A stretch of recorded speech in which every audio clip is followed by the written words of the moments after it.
And he's the only player to start every Premier League game for De Zerbi so far this campaign. That squad rotation, a huge feature of what De Zerbi is planning to do so far.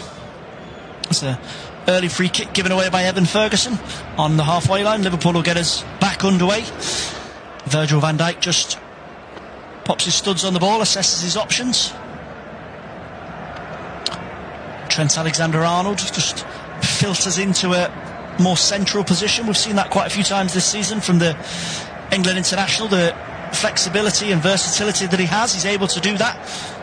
Harvey Elliott under a bit of pressure there from Ferguson, but he does well to just ease the ball back to Van Dijk. Nice and calm from the Dutchman.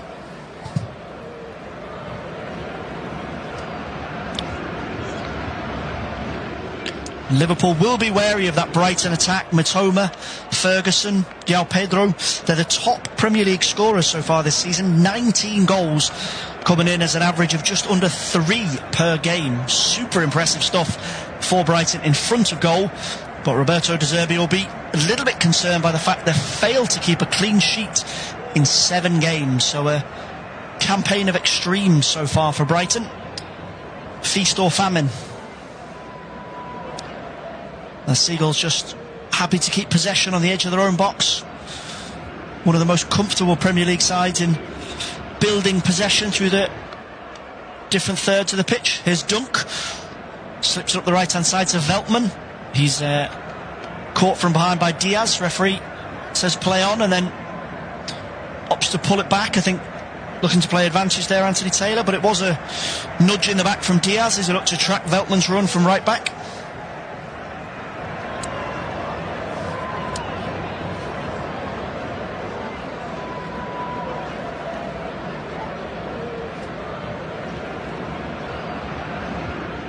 That'll be Gross who comes over to take this on the right-hand side, midway into the Liverpool half. Look to swing it into the box. The new German international. Taking a while to get international recognition, but his Brighton form has now been recognised. Lofted in. That's flicked away by Van Dijk, and Dunk will let that roll over on the far side for the first corner to Brighton. Dunk, the Brighton captain, will stay up for this, you'd imagine, as Gross trots over to take it.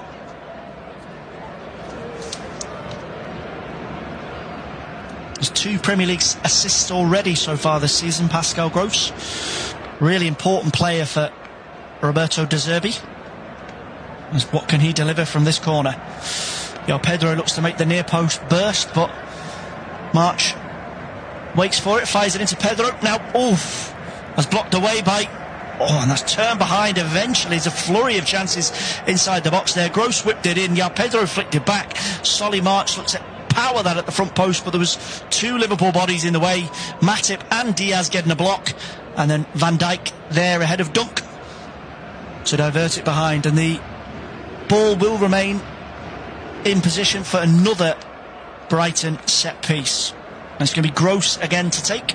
Delivered in deep this time, headed back across goal. Can Brighton finish? And that's another important block. Yeah, Pedro on Alexis McAllister this time. A second successive Brighton corner. They're going to win a third here, and Liverpool cannot sort themselves out from the set pieces so far. Trent Alexander-Arnold caught under the ball at the back post. Dunk got the better of Szoboszlai, and the effort was eventually defected behind. That's a really important piece of defending from Alexis McAllister. He got there, he was brave, and in fact the final touch may have come off Joel Veltman, but the corner has been given, and again we go with Gross all the way to the back post. Van Dijk's there this time, takes charge, flicks it away, and Szoboszlai will lead the Liverpool counter up the left hand side onto Nunez, looking to test himself in behind Baleba. Baleba does well there, backed up by the tracking Solly March.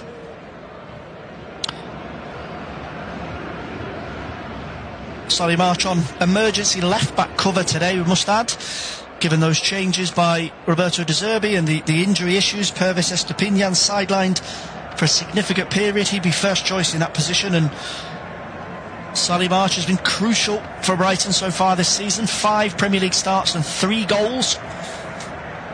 His move to left-back will affect that, you would imagine, as Liverpool have been awarded a delayed free kick. Anthony Taylor gave himself a few moments to think about that, but he was unhappy with March's tackle on Nunez, and Liverpool have a free kick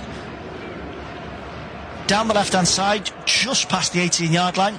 It'll be Trent Alexander-Arnold with the right or Andy Robertson with the left. This is a promising chance for Liverpool after 6 minutes, and they'll bring up Van Dijk and Matip to add into Darwin Nunez.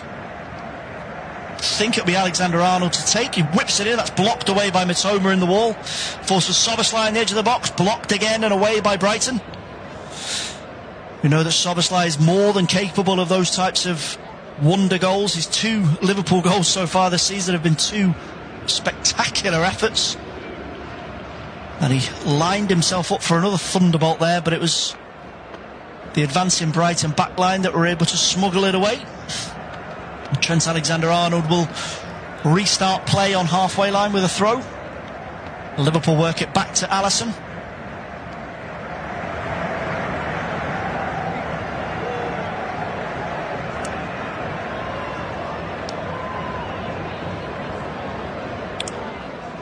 And Brighton will look to press Liverpool in these situations, but Alisson does well to play past Mitoma onto Nunez.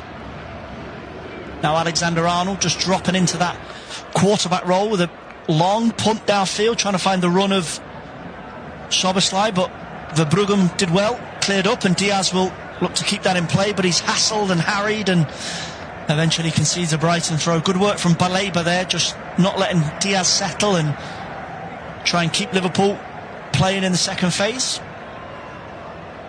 And Veltman's throw in has bounced back to him, and he's hurried into a reverse ball to Dunk. Here's Verbruggen. It's a dangerous ball across his own 18-yard box. Mo Salah was snapping in, but he just about got away with it. Given away by Brighton in midfield. McAllister busy, just nipped in ahead of Kaleba, and Solly March will tidy up on the far side as a throw into Liverpool. Such a crucial player for Brighton, Solly March, and that ability to play in multiple positions, valuable to De Zerbi as he looks to manage a really busy schedule of Premier League and Europa League action. It's a difficult Europa League group that they've been placed in. They did get that draw in midweek against Marseille, but it's been a tough European baptism for them in the opening few weeks of the campaign. And Liverpool looked to keep some steady possession inside their own half, worked all the way back to Matip, now Van Dijk.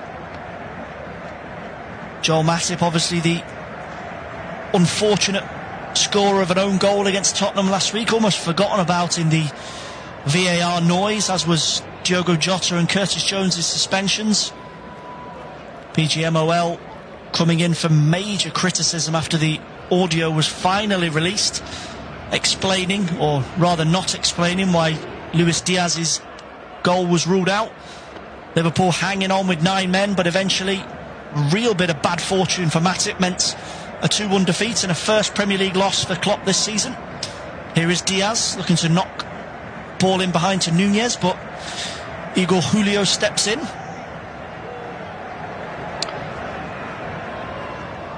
Brazilian defender preferred to Adam Webster as Dunk's partner in the Brighton backline. It's a nice ball from Salah, looking to release the run of Andy Robertson as he stepped inside from left back, but that's a foul from Diaz on Veltman. Colombian winger unhappy with that, said it was a shoulder to shoulder. Anthony Taylor disagrees. There's clever stuff from Salah there, just popping up in a central position, bang on the halfway line. Spotted the run of Robertson, who's inverted from left back, but Veltman did well. Covered in behind Dunk, made sure the Scottish fullback didn't have a clean run at goal.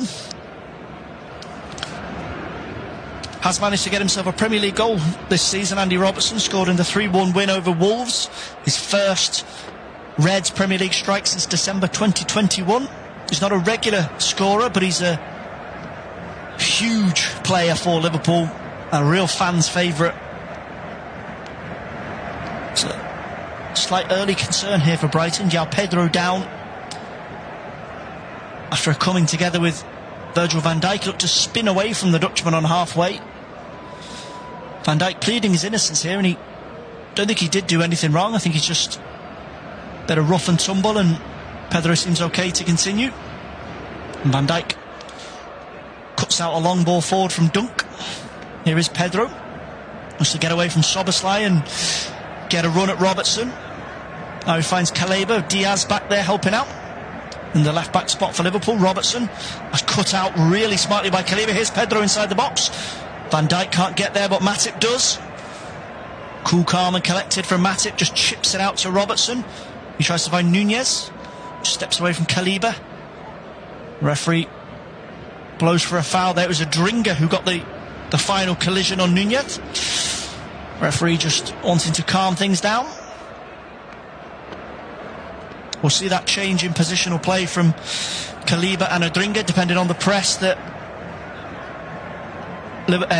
Brighton want to employ. Baleba in for his first Premier League start of the season. Simon Adringa making his third even. It's been a strong start from the Ivory Coast international, a goal and a Premier League assist already to his name. As Liverpool switch it out to Robertson, and he'll come back onto halfway to Van Dijk. Matip opts for caution, and back to Alisson. Pedro and Ferguson look to squeeze the pressure on Matip and Van Dijk, but Matip, trademark stride out of defence, finds Elliott or Szoboszlai. Liverpool looking to find a little gap in between that Brighton midfield, but Baleba and Gross working well in tandem, just making sure there's no easy ball through into Nunez for Liverpool to work off. It's a big switch forward to Robertson. He wins that, but Dunk steps in and Adringa will look to complete the job. Did well there, Adringa. And Ferguson used his body to get away from Matip, but that's a foul. Matip unhappy with the decision. Ferguson used his body well there, just backed into Matip, looked to give Adringa something to work off, but ultimately the referee pulls it back for a free kick. Brighton won't hang around. They'll look to work that over to Solly March at left back.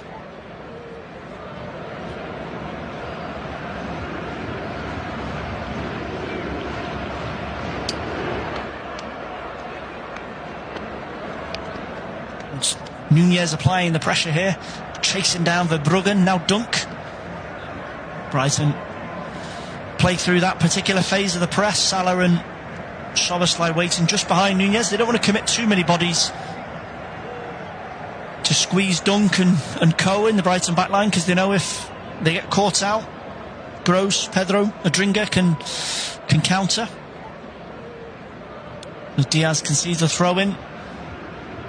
Veltman will look at pinching a few metres halfway inside the Liverpool half, but he's short of options and hurls it back to Dunk.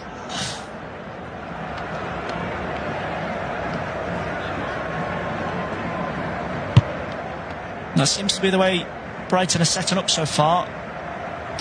Solly March very tight in at left back alongside Julio, maybe looking to provide a bit of extra assurance on his Premier League debut. Joel Veltman given a bit more licence to go high and engage with Andy Robertson.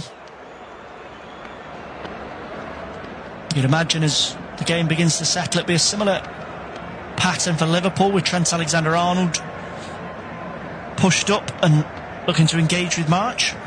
It's a long ball forward from Brighton, just flicked on harmlessly into the gloves of Alisson.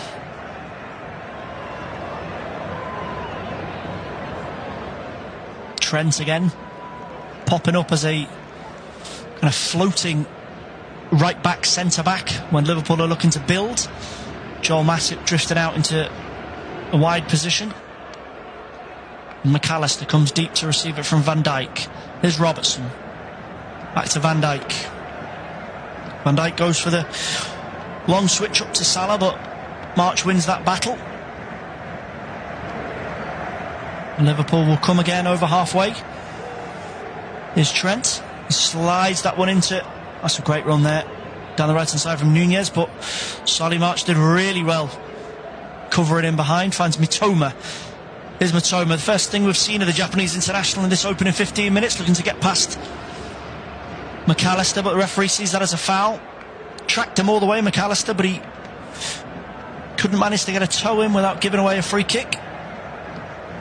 Must be another chance for Brighton to loft one into the Liverpool box.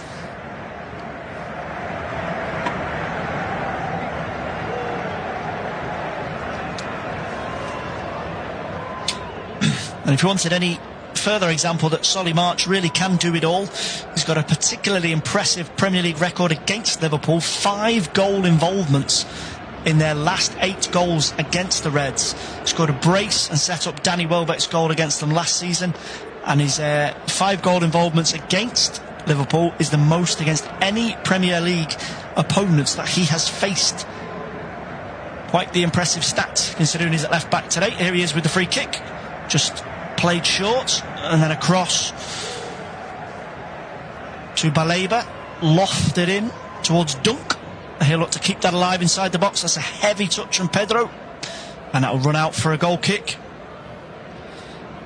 Bit too elaborate there. Free kick routine from Brighton. Didn't really see what the objective was. Ultimately, Lewis Dunk's not the player you want crossing the ball in. He's the guy you want in the box getting on the end of a cross.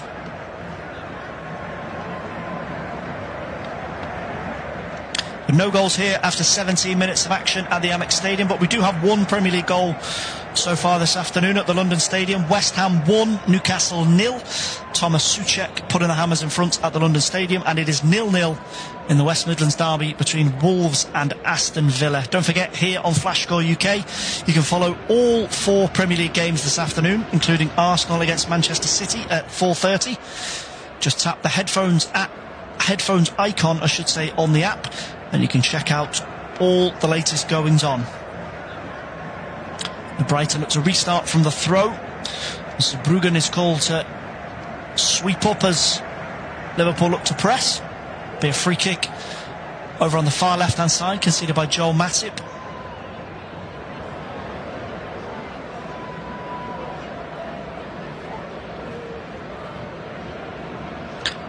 And that man again, March, on the throw. A little short of takers for this throw, but he's looked for the run of Mitoma in behind, but Matip will get there, and Trent Alexander-Arnold will fire that downfield. Julio wins the battle with Salah and almost kept in play by the retreating Solly March, but Liverpool will take the throw.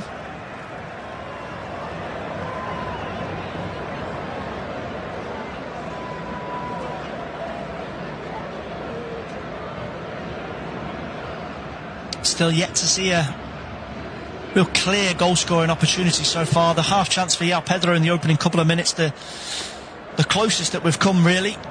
That flurry of early corners for Brighton did look to unsettle Liverpool, but Jurgen Klopp's charges have calmed themselves down and they've seen more of the ball in the opening stages. Well, you would expect a goal or two in this one, as you mentioned at the start of the fixture. Brighton, the top Premier League goal scorers this season, 19 goals for Roberto De Zerbi's side, but they are prone to a leaky defence. No clean sheets since the kick-off of the Premier League season. As Liverpool get themselves going again, Van Dijk tries to find McAllister, but that's a really smart play, and it's a goal for Brighton. An absolute howler at the back from Liverpool as they try to force the issue, and Brighton have the lead, and it is Simon Adringa's second Premier League goal of the season, but that is a disaster at the back for Liverpool. Far too calm, far too casual. Alexis McAllister found his pocket picked by Adringa, and as Alisson was too advanced for his goal, Adringa spotted the opportunity and slotted home into the bottom corner. We've just mentioned that there's been a shortage of goal-scoring opportunities, and that was an early gift from Liverpool. Van Dijk's ball into McAllister wasn't great, but McAllister half asleep on a Sunday afternoon. Adringa picks his pocket. He had the run of Ferguson and Pedro either side of him, but he took his chance beautifully. A really, really smart finish from the Ivorian, and it is Brighton 1, Liverpool 0. Disaster for Liverpool in the opening 20 minutes.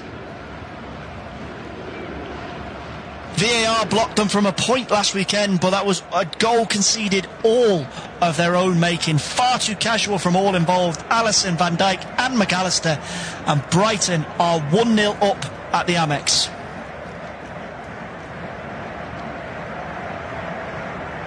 Great tenacity that from Adringa, all his own work. McAllister either didn't get the shout from one of his teammates or didn't see the run coming because he was completely taken by surprise, and credit to Adringa. He could have slipped in Ferguson or Pedro, and Alisson might have retreated, but he spotted the gap as Alisson had advanced off his line and just stroked it into the bottom corner. Really, really good finish. And Liverpool get back underway. Here's Salah dropping deep on the right hand side, tries to find Nunez over on the right. March sticks to his task, stays with Diaz, but Diaz does really well to get away from him, and that's blocked behind by Mitoma.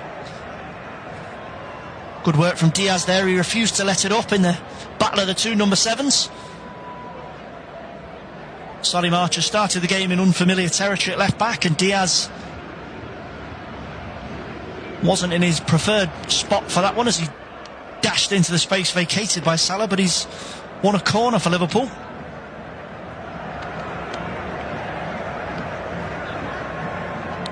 Which Andy Robertson will take left-footed. Drifted in, but that's headed away by Dunk. Back into the box. Van Dijk will look to win that, but Ferguson does well. Here's Adringa. Almost beating McAllister to the ball again there.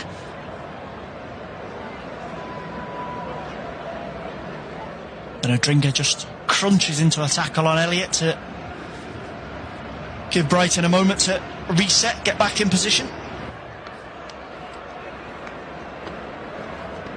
Robertson will come over to take this. Throws it back to Van Dijk, who's back in position now. Liverpool sticking with this policy of Trent Alexander-Arnold coming into a central spot when they're in possession. Big gap between Matip and Van Dijk as Alisson almost comes as a third centre-back, quite close to Trent Alexander-Arnold. And Alexander-Arnold was the target of that outside of the boot pass from Salah, but it was cut out. Good defensive work in midfield there from Baleba. But Elliott wins it back, finds Salah, who'll tiptoe into the box and looks to curl one. That's well wide of the target from the Egyptian. He saw a little gap as he looked to find an angle around Solly March. But that drops well wide of Verbruggen's post. And Salah has been the star man for Liverpool against Brighton. March, as you mentioned, has been the scourge of Jurgen Klopp, but Salah's only been involved in more Premier League goals against Manchester United and West Ham than he has against Brighton. 6 goals and 6 assists in 12 appearances. And even more impressive, 7 of those have come in his last 6 games at the Amex. So, as always, Salah one to keep an eye on. That attack from Brighton breaks down as Baleba looks to slide it across to Adringa. Here's Diaz coming forward from the left, cuts inside. Looks to flick that one into the box, helped on by Diaz. Now Salah brings it down, he's tracked by March. That hits Igor Julio in the face. I think there was a half-hearted shout for handball, but it's a dazed Igor Julio. So that seems to end that particular claim. McAllister feeds it onto Elliott. Nice touch from Trent Alexander-Arnold, but it's wasted ball forward for Salah. Zabruggen will get there first. Julio just plonks himself down on the turf and says that he might need a bit of treatment here. And he did take that one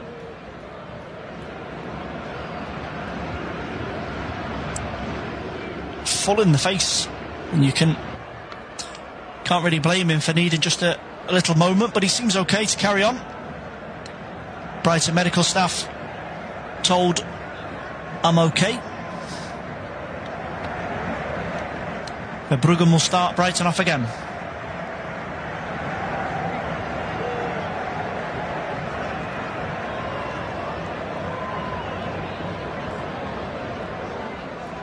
Here is Julio. Pops it back to Verbruggen. Will feed it on to Dunk.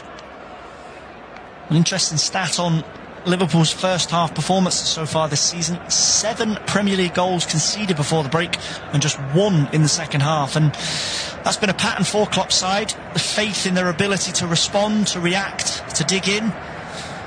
4 Premier League red cards as well so far this season, more than any other side, but they've shown, as they did against Newcastle, through that late brace from Darwin Núñez and up until the final seconds against Tottenham, that they can dig in when they need to.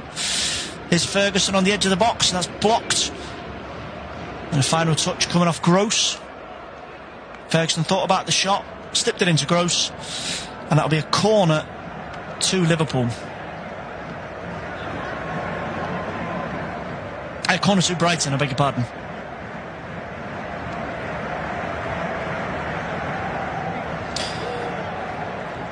And it'll be Gross who strolls over to take this. 5th corner of the game so far, 4 for Brighton. Dunk and Julio both come forward. Pedro Ferguson also in the box. Mitoma offering the short option, but you'd imagine Gross will look to... Oh no, he has gone for the short option to Mitoma. Runs round him. Salah looks to press. March will clip that in towards the far post. Trent gets in, does his defensive job, and that's another corner to Brighton.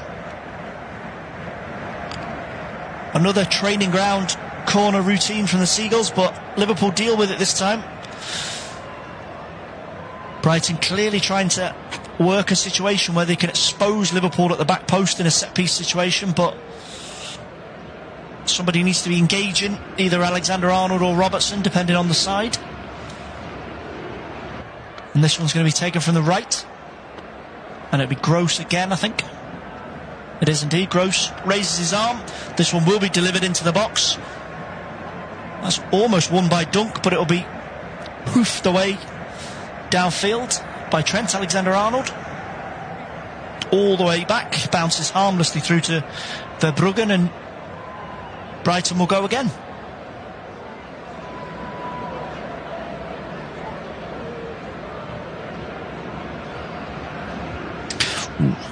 There's a testing ball there from Verbruggen into Gross, and Liverpool looked to squeeze, and they didn't win the first ball, but Diaz picked up the spare. And Dunk does well to try and slip that one into Adringa. A little bit of luck from Brighton there as it eventually finds its way to Adringa, and he'll look to get beyond Diaz. Robertson out of position here, up the right-hand side for Brighton. Adringa cuts inside, looks for Mitoma. Will get there before Alisson, but he slips, and Robertson finally gets back inside his own box. And Joel Matip will just opt for safety there and stick that one out for a Brighton throw. It's frustrating that from Mitoma. Adringa did all the hard work. Mitoma made the run from right to left across the box, but he lost his footing at the vital moment. And that throw-in eventually comes to nothing, and Liverpool will now get a chance to get themselves going. But that was a touch of good fortune at the back for Brighton, as they initially looked to be punished for some sloppy playing out from the back, but Adringa raced up the right-hand side. Andy Robertson doing everything he could to get back. Eventually he did, but the slip from Matoma was the crucial part of that, because Alisson had strayed out of his goal to try and pressure the Japanese international, and Liverpool survive. And again, unable to make it stick in midfield with Szoboszlai, Elliott and McAllister. Brighton working hard. Gross, Baleba and João Pedro dropping in to help out, winning that battle so far. There's such a calmness about Brighton, particularly for Bruggen. He won't be rushed by Nunez or Salah, as he'll drift that one out to Veltman, who's brought down by Luis Diaz. And Veltman just reminded Anthony Taylor that Diaz has fouled him a few times now. No cards so far in the first 30 minutes of this one, but that is a particular one-on-one battle that's produced a few tasty moments. As Gross eventually falls for Baleba. He'll look to burst forward from midfield. Great run here. He's carried it all the way to the edge of the Liverpool box. Checks inside Trent. He'll have a go on his left foot. It's just wide of the post from Alisson. You could almost telegraph what he was going to do there. He was dying to get back on his left foot. Trent covered plenty of ground to stay with him, but he's too keen to get across and make the tackle. Back onto the left foot on the edge of the box, and it's just wide of Alisson's post. And Virgil van Dijk quite justifiably asking a few questions of his midfield colleagues. Trent Alexander-Arnold in that inverted position will help out in defensive midfield, but Alexis McAllister and Dominic Szoboszlai missing in action for Liverpool there. As Alisson looks to go long towards Nunez, but that's a solid header from March, I should say. Matoma wins the throw, and Solly March will just look to gather himself, take the throw for Brighton, bang on halfway as we tick over the half an hour mark.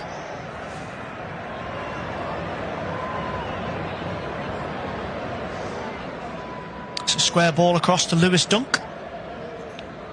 João Pedro will look to dip in and help out, but Van Dijk catches the Brazilian.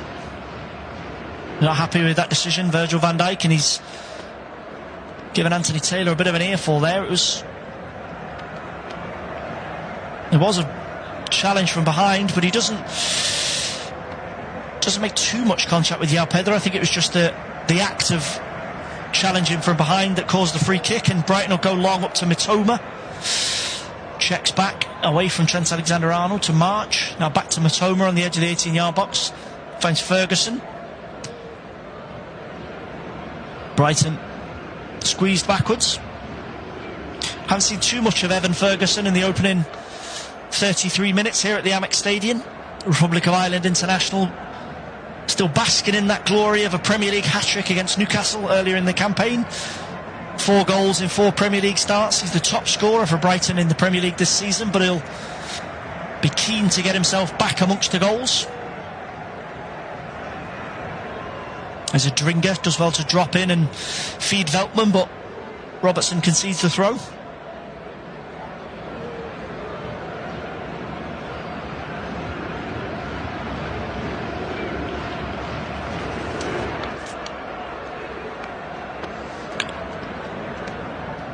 He finds Adringa.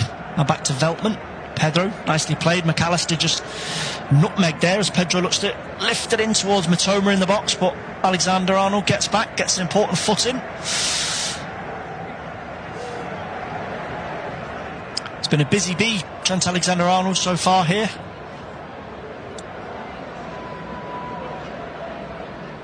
Dunk just hurried into that chip from Szoboszlai, and Elliott will win the ball, but that's a really good challenge for Ferguson to win it back. But Liverpool win the turnover with Matip.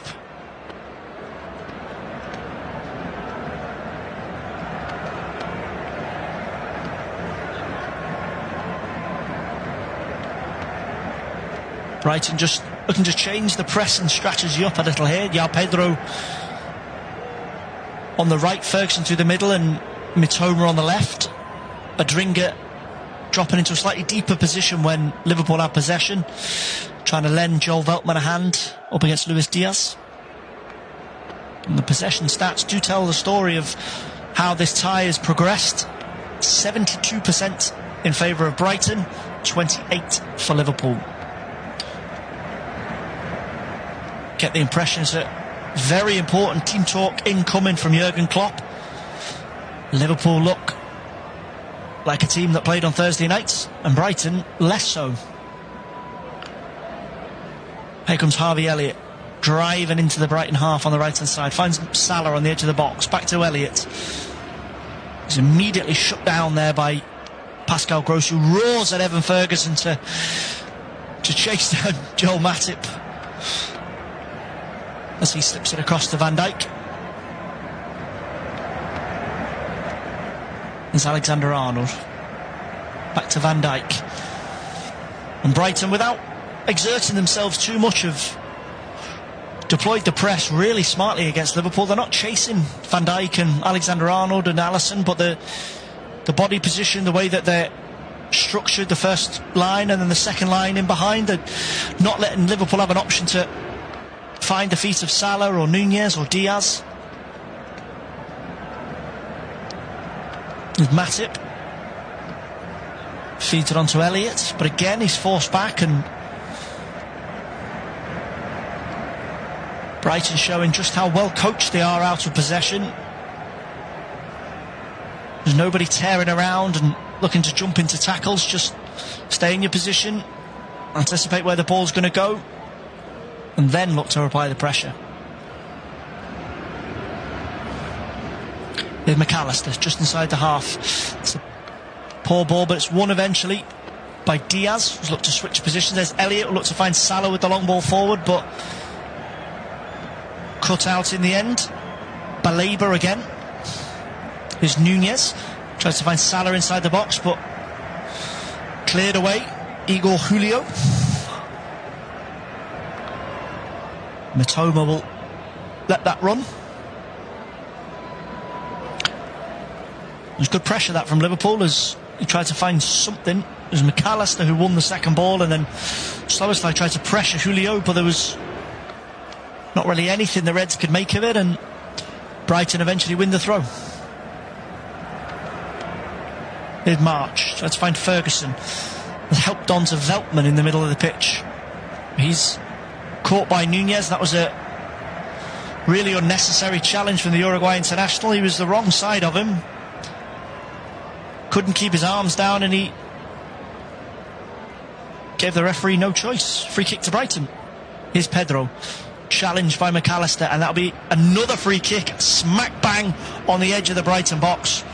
You get the sense that Anthony Taylor is becoming more and more frustrated by some of these Liverpool tackles. Nothing too dangerous, but just an accumulation of fouls. They're getting their second to 50-50 balls in midfield, and as Pedro or Baleba, should say, are breaking from deep, they're not really able to live with it. And McAllister doesn't protest too much there, just gives a little nod to the referee. But you get the sense that the next free kick for Brighton could be a yellow card for one of the men in red. It's Captain Dunk and Solly March in discussion over this. McAllister taking up the draft excluder position if needed. It's a dirty job, but somebody has to do it if March goes for the under-the-wall effort. But this could be Dunk based on his position. He could look to firecracker this one through and give Alisson something to think about, but it is Dunk straight into the wall. And Salah doesn't read that, and it drops to Veltman. He finds a Dringer on the right. That's a poor ball into the box, and Alisson will watch it behind for a goal kick. A slow reaction there from Mo Salah as it came to him. Lewis Dunk was hoping to find a crack in the Liverpool wall. He didn't, and then Salah just kind of swung a leg at the clearance, didn't make a clean connection, and Brighton could have had a chance if Adringa was able to get a bit more purchase on that cross, but Liverpool reset. Here's Matip to Van Dijk.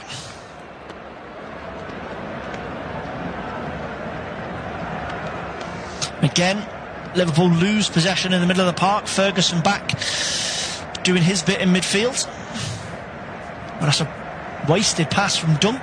Szoboszlai will pick it up. Here's Diaz. Here's a chance for Liverpool. Nunez into the box. It's left for Salah. Goal for Liverpool, and that is the equaliser. And you cannot say it hasn't been coming in terms of Salah's participation in the attacking third, but it has not been on the agenda in terms of the way Liverpool have been playing. A really, really low key from the visitors.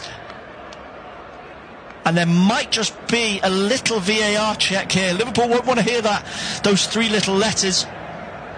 The referee is getting the word in his ear, so there might be a check. It doesn't look as if there was an offside call made here. Nunez found Elliott. Elliott got the shout from Salah as he burst into the box, and he left it for the Egyptian. Calm, composed, fires it into the bottom corner. I don't think there is going to be any issue with VAR. I think that was just a very, very quick check. And Salah brings Liverpool level. His fantastic record against Brighton continues. And Liverpool have themselves a way back into the contest. 1-1 at the Amex. And that'll be a bit of a shock for Brighton, and will probably tweak the respective team talks for Roberto De Zerbi and Jurgen Klopp. And Salah has looked a threat as an individual so far in this game, but Liverpool themselves have looked a little out of sorts. A fourth Premier League goal of the campaign for Salah. Here's Szoboszlai, challenged by Baleba. Back to Trent Alexander-Arnold. Will we get another chance before the half-time whistle? And Liverpool, you might think, based on that little burst of confidence, might be hoping for a few extra minutes added on. Here's Salah looking to step away from Julio, but he sticks to it, and it's a foul given in Salah's favour.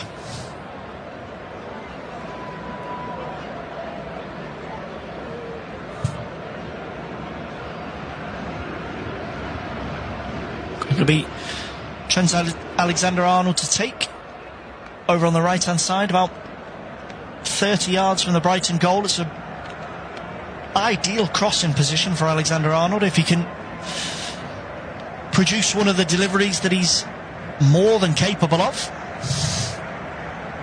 Curls it into the box. That's headed on by Nunez, but it's a brave claim by Verbruggen. He's caught by Diaz in the aftermath. It looked a fair challenge between both players. Really determined goalkeeping from Verbruggen. He saw his opportunity to put two hands on it. Diaz perfectly entitled to go for that. Doesn't look to be any lasting damage for either player. Nunez got in front of Dunk to get the first contact, but it was falling for Diaz as he was challenging for it, and he's just collided with Verbruggen there, but he's an inch or two away from maybe getting a toe on that and poking it home, and that's an error inside the box from Brighton, and it could be a chance for Liverpool. There's a shout for a penalty here, and the referee has given a spot kick to Liverpool. What a dramatic few minutes here at the Amex Stadium. Anthony Taylor points to the spot. Brighton trying to play out from the back. Verbruggen maybe feeling some of the after effects from that collision with Luis Diaz, and it is a spot kick to Liverpool. Anthony Taylor is being quizzed by the Brighton players. Verbruggen looked to pass it into Gross. Gross lost control. Nunez popped it back to Szoboszlai, and there is a shirt pull from Gross inside the box. That is clear as day, really. Gross just not sharp enough to pick up Verbruggen's pass. Maybe he didn't want it. Maybe Brighton just being a little bit too clever, and there's a clear pull. You can see the number 8 on Szoboszlai's back being tugged by Gross, and I'm pretty sure that penalty decision is not going to be overturned. The Brighton players can protest all they like, but Anthony Taylor not really left with much of a choice. Gross won't be thanking his goalkeeper for that pass as he played him into trouble. We know that Brighton are adept at playing out from those sorts of situations. There will be a VAR check here, and this will be looked at. And the replays that we are being shown here indicate that it's a pretty straightforward decision. There's a pull around the neck of Szoboszlai's shirt, and the referee is sticking with his original decision, and it will be a penalty to Liverpool, and it'll be Mo Salah to take, and a chance for the Egyptian to make it 2-0, and a second goal for him in less than 4 minutes, as we've just ticked over the 44-minute mark here on the south coast. Liverpool, who found themselves on the periphery of this game somewhat in the first 40 minutes, could head in at the break 2-1 in front. Incredible stuff. Now Salah's previous penalty record, based on his last 5 spot kicks, a little bit of a mixed bag. 3 scored and 2 missed. Now Verbruggen was partly at fault for the situation that forced the spot kick. Can he make amends? Salah against Verbruggen. Salah to take, and that's a fine penalty from Salah, low into the bottom right hand corner, and it is 2-1 to Liverpool at the Amex Stadium. What a turnaround from Jurgen Klopp's side, and a brace for Mo Salah. Brighton fans will be sick of the sight of him at the Amex Stadium. He's been in superb form whenever he's come up against them in his Liverpool career, and he's netted, another 2 goals. That's 9 Premier League goals, 9 Premier League goal involvements against them in his last 7 Premier League appearances. Sensational stuff from Salah, and a brilliant spot kick. For Verbruggen, no chance. He did go the right way, threw out a big right hand, but that's a really expertly taken spot kick from Salah, and Liverpool have the lead. Just be a little delay here until we find out how much time will be added on, obviously with the penalty conceded right before the 45-minute mark, so the board will go up in just a second. We've already played 1 additional minute, but you'd imagine there'll be maybe 4 or 5 added on. 3 goals and a VAR check for that penalty as well. Here's Julio. Was to find Gross and to Ferguson, but he's snuffed out by Alexis McAllister. 3 minutes in total added on. We've already had half of that played, so you'd imagine there'll be maybe closer to 5 before Anthony Taylor blows his whistle for half-time.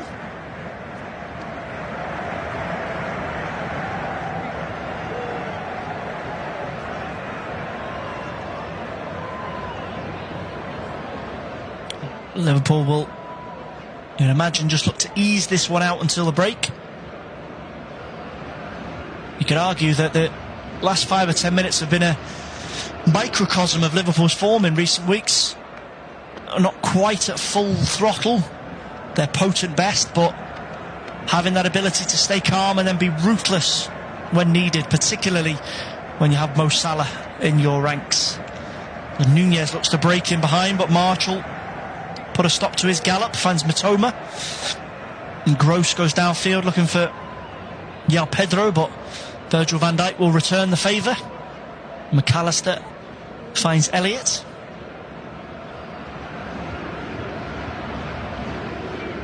So a bit of keep ball here between McAllister and Trent Alexander-Arnold as Liverpool look to tick down the clock to the break.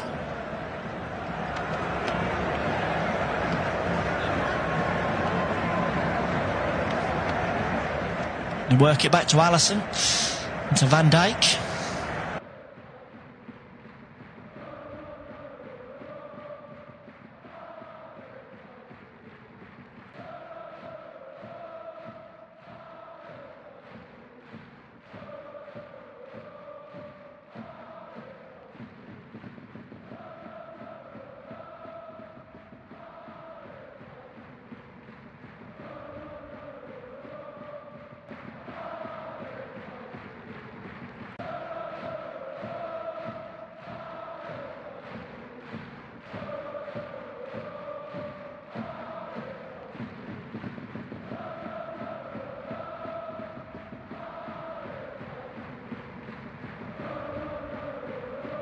deserve to be a bit of a topic of the day because they are flying high. They're top of the table, Gabs. Yep. Playing some decent football, grinding out results. Zuma got sent off today. Stupid from him, really. Diving and he cheated and deserved to get sent off. But ended up winning the game anyway. How far can Tottenham go this season? Well, I just said to you off air, didn't I, that do you look at this as Spurs as keep going, believe in the title race, and if you're not come the end of the season, the least that happens is you finish in the top 4. Do you know what I mean? Don't just think top 4's enough, top 4's enough. It is enough, but keep going. There's no reason tomorrow Arsenal beat Man City. Yeah. You're in the lead by 2 points still. January comes, go out and buy another left winger, another striker, because Richarlison's not going to be the answer. Richarlison's not good enough. I've come to the conclusion he's just not good enough. And, you see the chances that he missed today, and it's lucky we ended up, we had someone who can put it in the back of the net. But what he done was brought pressure on Spurs. He brought pressure on when, really, we could have put the game to bed in the first 10 minutes. Could have been over and we could have just cruised through. And we ended up, luckily, getting a result because Luton are so poor, in my opinion. I thought they're shocking. They had a go second half, but you're playing against 10 men, and there's no clear-cut chances. And I just think them teams at the bottom are so bad. What I love about Tottenham at the moment is the resilience that they've got to find a way of winning a game when the back's against the wall. Before, we would have, we played that game last season. We would have been camped in, relentless pressure. We would have give away a goal in the 85th minute, and we'd all be going, we've got beat. Basuma's fault, all going wrong. Downhill, down in the dumps. Conte coming out and moaning. Now we've got a team. We go, we've gone down to 10 men. We make a change. We come out in the second half, and we still tried to score goals. Still tried to attack, and ended up getting a goal, and then Ange Postecoglou knows when to make the right substitutions at the right times. He makes changes where you're like, when you're thinking about, he should probably make a change here. He does. You see other managers wait, and then something happens and you're like, should have made a change. He makes them changes before something happens. And that's what I love about him. And I've been so positive towards him at the moment. I'm really excited about how he can go. But I don't think we can win the league, Gabs. Do I think we can win the title? No. But you're right. That's the way to speak. That's the way to speak. You've got to say, let's go for it. And if we finish 3rd or 4th or 2nd, then you say, great season. Great season. Go again. And you've got a settled squad there. In the summer, you can be like, you know what? We need a striker. Do you think people, Gabs, will say, if Tottenham wasn't named Tottenham and they were top of the league right now, do you think people would have a different mindset and say they can win the league? You know what, because Jamie, it's Tottenham. Yeah, you know what, though? We've had the banter for years about Spursy. But Maddison's come out and says they're going to lose that tag. And I really think they will, mate. I watched them at the moment. And yes, they messed up against Fulham in the Carabao Cup. But there's no reason why this team can't go and win the FA Cup. I think he'll learn from that what players he can trust. Play a stronger side in the FA Cup. And why can't they lose that tag? I really think they do under this manager. Like he says, the right subs at the right time. Look at last season before. We were on here and it's Spurs fans losing their minds, calling in, angry, had enough. Yeah. Daniel Levy. You're not hearing a word about Daniel Levy now. No. You don't hear a word. No, he's just sitting there watching the games thinking, oh, that was a good choice, wasn't it? And we've had a touch. Yes, the Harry Kane money, put that in the old savings account. They have to use that. Yeah, I think it'll be interesting when it gets to January though, that we do go out and buy someone. Got to spend some money because it is really positive at the moment. You're looking and going, that is actually, a really good start. When it comes to January and we're in the mix, you've got to sign a couple of big players. Have to. Not average players, some big players. Left winger and a striker. Yeah. And then you've got back up to Son. Yeah. You've got back up to Kulusevski as well, if needed. Yeah. Maddison, you don't want to get an injury. What if he did? So you've got to look at that 11, maybe 10, because Richarlison's hopeless. You need more, don't you? Today you had Lo Celso on the bench. He shouldn't be there. Nah. Do you know what I mean? I think Eric Dyer might have been involved. Yeah. I think he was. I see him. So there. if you've got a few injuries, you start to worry about Spurs, don't you? Yeah, definitely.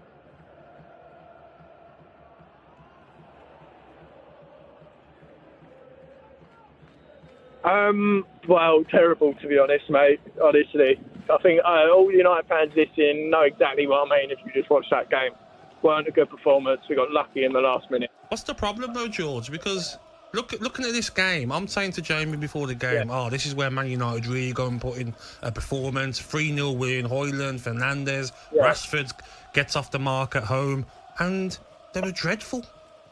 They were, mate. They were papering over the crowd. listen, honestly, all the United fans, don't get on your high heels after today. We paper over the cracks. We ultimately need the Glazers out. All right, we can't be carrying on with these current owners. They're just not good enough. You can't. You can blame the owners all you want, mate. But you know, come on. Some of the performances on the pitch. I know. The players are not sitting there going, "Oh yeah, it's all the owners' fault." You go on the pitch. It's the culture in the club. It feeds into the players and the manager. You know, it's from top down. Yeah. Anyway, McTominay done great. Come on, got 2 last-minute goals. So fair play to him. He's got to start next week. Who's that in the back? Who's that? Who's your mate? Who's that? It's me. It's mate. That's my mate. Karen. We've just been to the game. Yeah. Jamie. Oi, are you taking prime Jamie O'Hara or prime Scott McTominay? What are you saying? Oh, O'Hara all day long. George. George. Where are you? Are you on your way back to London? Oh, yeah.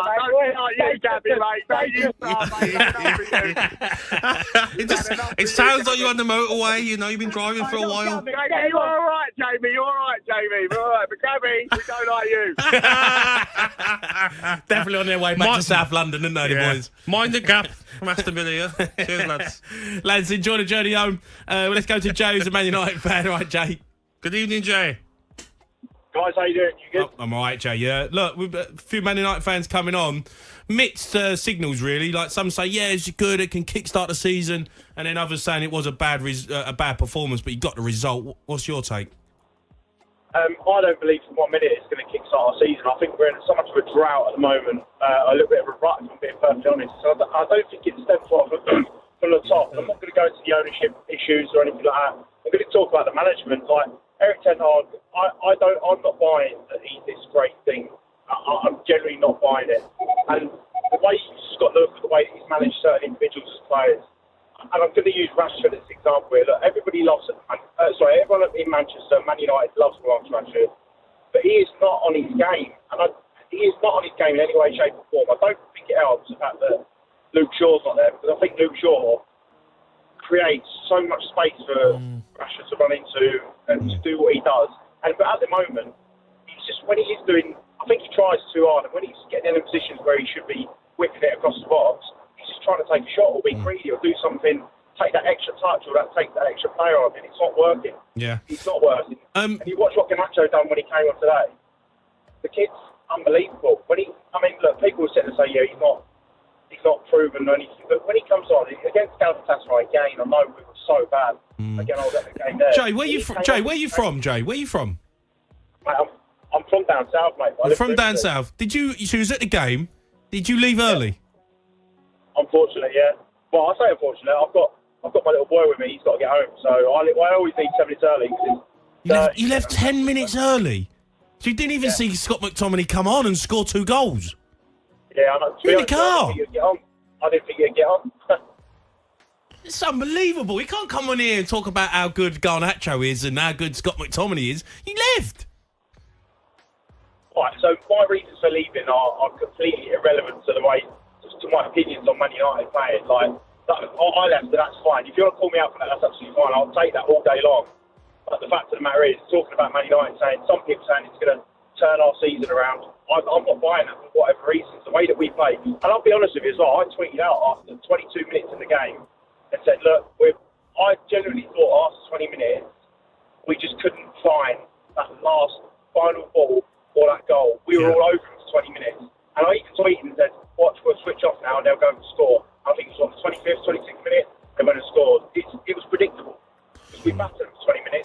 Jay, we went able. Do you not think as well, mate? Do you not think as well he's got some big decisions to make in the next game? Because Fernandes on the right, then you've got Mount, you've got Casemiro, Amrabat. You've sort of got to drop someone, haven't you? And put another winger on. Why can't you play with Rashford and Garnacho, or you play with Anthony? Or Anthony's a good shout. I mean, he's only just coming back into the team for them personal issues, whatever you want to call it. Yeah. But we got Pellistri as well. I'm not sure if he was on the bench today or not, but Garnacho should be starting. Just drop Rashford for a little bit. That's what he needs, in my opinion. Just to be I'm not saying just to punish him. He's not firing, and he's actually punishing our team. And he is punishing us. And I just give Garnacho a chance, because what he's done in the last 2 or 3 games. In Yeah. my opinion, it's unbelievable. Yeah, no, I like him. I like him. I Having a think he's baby, your personal life, all that stuff, I think he's brilliant. good. Yeah, he is, yeah.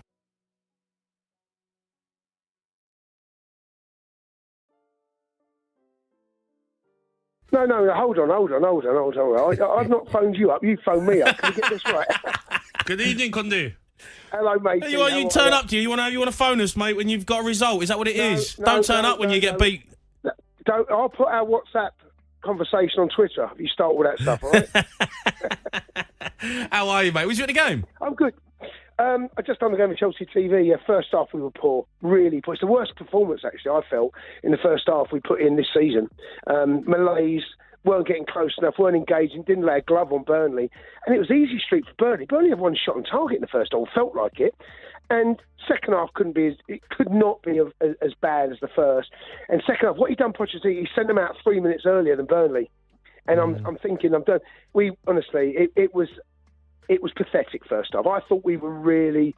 There was a malaise, slow, no energy. Second half, totally different. Completely different. Did you do the game from Burnley or did you do it in from Stamford Bridge? I've done Stamford Bridge. Okay. Thought so. He wouldn't go up to Burnley, would he, Cundy? He can't leave the vicinity of London. If you pay me enough, I will. Oh, by the way, we was watching a game, Cundy. Raheem Sterling, fair play to him. Top performance. Do you know what? If there was going to be an attack that Chelsea had down our left, and I have to say, Elder Kill, the own goal, that changed the game, actually. But he looked dangerous. He was good second half, Sterling. Everything, if there was Chelsea going to get back into it, it's going to come from Sterling. He won the penalty. He had a big hand in the third goal as well. He was good. But I have to say, Cole Palmer was good second half. Conor Gallagher. Cole Palmer is an upgrade on Havertz, isn't he? Massively. Oh, completely. I mean, you think about what Cole Palmer is bringing. Cole Palmer is turning out to the player that we hoped Havertz would be. Yes. Yeah. That's okay, slightly different position, but he is the player that we hope the Havertz would turn into. And at the moment, I have to say, he looks a class act, you know. Do you know what? We've not played badly this season. The results have not given us the performances I felt we deserved. And today we're ruthless. But if we play like that against Arsenal first half, we won't win. I'm telling you that for nothing. Well, you ain't going to win that game. I mean, you can beat Burnley, mate, but, you know, when you turn up against the big boys, you're still going to be on page 2. Yeah, you're nearly on page 1 now, Cundy. You're close. You're not far off Crystal Palace. Do you know what, mate? See, it's a long season, all right? And just be very careful about how you start speaking, all right? You've done Tottenham 1. Yeah. Chelsea. Yeah, hold on. Let me just go to page 2 a minute. Hold on, give us a sec. Man United. Oh, there you are. Chelsea 11th. Not bad. It's not bad. Good start. Yeah. Chelsea 2 Champions Leagues. We're moving in the right direction. It's a big ship to turn around. It's a bigger ship at the minute than Spurs. You know, I like Spurs. I think Spurs are. What do you mean you like Spurs? You don't like Spurs. Did you play for Spurs, Kundu? He hates Spurs. No, I like watching Spurs at the minute, right? I like watching Spurs. But you can still appreciate what another team do, even though I dislike them with a passion. Did you play for them, Kundu? Well, tried. Yeah. But look, at the moment, you go back to when Chelsea went to the last international break, we got beat by Forest, right? Yeah. And you're thinking, it's going to be a long 2 weeks. These next 2 weeks, right? We've got a busy schedule. We're playing against some big dogs coming up. We've got Arsenal, we've got Spurs, we've got City, we've got Newcastle. We're in a better place now. So we're a different proposition than we were 4 weeks ago. That's for sure. Yeah. All right, Cundy, can you go away now? You know, we've got some listeners who want to get involved in the show. You're phoning us up. What's the matter with you? You brought me on to make your show better, by the way. Just remember that.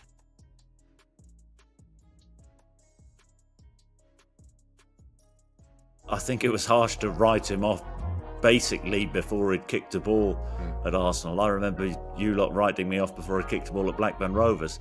Arsenal versus Manchester City, Sunday at the Emirates, are undeniably the game of the weekend. Both those clubs know a little bit about clean sheets. And by the way, both those teams know a little bit about goalkeepers who play out from the back. Edison's made his fair share of mistakes with his feet over the years. It just shows that it does happen. Now, are you getting worried? Worried about what? Well, your prediction that Ramsdale wouldn't ever play, be banished.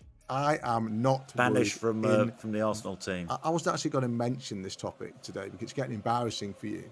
The longer that Raya spends in that team, the harder it gets for you to hang on to your credibility. Raya made a mistake. I don't know whether you watched the game against I've already referenced it. He made a mistake. Yeah, he made a mistake. And if Arteta drops him on the back of that mistake, he's even bigger knee-jerk character than you are. You're the one who's written off Onana already. I don't think Arteta's going to be writing off his new goalkeeper so quickly. Now, one player who has been written off by some Arsenal fans is Kai Havertz. Start of the season, had a very, very difficult time. Was given what we have kind of slightly cruelly called a pity penalty last week in the win at Bournemouth. Was allowed to take the penalty because Arsenal were already home and hosed. Scored it. Mikel Arteta said afterwards that he thought that would rehabilitate Havertz. Would you pick Havertz for this game on Sunday? I think it takes more than a penalty to get somebody back on track, doesn't it?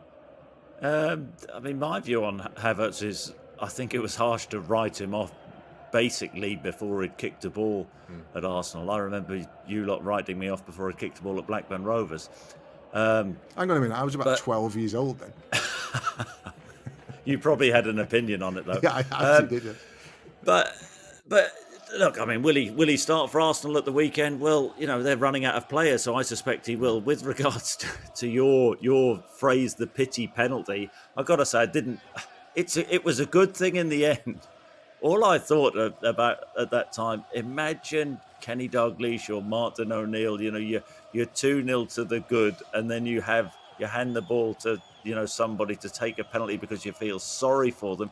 Just imagine if he missed that penalty and you know, Bournemouth had got back in the game. That's an absolute no. It worked and it's good. Has that really kicked him on? It'll give him a bit of confidence. I remember I can only describe it as a bit of a house penalty for Celtic when we were 4 or 5-0 up against Hibs when I dinked it into the roof of the net. But that was 4 or 5-0 up, right? Why did you take it? What do you mean?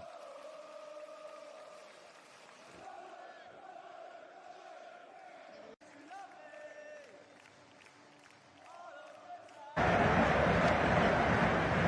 just going to quickly run through the lineups from the start of the second half. As I mentioned, no changes for Brighton. Bart Verbruggen in goal, Joel Veltman, Lewis Dunk, Igor Houllier and Solly March in defence. Pascal Gross and Carlos Baleba as the two holding midfielders. Simon Adringa, who scored that breakthrough goal for Brighton, alongside João Pedro, Kaoru Mitoma and Evan Ferguson.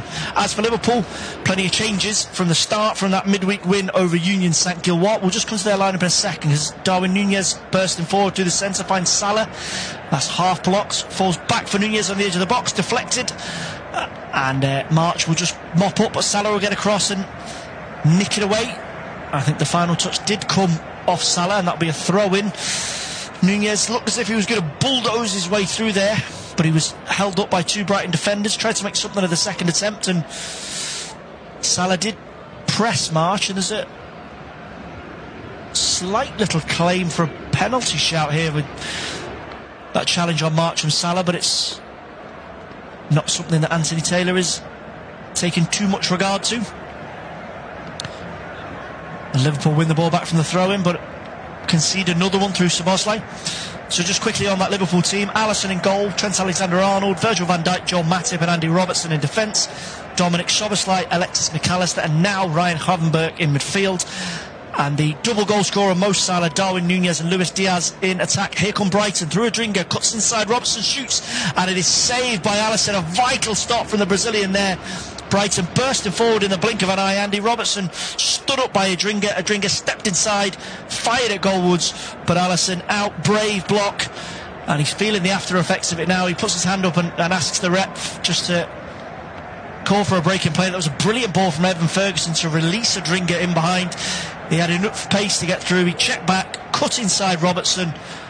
Really important save from Alisson, and he's took the full force of that. And I think he seems to twist as he's made the block. A really, really good save from the former Roma keeper. Always such a vital last line of defence for Liverpool. And he is not a player they can afford to be injured. Quivien Kelleher out sidelined at the moment for Liverpool, so The veteran Adrian is the deputy stopper on the bench for Klopp if Alisson's injury is worse than it looks at the moment. He seems okay for now. He's just getting himself back together. And as if to underline just how important he is for Liverpool, the highest save ratio in the Premier League this season, 80% of shots on targets faced, he has kept out. As important to Liverpool as Van Dijk, Salah or any of the other star names. Here comes Mitoma, tries to find Ferguson. That's an important foot in by McAllister. Mitoma will go again as Van Dijk looks to win that, and Mitoma speeds past Alexander-Arnold, but number 66 gets back, wins possession. It's calmly done by Alexander-Arnold, finds Salah. Now Nunez on the right hand side, looks to bundle his way past Baleba, but it's cut out. Baleba goes for the sensible route all the way back to Alisson. Verbruggen, I should say.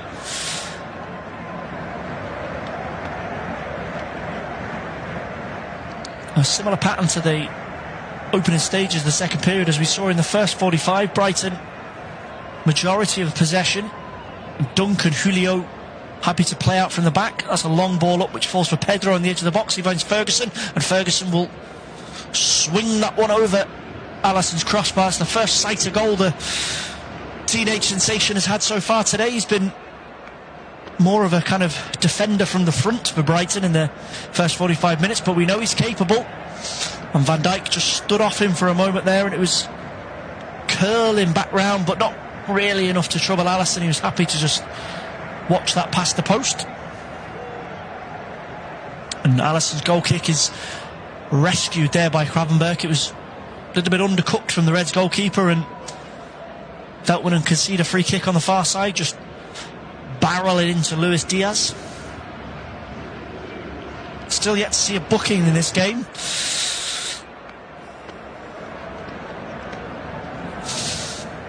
Liverpool will get themselves going again. Van Dijk back to Alisson. Ferguson will squeeze Alisson. He finds Matip. It's clipped in field to Szoboszlai, but he gives it away.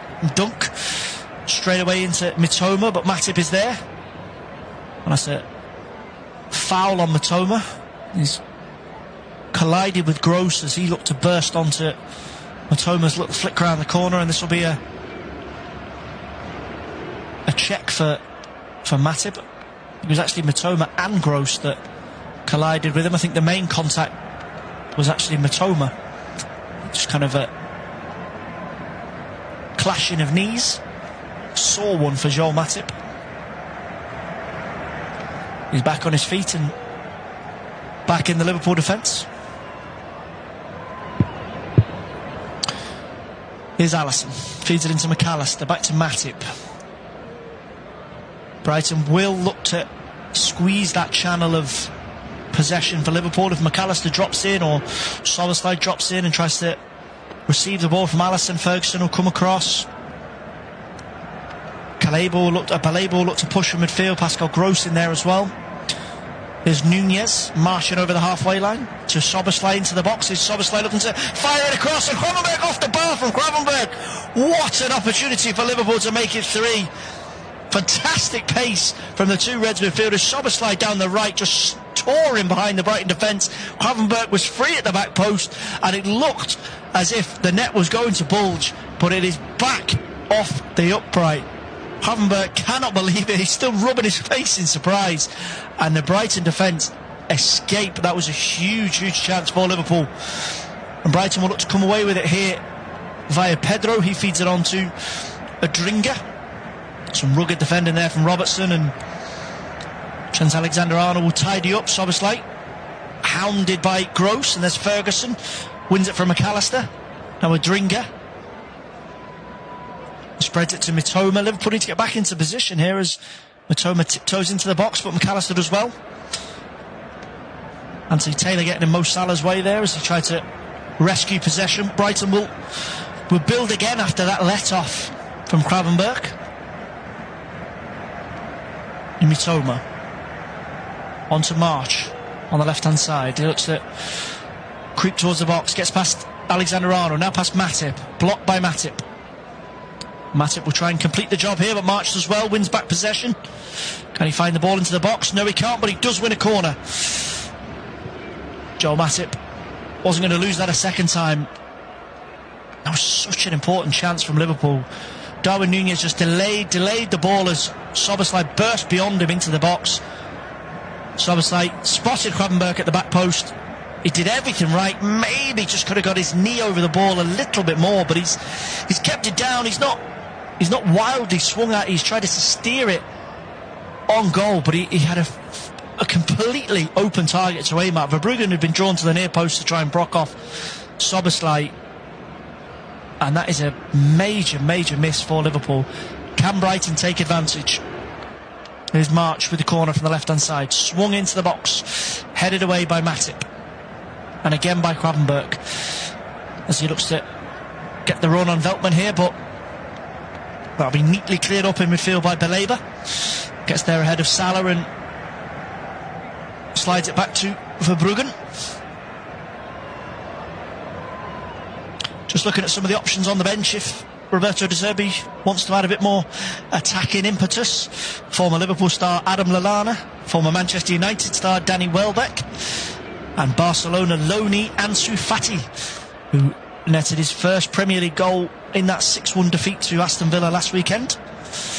All viable options for De Zerbi.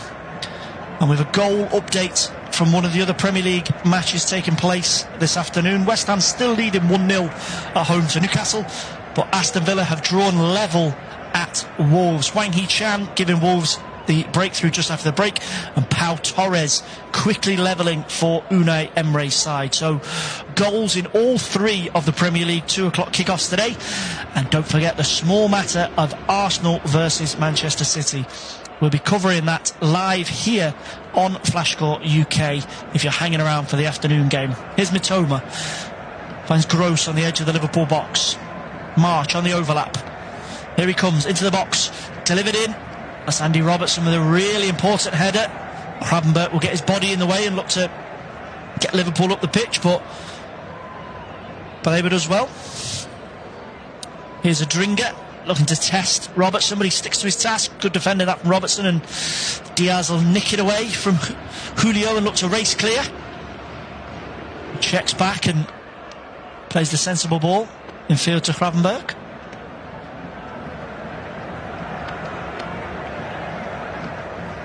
Incidentally, if the score stays as it is, this will have an interesting impact on the top 4 position ahead of that Arsenal versus Manchester City game. Liverpool, as it stands, moving up to second place in behind Tottenham in the table.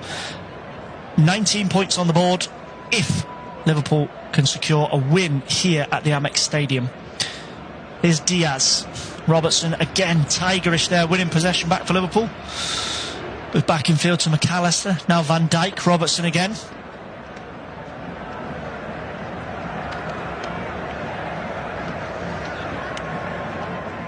Liverpool just to string possession together along the back line.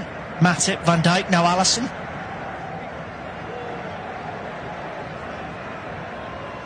Another equaliser in the Premier League so far. It's been a busy start to the second half in the other games not being played here at the Amex Stadium. An equaliser for Newcastle at West Ham. Alexander Isak tying that one, so 1-1 in the other 2 Premier League games currently underway. West Ham 1, Newcastle 1, and Wolves 1, Aston Villa 1. Luis Diaz just playing himself into a bit of bother there. He's caught by Evan Ferguson, but Anthony Taylor waves play on. He might come back to that one. Salah finds Szoboszlai. He looks for the return ball, but March will chase Salah down in the far right-hand corner for Liverpool. There's Núñez, McAllister. Liverpool go back into their own half, and McAllister all the way back to Alisson. Now Van Dijk. There's Trent Alexander-Arnold. The first time this half we've seen him popping up in that central defensive midfield role. That's helped onto the right now and all the way onto Núñez, who'll run the channel. Goes back to Salah on the edge of the 18-yard box. And again, he's forced backwards, but it's Szoboszlai. Now Matip. with Alisson. He's a long way from home, the Brazilian. He's almost standing on the edge of the centre circle inside the Liverpool half. Such is the pattern of play that the Reds have enjoyed in the last few minutes. Here's Matip galloping into the Brighton half, but he's held up. Manages to burst through a few tackles, but that'll be cleared away by Julio. And Liverpool will have a free kick, a throw-in, I should say, on the halfway.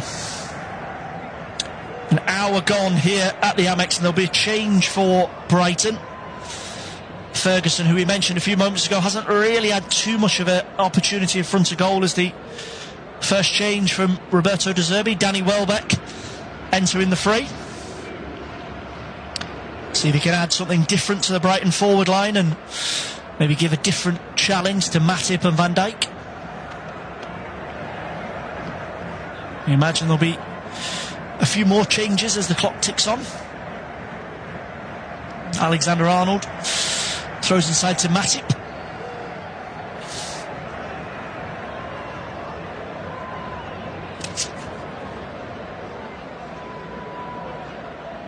And Liverpool working across to Robertson, now McAllister. Diaz, back to Robertson. It's a thrashed ball forward from Van Dijk, and it's won back by Brighton. It's Mitoma, steps away from Alexander-Arnold, but he is foiled at the second attempt by Alexander-Arnold, who bursts forward now, tries to find Salah in behind, but Julio is on duty and Verbruggen will gather. Good stuff from Alexander-Arnold there. Didn't allow Mitoma to get the better of him. Did his job and then did what we know he's capable of doing. Break forward and look to create something. And there's a concern here for Julio. That chase back to block off Salah has caused an injury for him on his Premier League debut. He's been solid for the majority, but there's been a couple of instances down where he's gone down with an injury. This is the latest one, and he's looks as if this will be the end of his afternoon. Roberto De Zerbi turning to his bench for a second time in the last few minutes, and it's going to be Jean-Paul Van Hecke that replaces him. Julio just giving a shake of the head to the Brighton medical staff, and I think that tells its own story that Van Hecke will be entering the fray very soon, and Igor Julio's Premier League bow is coming to a premature end.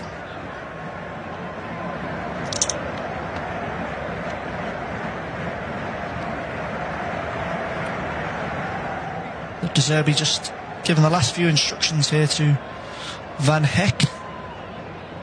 Julio is able to walk off. It's not a stretcher situation, but he's clearly in some pain. And a change for Brighton. Here comes Van Hecke. It'll be a straight swap, you'd imagine, into the back line alongside Dunk. Veltman and March either side at fullback, but as the game progresses, you'd imagine De Zerbi might look to alter his shape, look to pose Liverpool a few more problems in attack, but for now it is as you were in terms of system for Brighton. Here is Van Hecke, first touch. This goes back to Verbruggen.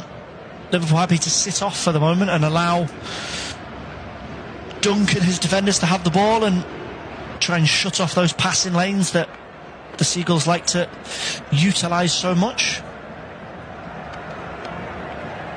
Here is Dunk, on to March. Szoboszlai forces the pass backwards, and Dunk will go long up to Pedro. Van Dijk wins that. And Pedro looks to have moved into Evan Ferguson's position. Danny Welbeck over on the right hand side now, so maybe more of a direct 4-3-3 system. Pedro through the middle, Welbeck on the right, Kaoru Mitoma on the left, and then Gross, Baleba and Adringa in the middle. Here's McAllister, finds Salah, back onto McAllister inside the box. He cuts back and Dunk, it bounces off March, and that fall back for Salah. Can he recycle this back into the box? He feeds it back to Trent Alexander-Arnold, tries to cut inside, but Mitoma will pick that up and just runs into the wall of Joel Matip, and Liverpool will turn again. That's a foul in midfield on Alexis McAllister. I think it was Gross, but the referee will play on for now. Finds Gravenberch inside the box. He shoots, deflected. It's an easy catch for Verbruggen.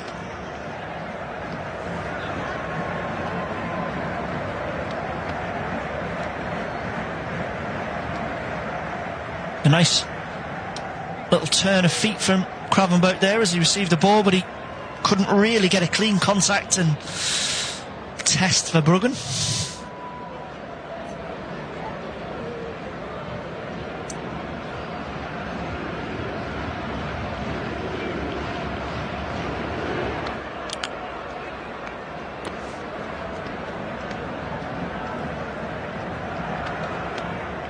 Incidentally, Liverpool's attacking options on the bench pretty slim today. Scotland youngster Ben Doak, the only attacking player available as a sub for Jurgen Klopp. Joe Gomez, Wataru Endo, Ibrahim Konate, Adrian, Kostas Tsimikas, Luke Chambers and Jarrell Kwanzaa, the other options on the bench. Just underlying how much the Jota-Jones double suspension and the injuries also plaguing Liverpool at the moment. Thiago Alcantara, Stefan Bajcetic both still sidelined as Alisson looks to hoist that one long towards Robertson, but Veltman will win it and Gravenberch will find Diaz to McAllister. So he looks to post that into Salah. Well, Van Heck will cut it out. Find Gross. Calmly swept up by Brighton. That's a nice ball from March into Gross. Gross will test Trent Alexander-Arnold against Mitoma, but he gets enough on that and Van Dijk will just smash that one up into the stands. A little bit of an awkward one for Alexander-Arnold, but he did the best in the situation. He managed to contort himself and get enough of a contact on the pass forward to make sure Mitoma didn't skip away, and then Van Dijk have it into the stands. And Anthony Taylor will come over and have a little chat here, and we are going to see the first booking of the game. He's just having a little conversation with a few players from both sides. It's Dominic Szoboszlai who's the recipient of the booking. His late challenge on Solly March as Gross looked to knock a free kick back to March. A painful one for March and probably a deserved booking. The first card of the afternoon is Dunk for Brighton. Now Van Heck. Back to Dunk.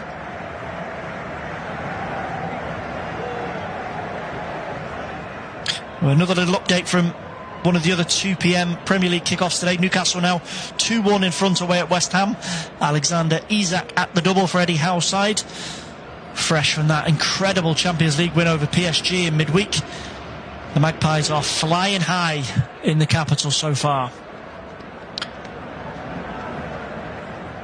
Neatly played off there to find Szoboszlai coming through the middle. He feeds it onto Diaz inside the box. Diaz shoots. Flashes wide of Verbruggen's post. That was a quick fire counter from Liverpool. Andy Robertson bursting forward from left back. Played the 1-2 with Dominic Szoboszlai. And Szoboszlai thought about the shot. As we know, he's more than capable of a banger from distance, but he saw the run of Diaz as Veltman was struggling to get back, but it was not a particularly tame effort from Diaz. Brighton will get themselves going again here with Solly March, but Alexander-Arnold reads that, cuts it out, but Diaz can't bring the pass under his spell. So a little over 20 minutes here to play at the Amex Stadium on Flash Score UK. Brighton 1, Liverpool 2. Mo Salah's brace just before the break, giving Liverpool the advantage. The Egyptian international capitalising on some defensive disarray from Brighton, you have to say. A not great situation to allow him to equalise, and then a horror show for Pascal Gross, who dragged down Szoboszlai to give away a penalty and allow Salah to give Liverpool the lead, which they've maintained in the first 25 minutes of the second period. But there's still plenty of time to go here as Mitoma looks to tiptoe forward up the left. He finds Pedro, tries to steer his way past Matic, but Mitoma bursts into the box there, and the strike did appear to hit Virgil van Dijk on the hand. And in what's been a few weeks dominated by VAR and handballs and offsides and refereeing decisions, that's That's one that we might keep an eye on in the next minute or so. It was a great run from Mitoma. He looked at caused a few problems. Yeah, Pedro got the better of Joel Matip, and as it bounced back to Mitoma, he caught it on a half volley. Van Dijk's arm was away from his body and it caught him. Roberto De Zerbi already has his iPad out. He's taking a look at it, and we'll wait to see whether there is a call made to the referee, Chris Kavanagh, incidentally on VAR duty today. And the strike from Mitoma skips up off Van Dijk's knee, catches him on the arm, the Dutch international. It does, and there may be a decision for Anthony Taylor to make here, and he's being told by his VAR officials to go and take a look at this. Roberto De Zerbi is giving his opinion, and Taylor, before he does anything, is going to go and speak to De Zerbi, and it's going to be a booking for De Zerbi. And I don't think there is going to be an eventual VAR check. That seemed to be the initial inference from Anthony Taylor, that he was going to take a look at it. Roberto De Zerbi furious with the decision. Okay. Can you hear me? Anybody home? Maybe not. Okay, thank you so much, everybody. If you are in the building, say hi to us. We have games going on your screen right now, but we're going to jump and talk about the lineup for Arsenal against Manchester City. David Raya in goal for Arsenal. William Saliba, Ben White, Gabriel Magalhaes, Zinchenko, Odegaard, Jorginho Frelo. Oh my goodness, Jorginho. Declan Rice. Forward, they have Gabriel Jesus, Eddie Nketiah, and Trossard. This is Arsenal. It looks like Saka is not there. Subs, they have Ramsdale, Kiwior, Tomiyasu, Thomas Partey, Emil Smith-Rowe, Fabio Vieira, Kai Havertz, Martinelli on the bench. Martinelli made the bench today, and Reece Nelson made the bench. No Saka, so that means that he didn't recover on time to play this game. Now, let's go to Manchester City. Ederson in goal. Kyle Walker. And then they have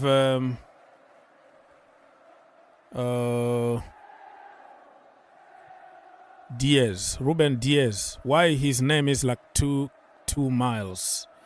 Nathan Ake, Gvardiol. They have Kovacic, Alvarez,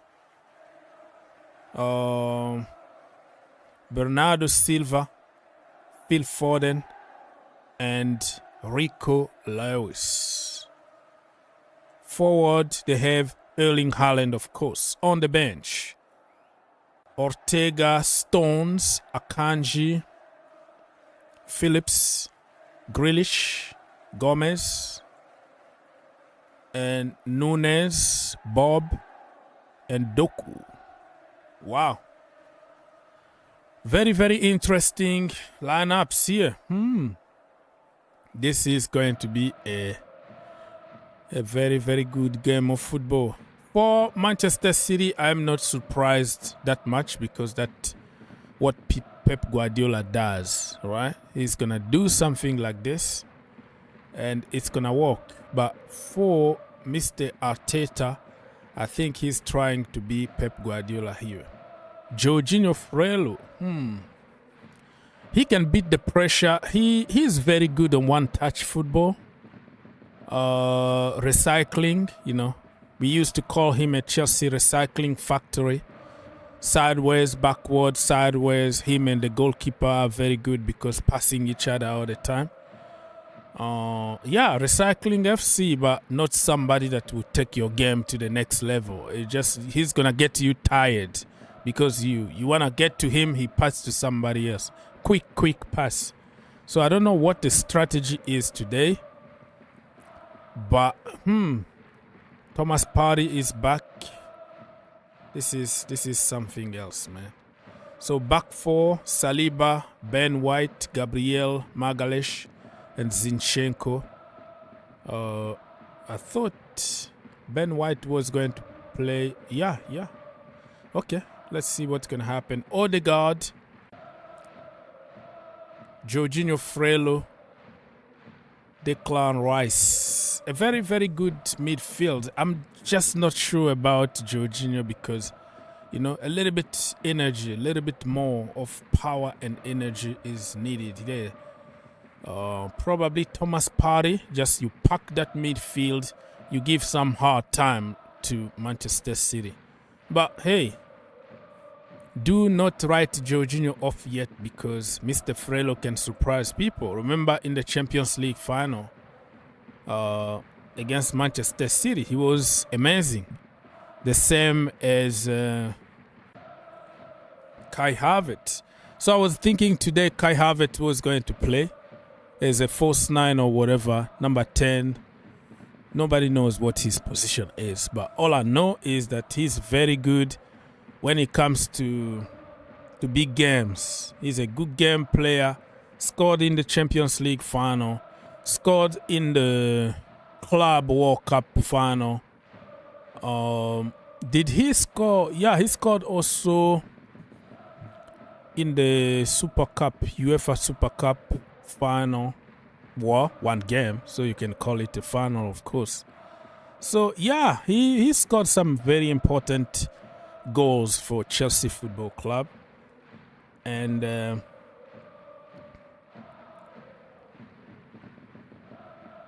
don't really have a problem with him. I just wish him the best, not against Chelsea, of course, but I just don't know how to hate people. That's the problem. So he did his time at Chelsea. Looks like Chelsea got Cole Palmer, who is very promising now. But we can't really get carried away, right? We have just to let it go. Let the kid, he's like 20 or 21 years old. Let him grow, let him learn, and let him, get that position. It's going to be very difficult for him, though. Nkunku plays almost the same position as him. Who else? I don't know. But it's going to be very difficult to see if he's going to be the one to play from that position. But that is a very good situation for Pochettino to have. Okay.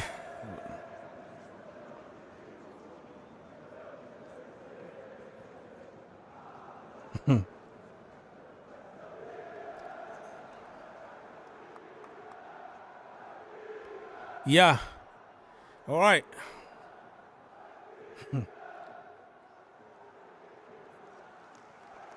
Okay, so people, if you are in the building, you can click on this link here and call us and have your say. So we can have a conversation, right? Let me double check. I'm checking different stuff on social media.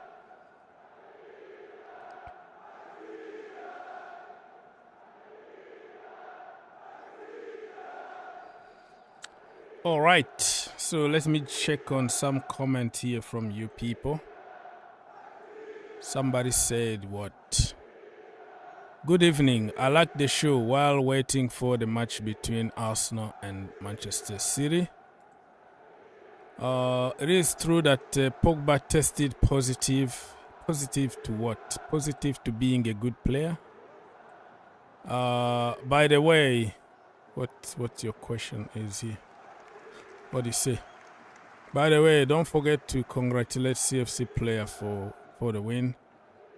Then it is that Didier Drogba has... What? Don't say that, man. Do not even try that. I don't even know why you put that on the screen, but you don't really say things here that is not true. Okay?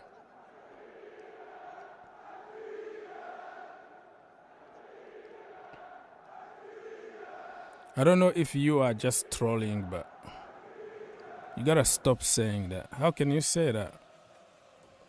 How can you even say that about Didier Drogba? You know that you just like ruin my entire show right now, because I have to go and double check everything.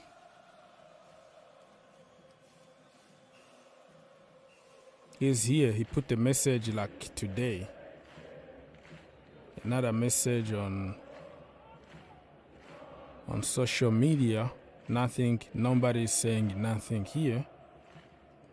So hey, you have to be careful, Mr. Desmond, because I don't want trolls here.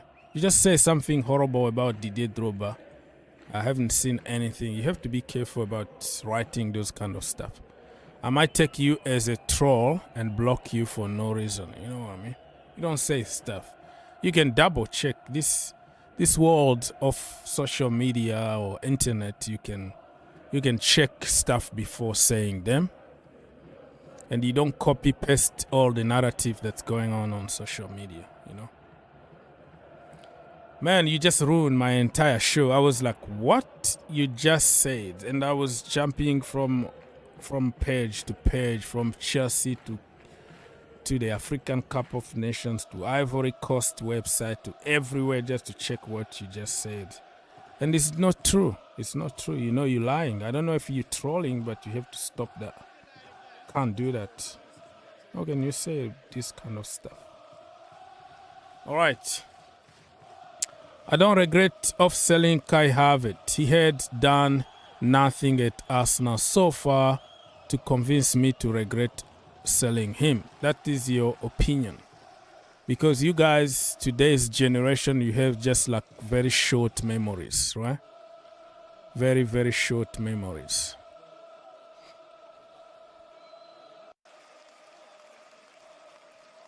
Me, I don't have any problem with Kai Havertz. Give him a break. He's not a Chelsea, but the most hate that he got online are coming from Chelsea fans. And the Chelsea fans that he won the Champions League and 3 trophies for them. All right?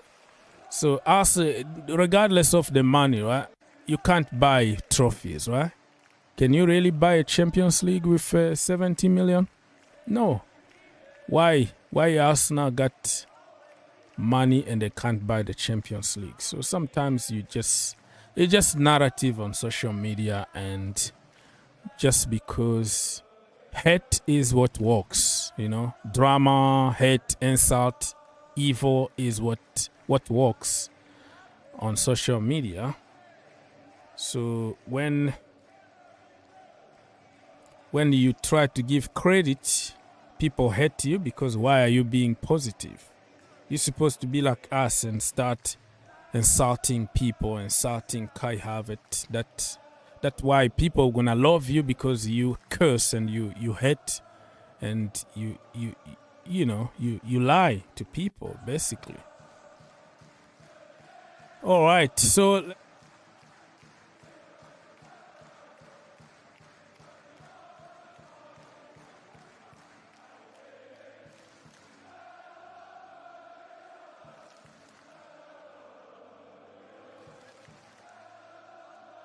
Sorry, my voice was gone. My microphone was off, but I was just reporting that Brighton just scored 2-2 between Brighton and Liverpool.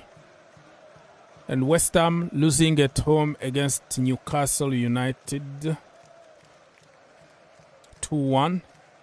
Aston Villa against Wolves 1-1. And this game here is gonna start very, very soon. 11:30 a.m. Eastern time. So it's going to start. What a game. So yeah. Great stuff. So people, if you are in the building, who do you think is gonna win? Who's gonna win this game?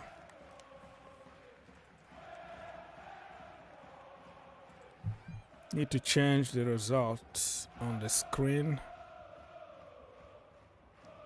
2-2. Desmond 2-2.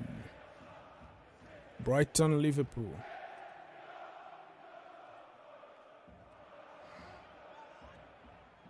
So Liverpool are gonna drop a couple points today. Well, the game is not done yet, but I think everybody wanna give them advantage because they feel sorry for them. But when the VAR and the referees make the wrong decisions against Chelsea Football Club every single game, nobody comes out to apologize or nobody is gonna say anything, right? Only Liverpool now, and everybody got involved, right?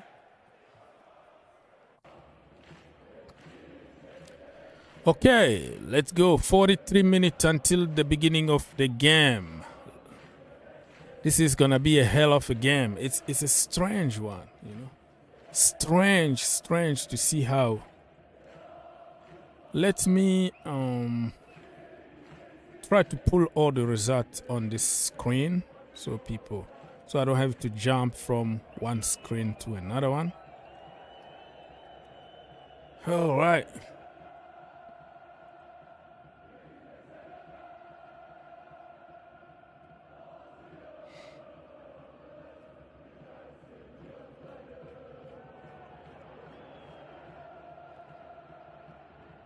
You don't just listen to everything that somebody said on the net, because they're gonna talk whatever attract people's attention.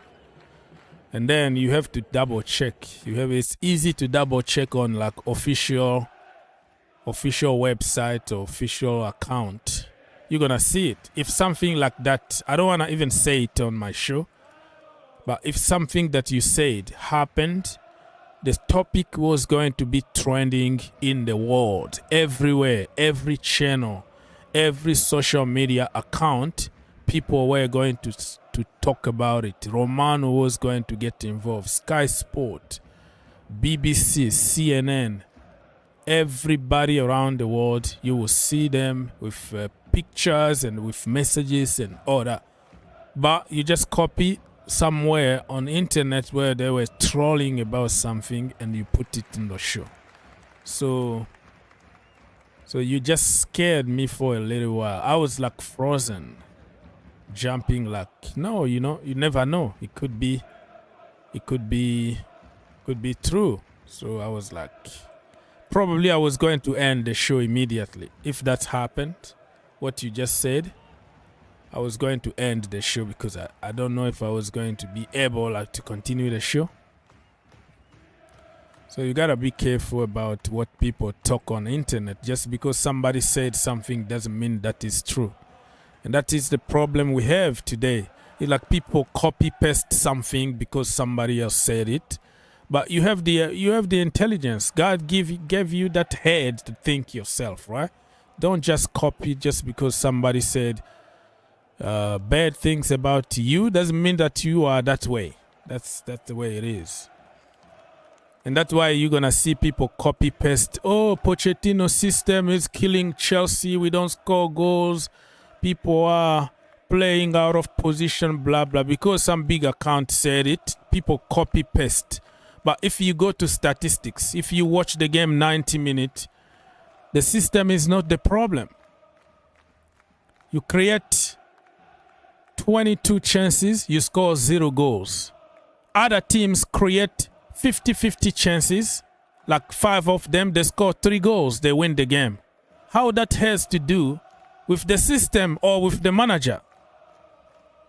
Now we still play Colwill in the wrong position, Cole Palmer in the wrong position, the same system, but we won games. Why? Because we were clinical, because we score a goal.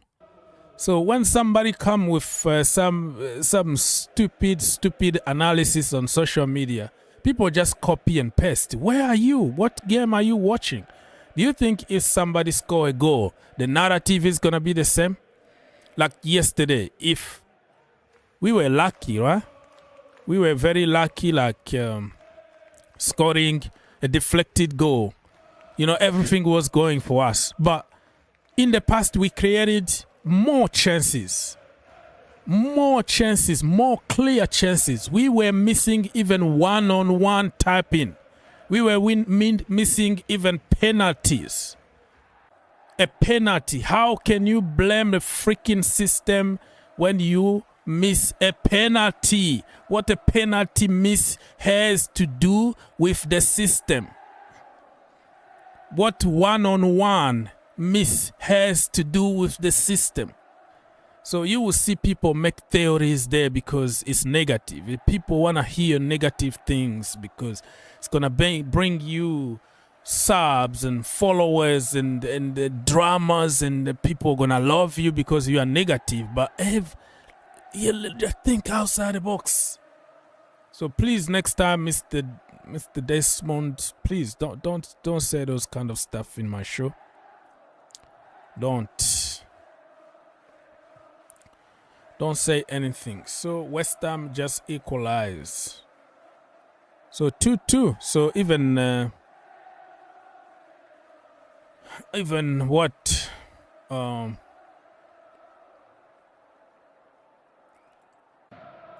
even Newcastle are gonna drop point after destroying PSG not long ago. Remember, they just destroyed the almighty PSG. I'm trying to arrange something on the screen so we can see the result live here, right? Live results.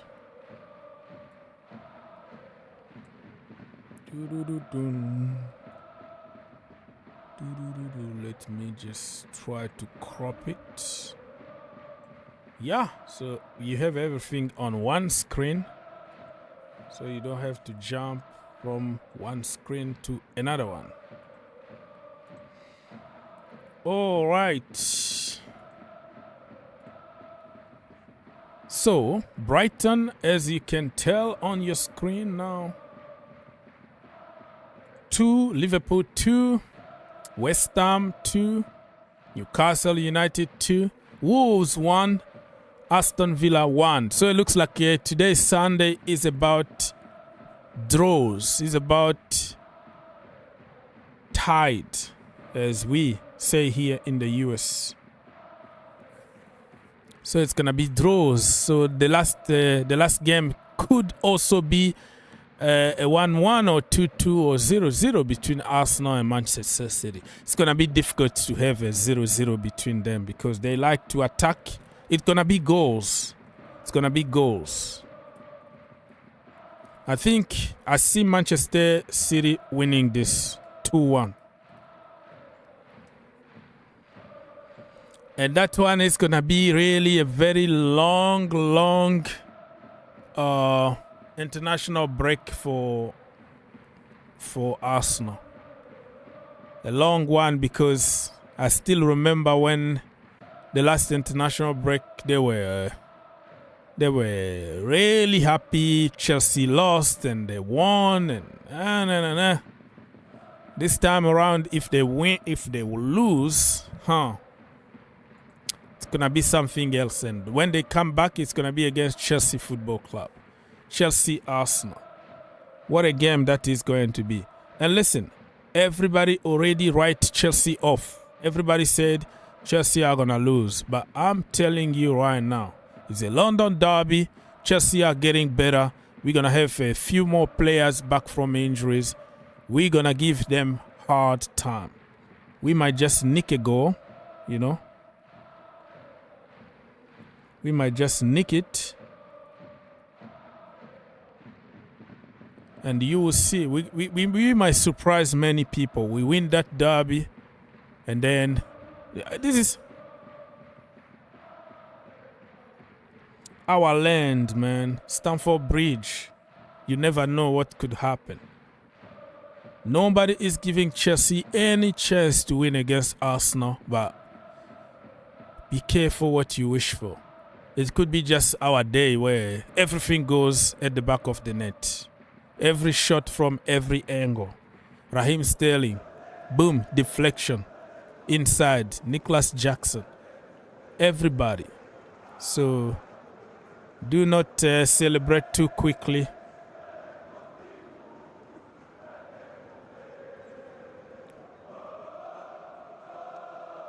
The game is over, people. The game is over between Brighton and Liverpool, 2-2.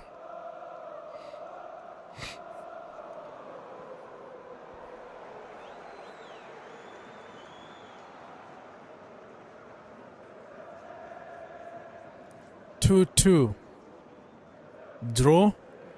West Ham against Newcastle United, still a few seconds to go, a few minutes. Wolves also against Aston Villa, still a few minutes to go.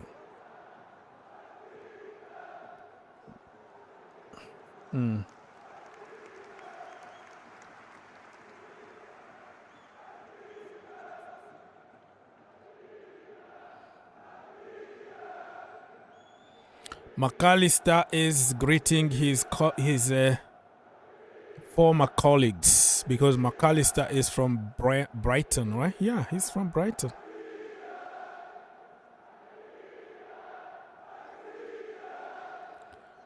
All right. Mo Salah.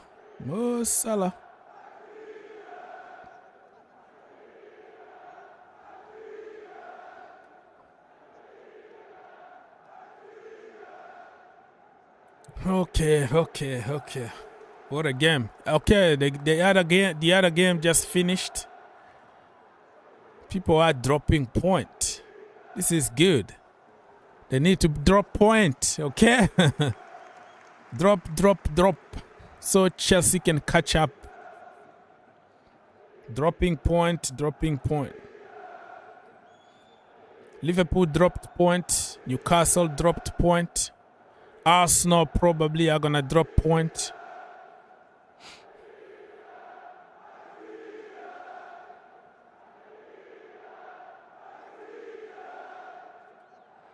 Ansu Fati.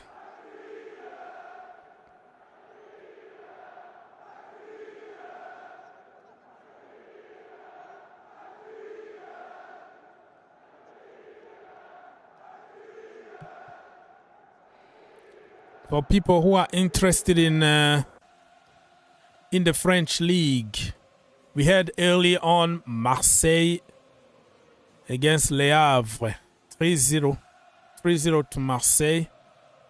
Brest, and I'm talking about the team here because don't confuse. Brest is a team. It's a team in France. It's a city in France called Brest against Toulouse, 1-1. Lyon actually dropped a couple points at home today, 3-3 against Lorient. Montpellier against Clermont, 4-2. The game's still going on. It's 90 minutes plus 5. And other teams are going to be played, later on today. Rennes against PSG. Lille against Lens. So that is the French league. Alexis McAllister been given an ovation here in the stadium. I don't think Moises Caicedo is going to get the same ovation or the same respect here because of the saga. But Brighton, they have to keep in mind that they are a selling team, right? So you're going to lose players always because you're going to sell players. All right, so this game is over. We're going to now focus on the Arsenal game. If you want to call us, you can click on the link somewhere and you call us, right? If not, and then we're going to do the commentary voiceover for the game.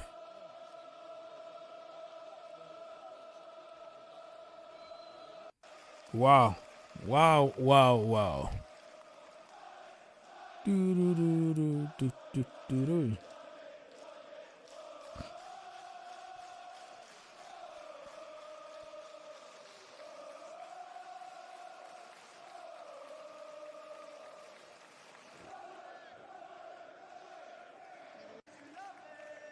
So Mo Salah is gonna fight this season for the Golden Boot with Haaland because he got like 5 goals so far, right? 5 goals, 4 assists, and that's been only for in 8 games. It's gonna be difficult to catch up with Haaland, but hey, you gotta do what you gotta do.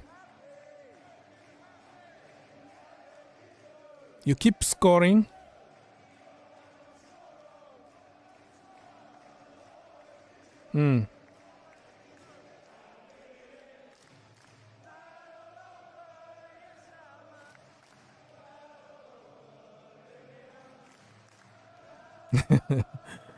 Yeah, I think Liverpool are gonna ask to replay this game.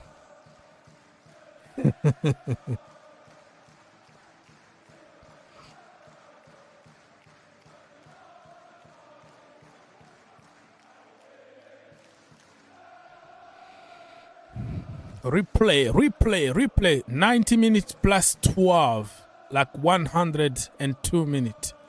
Already for the game between Wolves and Aston Villa. Wolves actually got a red card. Somebody got a red card. What the hell?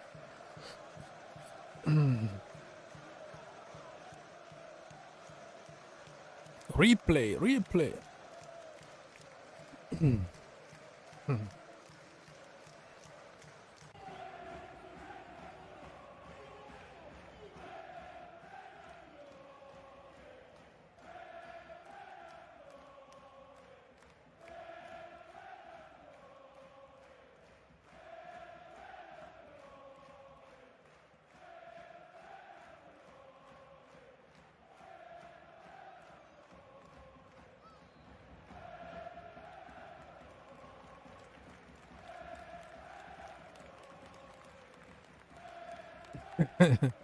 All right.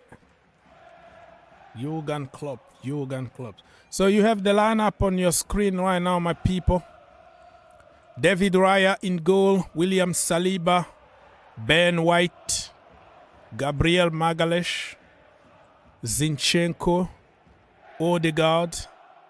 What I'm doing? I just destroyed this myself. What the heck?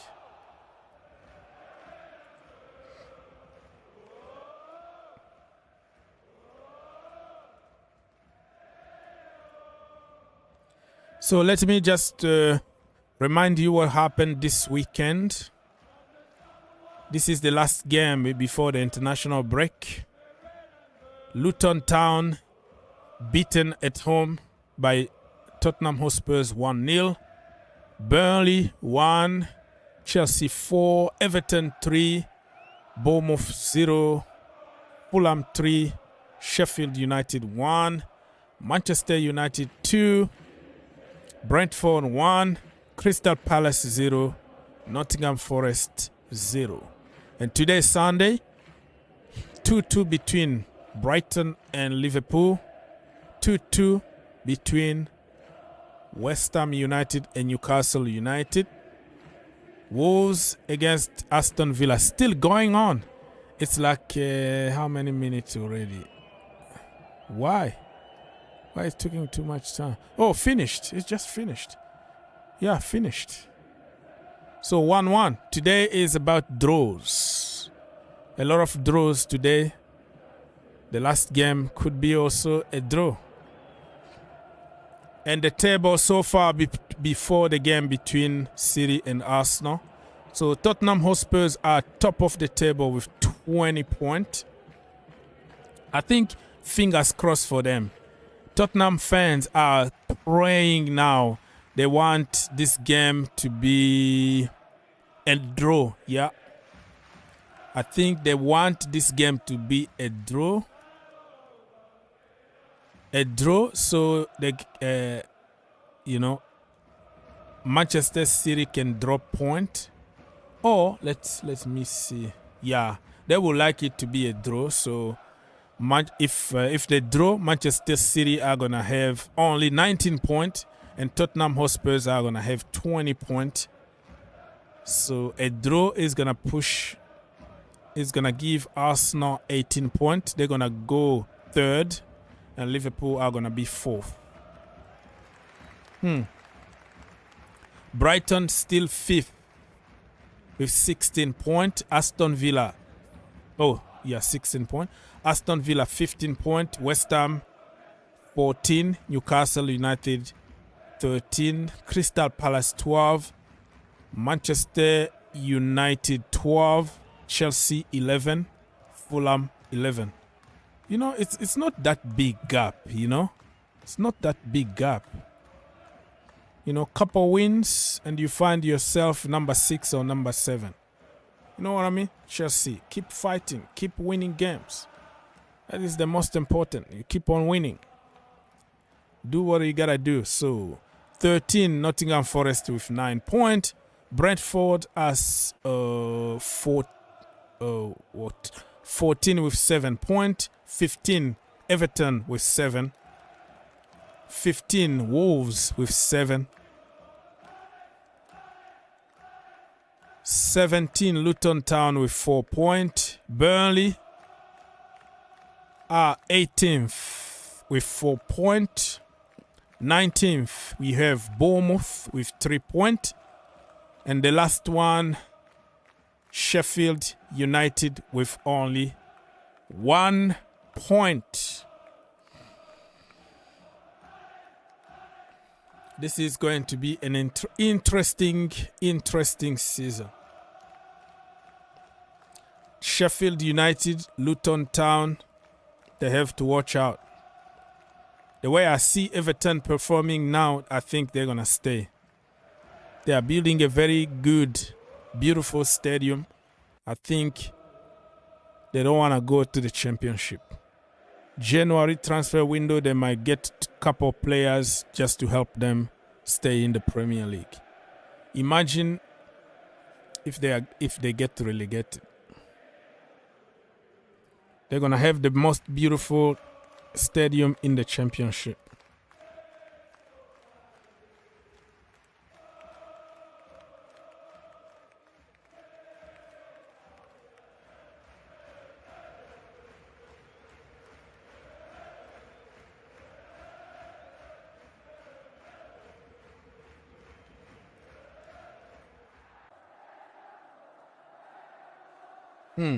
Interesting.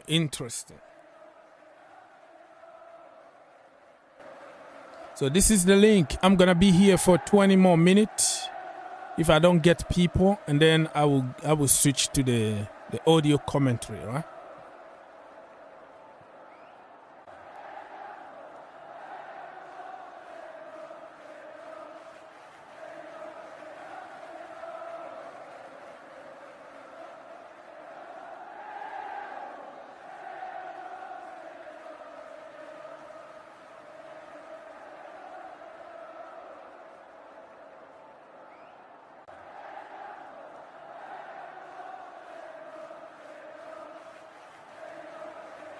All right.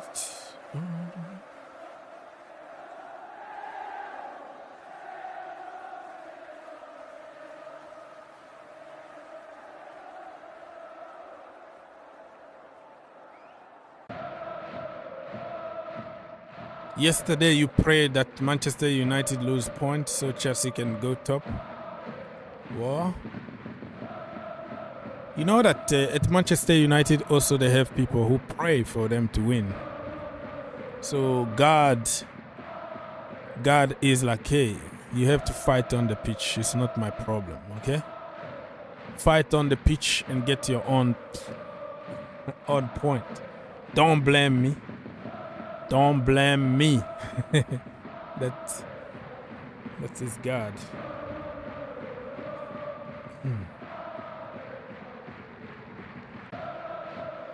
Why Harvard is not in the starting 11? Harvard was going to help them win.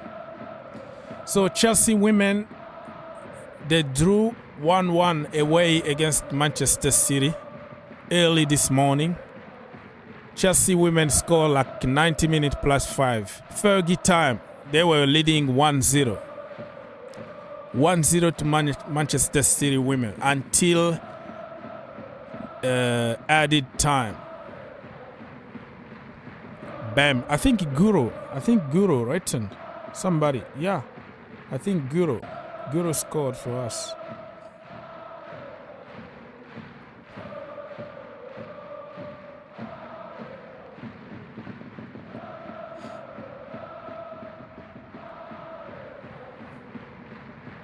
Mohamed Kudu, what a player, man.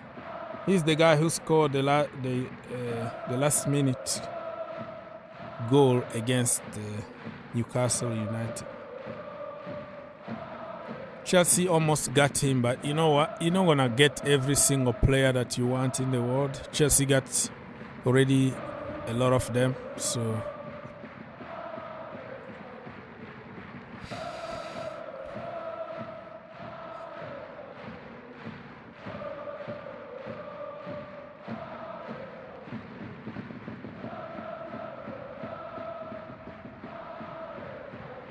Yeah, all these issues are gonna be fixed.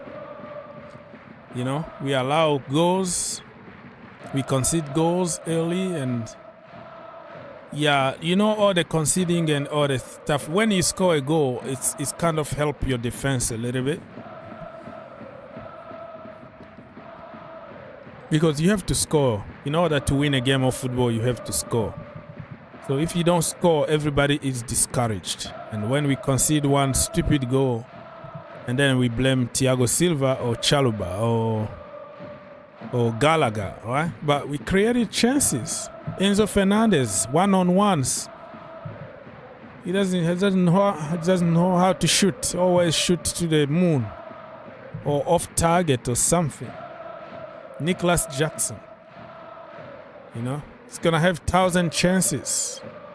You don't score, you don't win.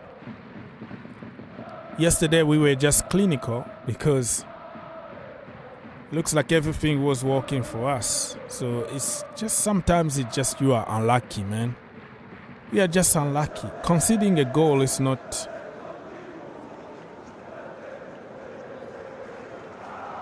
It's not that bad, because if you know you can fight and score, you don't worry, because you always know that you're going to score.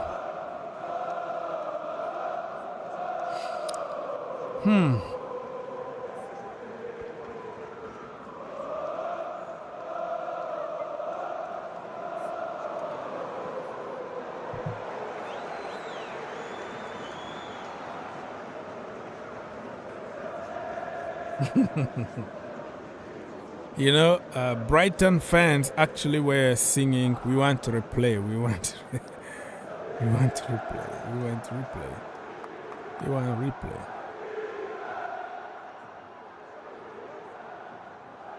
Now everybody is going to be demanding for replay if they don't win.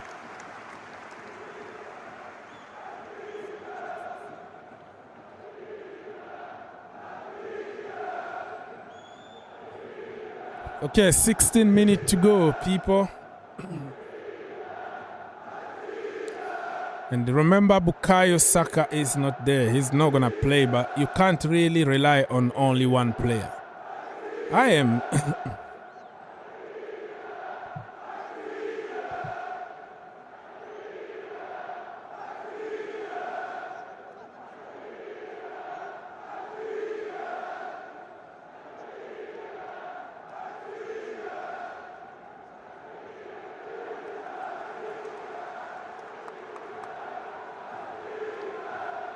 You know?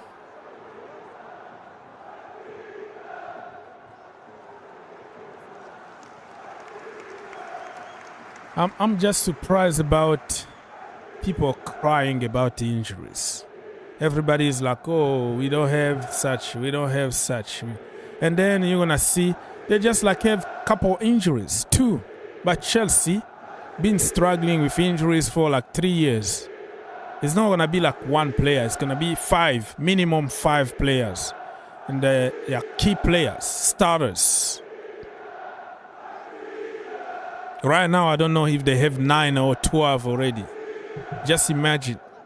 But everybody else is just crying and giving excuses. But when it comes to Chelsea Football Club, oh, don't give excuses. Don't give excuses. That is excuses. It's not an excuse, because you play a different kind of game when you have Nkunku inside. When Nkunku plays, that is a different kind of game. What? When you have Fofana in the defense, that is a different game.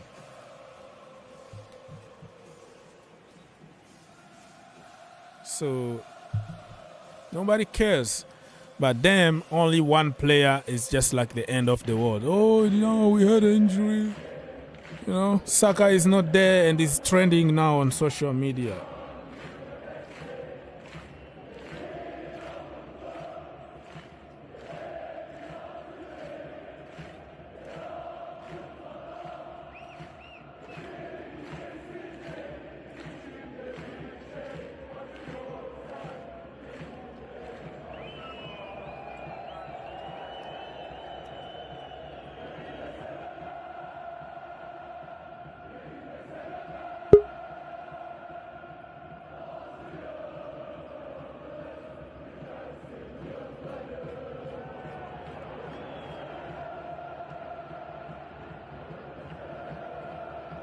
Mark, what you saying? Well, I don't know what the problem is with some of these teams. When we talk about injury, they might think that, hey, we are complaining a lot. But obviously, when you lose your key player into a very, key game, it's going to affect you in a way. So all those who are crying over the injuries, they have to deal with it. This is what Chelsea have been doing for some time now. But people always think that we are complaining a lot. Just look at the number of injuries at the beginning of this season. No team will ever go through this and survive. And I think the boys have really been done well, coming from the backdrop that this is a new team, like it's less than 6 months. But we're still trying to manage some of these games, and still we have some players who are still not fit to join the team. So me, I really don't care about Arsenal or Man City or any other team who go through some similar things, because it feels like every time people will be trolling us if we are losing a lot of games. They have like joy in that, and I think they have to deal with that. But today's game, looking at their strength, I surely believe that City might come up with 3 points, leaving the Emirates. Because did you see the last goal that Mohamed Kudus scored for West Ham? Oh no, I was watching. I will look at it later. But he scored, and it was 2-2 at the end, like 90 plus something. He scored and 2-2. Yeah, that's one signing. I always hate that we couldn't have brought this boy to Stamford Bridge. If we had gotten him, it would have been perfect. But at least we have Cole Palmer for now, so we can't complain a lot, because that guy can play so many positions. And if you have a team like Chelsea that always go through a lot of injuries, you can always have Kudus playing in different positions, and he's going to play it very well. One thing I like about him is when he has the ball, you have to struggle so hard to get the ball from him. He can possess the ball, control the game, and that was a very good goal outside the box, left foot. He's left foot, and he's very intelligent. Bam, like bottom corner. When you watch our game against South Korea in the World Cup, there was a goal he scored with his head, and it was just a slide header. Like, no, not every player can think about that. He just jumped and used a very slight head. Like, he scored a very perfectly goal. Weighted. Yeah, he's a very intelligent player, and if you have such a player in your squad, I guess you have a very good player. But I hate that he's playing for West Ham. The way he's playing, it should be in a very big club, Chelsea or maybe City or maybe Barcelona or somewhere. I don't know how it's going to go, but if you play... Well, they are in Europa League and they are in front of Chelsea, so based on the actual form of the couple years, let's be honest here, based on our form of the last couple seasons, they are in front of us. You know, they are like 7th at the moment. They are in Europa League. They just won European competitions last season. They might go to the Champions League this season. Coming season. You never know. You're saying that, but you still like 12 or 11, whatever position you are. But you know, it's funny because if you look at it that way, then you make a big mistake. If Chelsea should win 3 more games, you know, we'll come on top of the table. That is a lot of ifs. That is a lot of ifs and maybe and 3 games. Maybe. You know, you can't always like you know.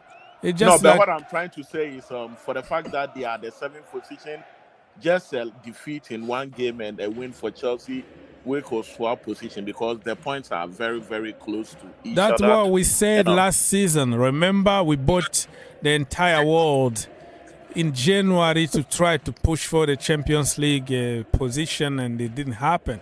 I would say, oh, this is the mentality we can't really have we are Chelsea. Even if you are 15th now, just couple wins only, it's gonna take us and you pray that another team drop point. All our three coaches who took over last season complain about the commitment of some of these players, like the dressing room and everything was so like toxic. And if you are a coach and looking at how things were going, it will be very difficult for you to like win some of these games. That's why sometimes I'm very stop giving excuses. Just be realistic. Smell the coffee, bro. Smell the coffee. There is you are like Ajax. You are like Ajax Amsterdam now. Let me tell you something. Oh, we are champions. We were in the semi-final of the Champions League. Look at us. They are in the relegation zone right now. That is your position.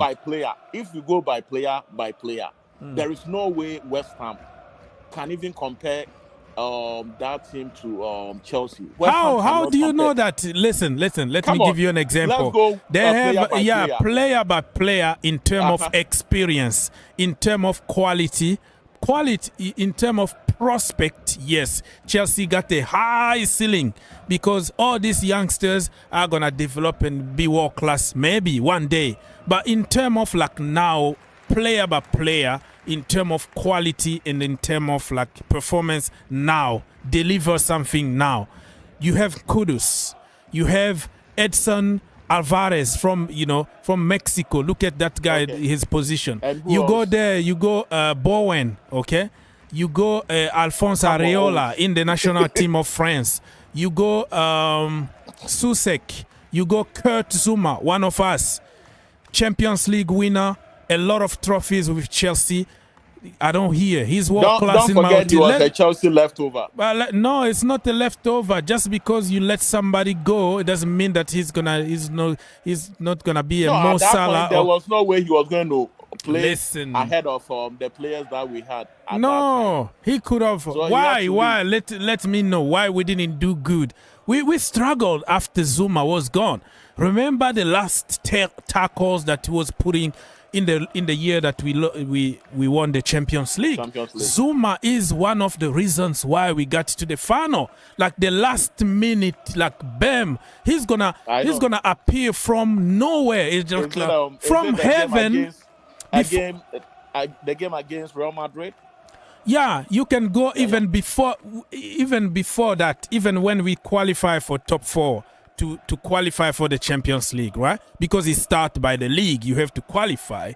And I still remember those tackles like against Crystal Palace, the last minute, Benteke almost like one-on-one with Kepa, and Zuma is gonna be like from somewhere, and then boom. Let me ask you something. So you listen. Take your blue coat off for now, right? Like be a football fan. Let's be honest here. If we go in terms of quality, in terms of experience, know-how, they won European competition. Like earlier than us. They won it last season. We won it 2 years ago, right? They won it, last season. They got Ward-Prowse.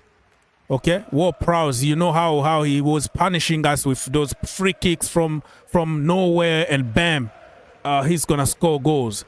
And even the goal, how he completely destroyed us at the beginning of this season. If you go player by player, I'm telling you, they invested money wisely. But let me they say got something. 100. Can you agree to the fact that when you come into the sport, there are greats, there are team A players, team B players, team C, and it will depend on the talent and everything. Somebody might have all the experience, but that person can never and ever wear the shirt of Man City or Chelsea or that's what I'm trying to say, that even if you go player by player, we might have young, inexperienced players, but when you grade them, they might be ahead of those players we are talking about. Prowess can never come to Chelsea and command a starting 11. It will never happen. James Ward-Prowse, bro. Listen, even Alvarez last season. Last season, Chelsea gave 50 million the last minute to get him. So he's not that bad. Probably by I'm now not talking about we are Alvarez, going to I'm have. talking about And Kudus also.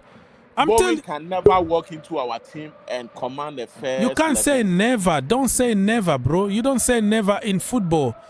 Because we had Emerson Palmieri. Emerson won us the Europa League when we completely destroyed Arsenal in the final. He was there, Emerson Palmieri. And now, today, you seem to say, oh, he's a leftover. Leftover for what? The guy who was bowling, he was at Chelsea. He had all the opportunities. That's what I'm telling you. No, it doesn't have. No, you're talking as if you don't know how football works. Like, just because one manager didn't use you doesn't mean that you are bad. It just doesn't work for him or not what he's trying to do. Yeah, there are so many factors that will make you lose so your just because he didn't make a Chelsea Football Club doesn't mean that you're not going to score goals somewhere else, or you're not going to become De Bruyne or Salah, or you're not going to become somebody somewhere else. Let's listen from other brothers and we're going to come back. Sure. Mr. Gordon is here and Aziz. Let's go, Mr. Henry. Hey, guys, greetings, and it's good to see you guys again. I don't know how long Oaks have been up because they've been games upon games upon games this weekend. We need to give him thank you. I'm telling you, like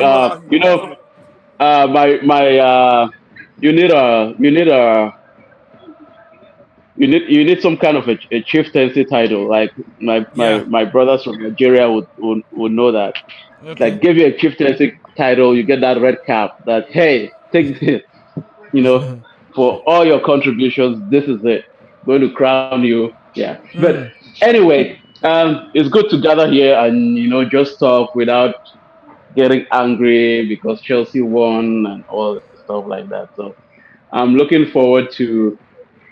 I just want to add to your conversations about Ward-Prowse. He's that kind of player, just like Mark was saying. He's that kind of player. He's good, but it's like not good enough at the same time to play like a major, like be in a major role. Sometimes I look at him, I said, this guy would have been like a good addition to our. He would have been that kind of guy who would, take our free kicks and score, just like we used to have this defender called Alex. Alex, who used to give this powerful, very powerful free-kicks. Yes. Like, he could be that kind of guy. He could be a penalty taker like Jorginho was, but he ended up there. And then Kudus again, scoring for West Ham. Sometimes these players score and you say, wow. Could we have gone for this guy? But anyway, I have no regrets. But I think, honestly, I want to add to what also made, like West Ham, they have a lot more quality and experience than we do. But I'm sure that we will get to that level at some point sooner or later. So Aziz can chip in here now. Aziz, hey, are you there? Mr. House. Good. Yes. Yeah. Good morning. Good morning. Good morning. Sir. Bonjour. Bonjour.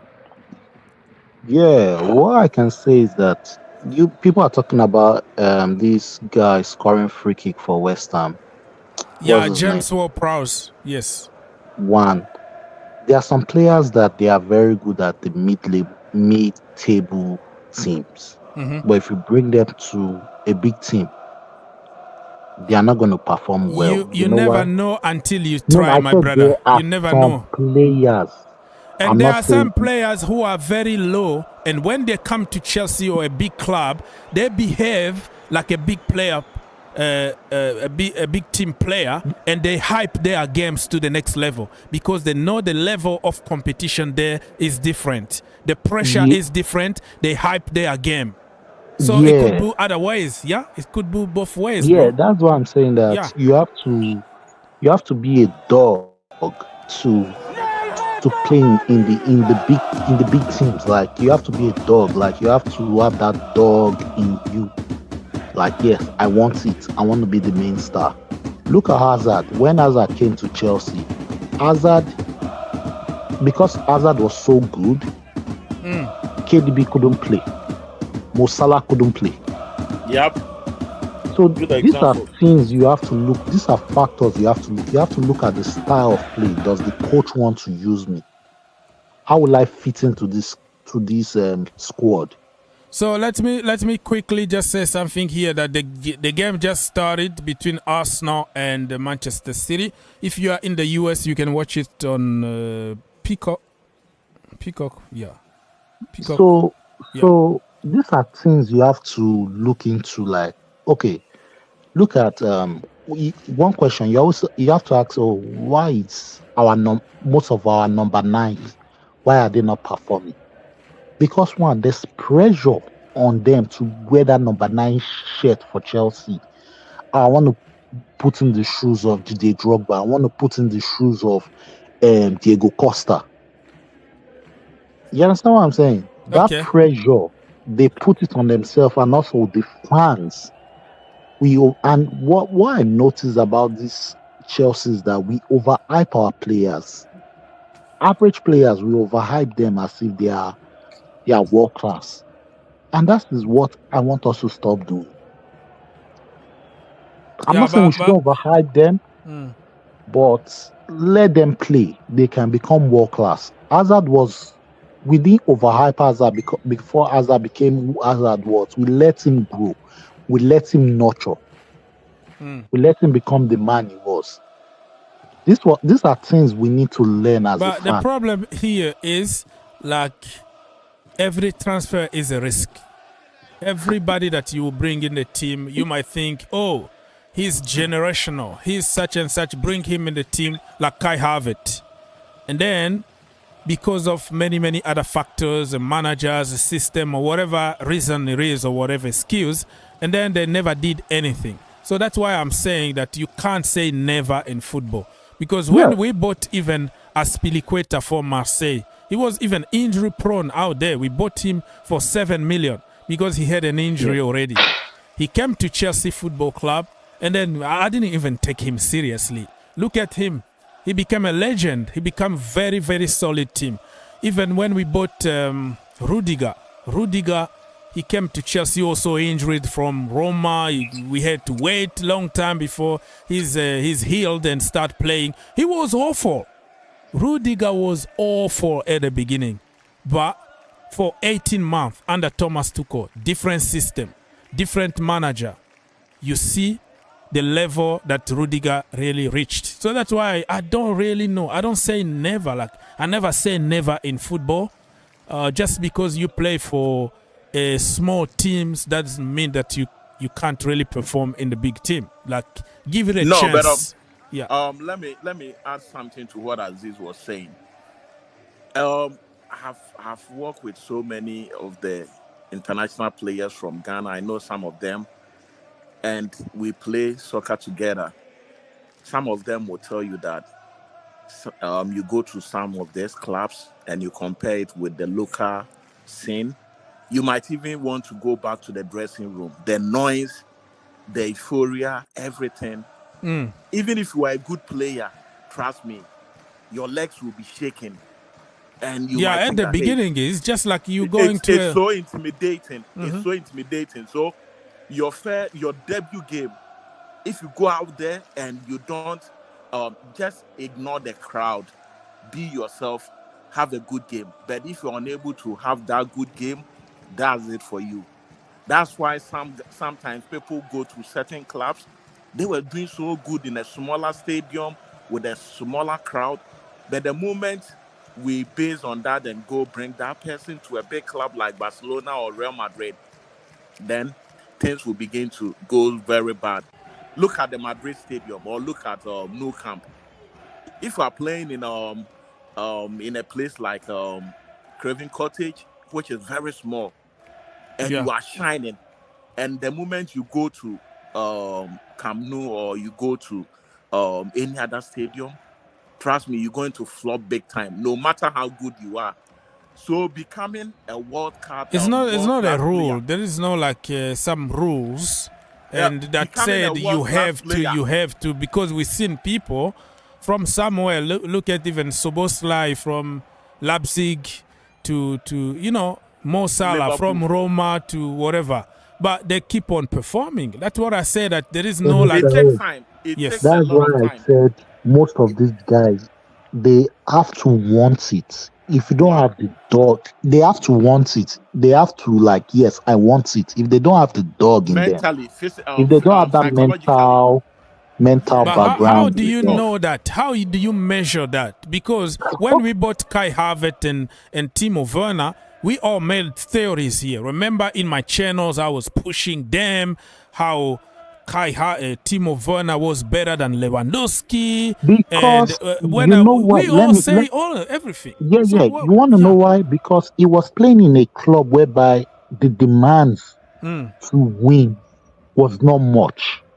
If you are playing in a club that the demand they were to finishing win top three every single season. Mr. Holt, they played the Champions League every single season. Can I talk? Yeah. If you are playing in a team that the demands is to win is not much, you're going to perform. But when you now step up your game, okay, come to a club that you have to win. The pressure is too much for most of these players. The news, everything, the media is going to affect these players. That even the fans, their confidence will start. Okay, when they were in those clubs, regardless if they play rubbish or anything, the coach still uses them. But now you are playing a team whereby if you don't perform in your first 5 games, another person is going to take your spots. And your confidence start going down lower.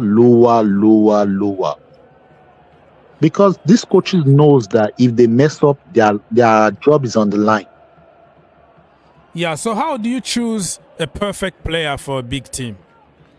How do you know? How can you recruit him and know exactly, let's go for this guy? For a big team, you have to go, one, look at his skills, look at his mentality. Can he play under pressure?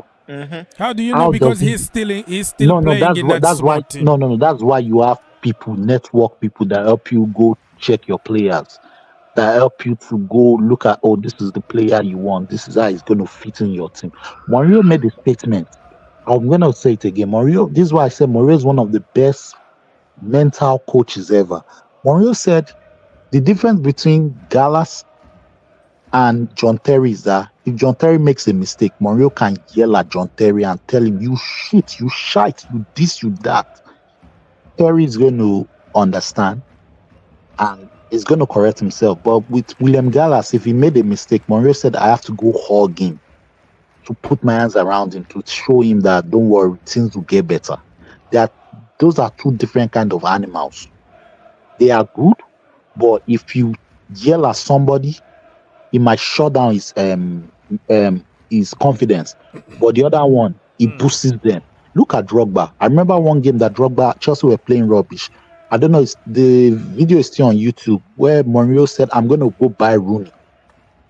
That was in the dressing room, that he was going to buy Rooney to replace Drogba.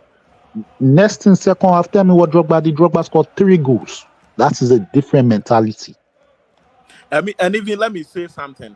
You remember when Barcelona was having their best time in Europe, when they have the likes of Puyol, Oliger, name them, this Mexican guy, Marquez, Ronaldinho, Messi was picking up a little bit, and at a point in time, corner kick for us now, people. Corner kick, and it's 9 minutes in my location.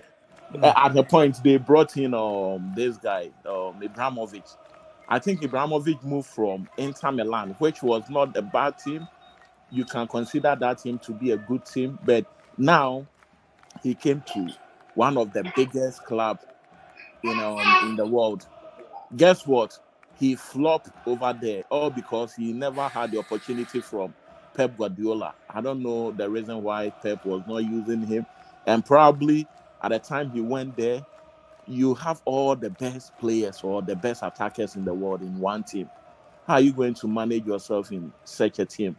It's going to be a very difficult situation for you. I guess when he went there, this guy might have moved to AC Milan, Ronaldinho, and I'm not sure about Eto'o, whether Eto'o was. That was a swap deal. It was a swap deal. Yeah. But the problem is, we are mixing everything together here, because Ibrahimovic, first of all, he didn't flop because the manager refused to play him.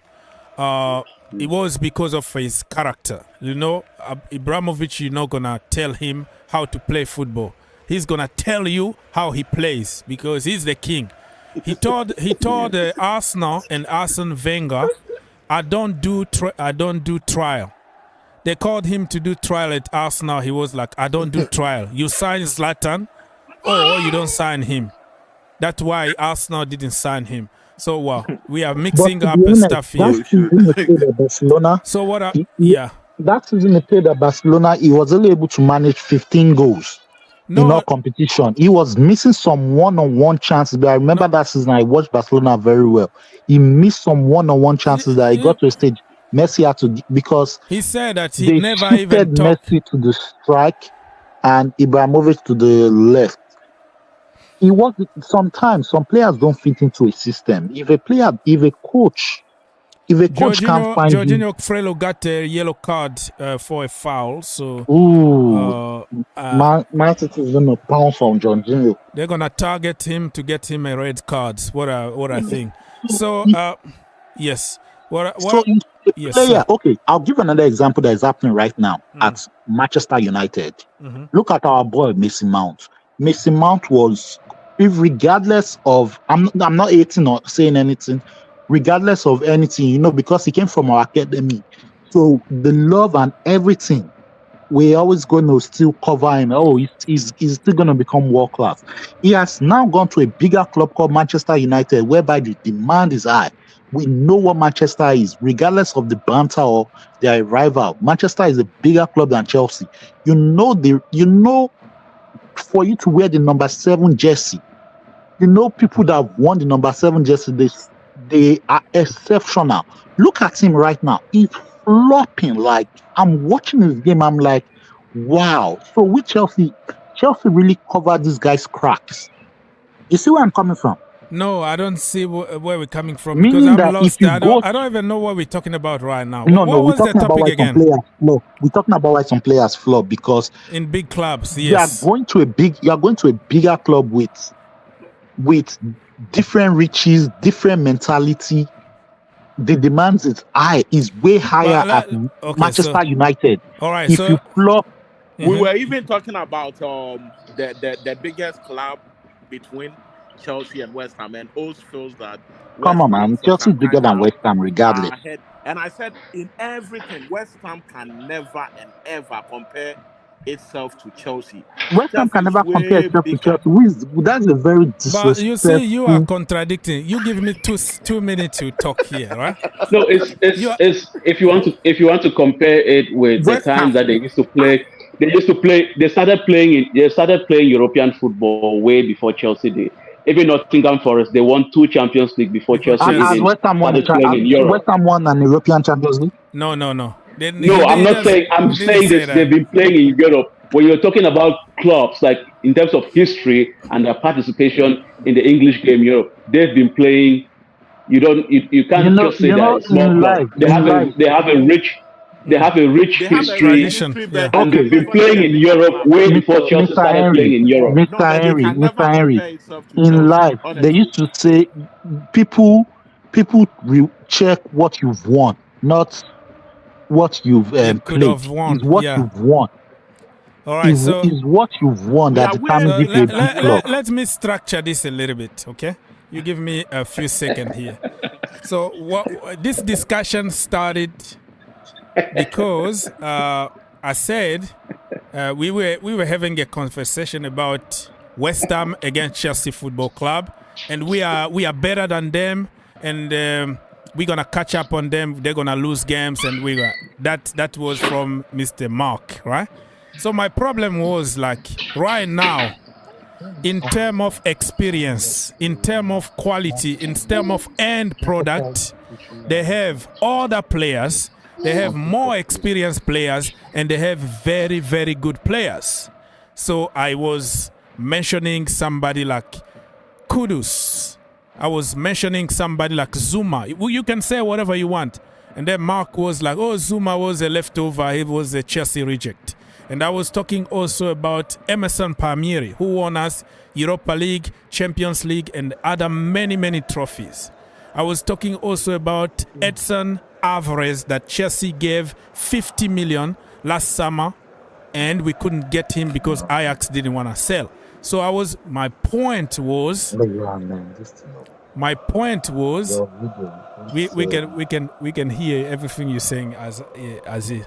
So my point was that just because they are called West Ham doesn't mean that we are better than them. They punish us in the first leg this season, 3-1, 10 against 11. So I was trying to make a point that just because on paper you are a small club doesn't mean that you have all bad players who are not Chelsea quality. So because I want to ask you a question. So because Chelsea had a bad season and we didn't quickly pick up, now so we can say Fulham, Aston Villa, West Ham, they are bigger than us. No. We didn't say that. That is not the point. No, that's what you're trying to say. That is a no. Because Chelsea's ambition is different from West Ham's ambition. One, the quality of players we have is way more than what West Ham have. West Ham before, theirs is just to survive the Premier League. Now, because they've won the Europa, what cup did they win? They won something. Last season. So their confidence, it boosts their confidence. But the levels, they are levels in football. Born because Chelsea is having midlife crisis. Born because we have a bad people on top. There are levels. You can't compare the players we have to the players of West Ham. How much is the highest player over there? Raya, sorry, let me report something. Like Raya almost conceded a stupid goal. He tried to play from the back, and Alvarez was there putting some pressure, and oh man, almost scored a goal. Raya was going to be buried alive. Man, he was going to be killed. Wow. And everybody was going to say, oh, where is Ramsdale? I wanted Ramsdale. All right, so let's see structure. So Mr. Aziz just gave us a point of view. Mr. Henry, you said you're going to answer to that. Go to the point. Yes, so I'm looking at I wanted to add that you're looking at it from the current level of players that they have. They have more quality. That is true. That is very true. So you can't. Oh my God. So you can't compare this Chelsea team now with this current West Ham team, because they have a lot of experience and they're playing together. That's what I told Mark. Nobody said that they are bigger than us. But right now, in terms of right now. But you let me finish, and I will let you finish. Or you just talk, and I will talk after you. Then you go. No, you go ahead. Because I think you are trying to take my word out of context just to win the debate. Well, you're not going to win today, bro. You are taking everything. I'm not saying that they are bigger than Chelsea, right? What I'm saying is, right now, last season, they finished better than us. They are in Europa League. They sold Declan Rice. They got a lot of money and invested very well. Don't tell me that somebody like Kudus doesn't deserve to be in the Chelsea team. Don't tell me that Alvarez doesn't deserve to be in the Chelsea team, because we went for them. We wanted them. For some reason, we missed on them. But when they play for them, we try to sabotage them now. Oh, you are not Chelsea quality because of the entitlement. We think that we are Chelsea. Everybody that plays for Chelsea is better than West Ham or better than Fulham because we are Chelsea. We even wanted Declan Rice. We wanted Declan, yes. Let me say something before I forget. We were talking about player by player. I wanted us to do player by player. That's what. Okay. Let me do player by player. Let's go to the goalies. Right now, we have Sanchez against the French guy. I don't think he's even had a lot of international, call-ups or whatever it is. He's a World Cup winner. He played a couple of games in the World Cup that we won in 2018. Okay, that's fair. Okay, and he played for Real Madrid. Okay? He went to Real Madrid and won the Champions League with Real Madrid playing games. So just because you don't care about other teams doesn't mean that. Player by player, he could be ahead of Sanchez. Let's give him that. Let's talk about form at the moment. At the moment, Sanchez is really on top. Because if you look at statistics, I can give you that. Like, we're talking about now. It's not about what you want, right? You cannot compare this guy, this Jamaican guy. Mikel Antonio to Nkunku. Never.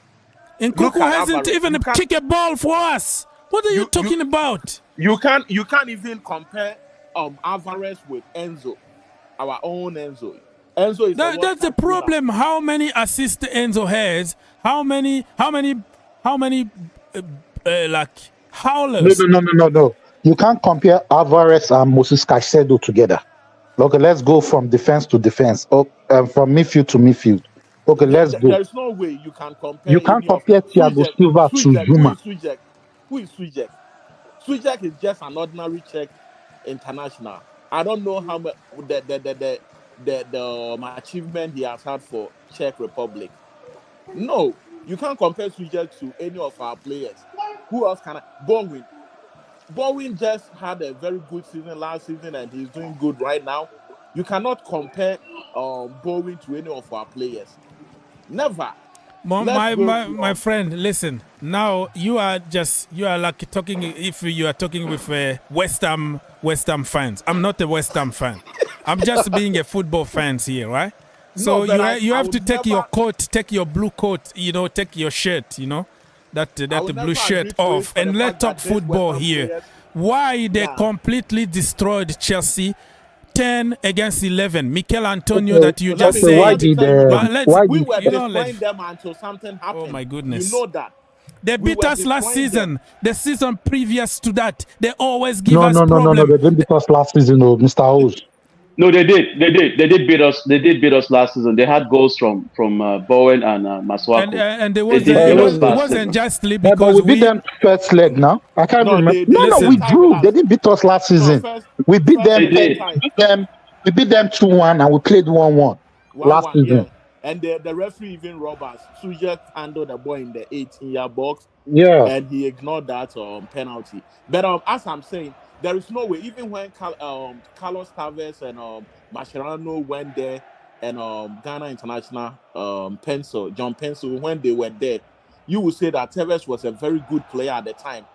We were beating them here and there. There is no way West Ham can be a bigger club or they can compare their players to Chelsea players. Nobody, Lucy, you are taking everything out of context. Nobody is talking about the bigger club. There is only one club in London. But listen. You are now comparing. There is only one club in London, and that is Chelsea. But it doesn't mean. But let me finish. You don't let people finish. Like, the problem now is, right now, if you look at Arsenal, if you are honest, you're going to say that they've been building for 5 years and they are better than us. But it doesn't mean that they are bigger than us or London is red. You are all over the place because you want to win the debate. The point I'm trying to make is right now they are better than us because they completely destroy us. and they have more experience, they have end product, when Chelsea have talent and hope that they can perform in the future when everything starts clicking together and those players are developed. Mr. House, thank God there's Google here. Let's look at statistics. We've beaten West Ham. Chelsea has won 28 games in total of 91. West Ham has only won 15. So that is going to tell you we're still a bigger club than West Ham. No, he says right now Chelsea is the biggest club. Let's talk about the current. Everybody should know right now. Let me tell you something. No mid-table team now who want to play Chelsea. I'm telling you right now, with the way those boys are playing. I'm telling you. No, I'm telling you, even the top 4 is not ready for this Chelsea.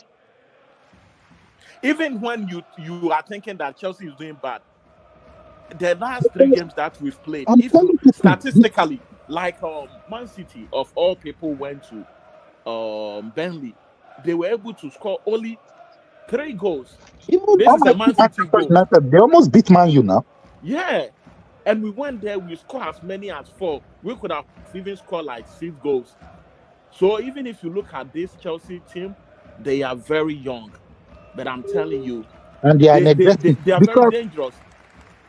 You understand? But that is the problem. When we lose here, everybody goes meltdown because that's football. That's football because if you spend this kind of amount, won't let you even talk for 2 seconds. Mr. Host, our brother is on. Let's welcome People's Republic. I'm done, bro. Yeah, come here Mr. talk because Let me say one thing. Look at the table and look at Chelsea. West Ham is only 1 point ahead of us. That's what I was telling him. With all the form you're saying, Chelsea had a bad September. Agreed. We couldn't score goals. Now that the boys now are scoring goals, assuming the players they injure, we had everybody. Let me tell you what. Let me tell you something. Don't get carried away. We shouldn't get too carried away. Exactly. Yeah, just because we won, because this is a young team, and what you got is up and down, up and down. When you're building a team, we're gonna be losing games, so we are not out of the wood yet. It's gonna be up and down, up and down. But can we agree that Caicedo's exit is really causing Brighton right now? The effect is taking place right now. But because if you look at their middle, it was. But you said if you are coming from a small team, you can't perform in a big team because it's a different mentality. I want to say one thing about Brighton. I want to say one thing about Brighton very fast. The Zerbi even confessed for a manager that I don't really like because of his attitude. He confessed that Brighton is not ready at the international stage. They don't have the facilities to compete in Europe and to compete in the Premier League and to compete in the Cup. So they are getting tired. Mileage. They are not used to it. So the experience is hitting them. Even today, you can see. So it's going to hit them. So that's what comes with trying to get into Europe, trying to be ambitious. So you have to be prepared for that. Can we at least show some hospitality to Mr. People's Republic? Let him even to say hi. Let him just to say hi, and then we're going to go to Aziz. Hi, Mr. People. Hi, let my brother let it all out of their system. Give him a chance. Let him speak. Let him speak. They have a lot in their mind. Yes, sir. When I said you must have that dog in you to play in a big team. Yes. Caicedo came from, see where it came from. Ecuador. To be able to perform. And like I said, it's just like Kante. You must have that dog in you like, oh, yes, I want it. I want to be the best in it. I don't want to be comfortable. Why is it that back then, Mr. Hood, why is it that back then people from most coaches like going to South America and Brazil to go get players in the midfield and in defense? Why? Because they have dogs in them. Okay. Yeah. So the problem here, and that is what I'm trying to say. The problem, Caicedo has that dog in him. He has the Kante in him. But he has the I don't want to. Okay, look at Caicedo. When he first came, he made a mistake. He has made like 2-3 mistakes. But that didn't still drop his game down. He Kovacic got a yellow card, people. Kovacic got a yellow card. He's going to get a red card. Oh my goodness! Oh, red. It is terrible foul. Leg breaking challenge that. Oh, wow. The Come on, more that's you, the red yeah, card. listen. The more you slow the thing, the more you see it is bad. But when I saw it for the first time, I didn't think it was that bad. But the more you see it, the more they replay it and slow and freeze. They freeze the pictures. Yeah, Arsenal are gonna win this, which is gonna make me mad, man. What the hell? I wanted them to lose so they can overturn. Wait. I think it's overturned. It's overturned. He's staying. It's not red. That's why I said when you put it in like when I saw it in real time, I thought it was a yellow. But when they hey, this is cheating. What's the difference between Malo Gusto and that? Yeah, exactly. Yeah. It's a Chelsea thing. Got the ball. This didn't even get the ball. Malo Gusto got the ball. Man, VAR is cheating. It's very shitty. You see how they did a favor for Liverpool that on England is not going to refer Liverpool games. They should be doing that to us with Anthony Taylor. Like referees like that. But they won't do it. They'll do it for Liverpool. Yeah, they're darling Liverpool. Yeah, poor baby Liverpool. Look at you losing the point. Oh, baby. Even today, they wanted to give them advantage. Today, they did everything possible for them to win against Brighton, but it didn't happen. God is God. That there are certain injustices that you can't even do it because it's so obvious. So they were so determined to give 3 points to Liverpool today to say sorry. Oh, we are sorry. But when Chelsea got the same kind of injustice, nobody's do anything. Freaking hell, man. Okay, Mr. People's Republic, now you can talk. Chelsea. They blame Chelsea. No. We get robbed. Now it's Chelsea's fault. It's like the hatred towards Chelsea is so ridiculous that it's embarrassing. You think, come on, man, you can't be this. You can't hate Chelsea this much. Yeah. And the media is so biased as well. So not only the fans, but the media. You can read any newspaper. As long as Chelsea is losing or something, then it's front page news, the main news story. But like, I was looking at one of the three other tabloid papers. Chelsea winning yesterday. You had to look all the way down to the 20th story before you got to the news Chelsea won. And even there, it was just like a very quick, Chelsea won. And then it's like, we're not interested. But if we lose, and then it's going to be headlines and it's going to be a week of celebration and it's going to be 1 billion spent in the drain. Yeah, exactly. But nobody's talking about. And they don't even look at the net spend. They don't even look at the net spend of that 1 billion. I just realized something. You see Kovacic's tackle right now. Is it different from Gusto's? No, I just mentioned it. And Szoboszlai also did similar thing against a Brighton player. But these guys, they got away with everything. Giving any card. They just got away with everything. Yeah. So I've been complaining about some of these referees, and what is it about Anthony Taylor always handling Liverpool game? Against Liverpool game. It doesn't make sense to me because this man is always handling Liverpool's game. The Liverpool fan, huh?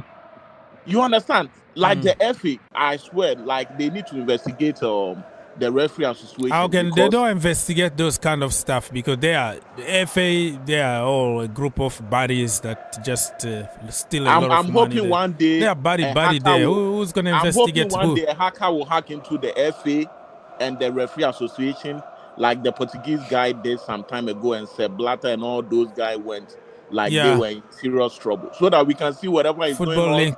Football links. With these people, because some of their behaviors are very bad. Like they make the game so like horrible. This is straight record. Exactly. You even see the charge against Reece James, 90,000. Like they don't even. Like they just charge him 90,000. Where does that money go? Like, and Bruno Fernandes can even heckle a referee and he will go scot-free without any punishment.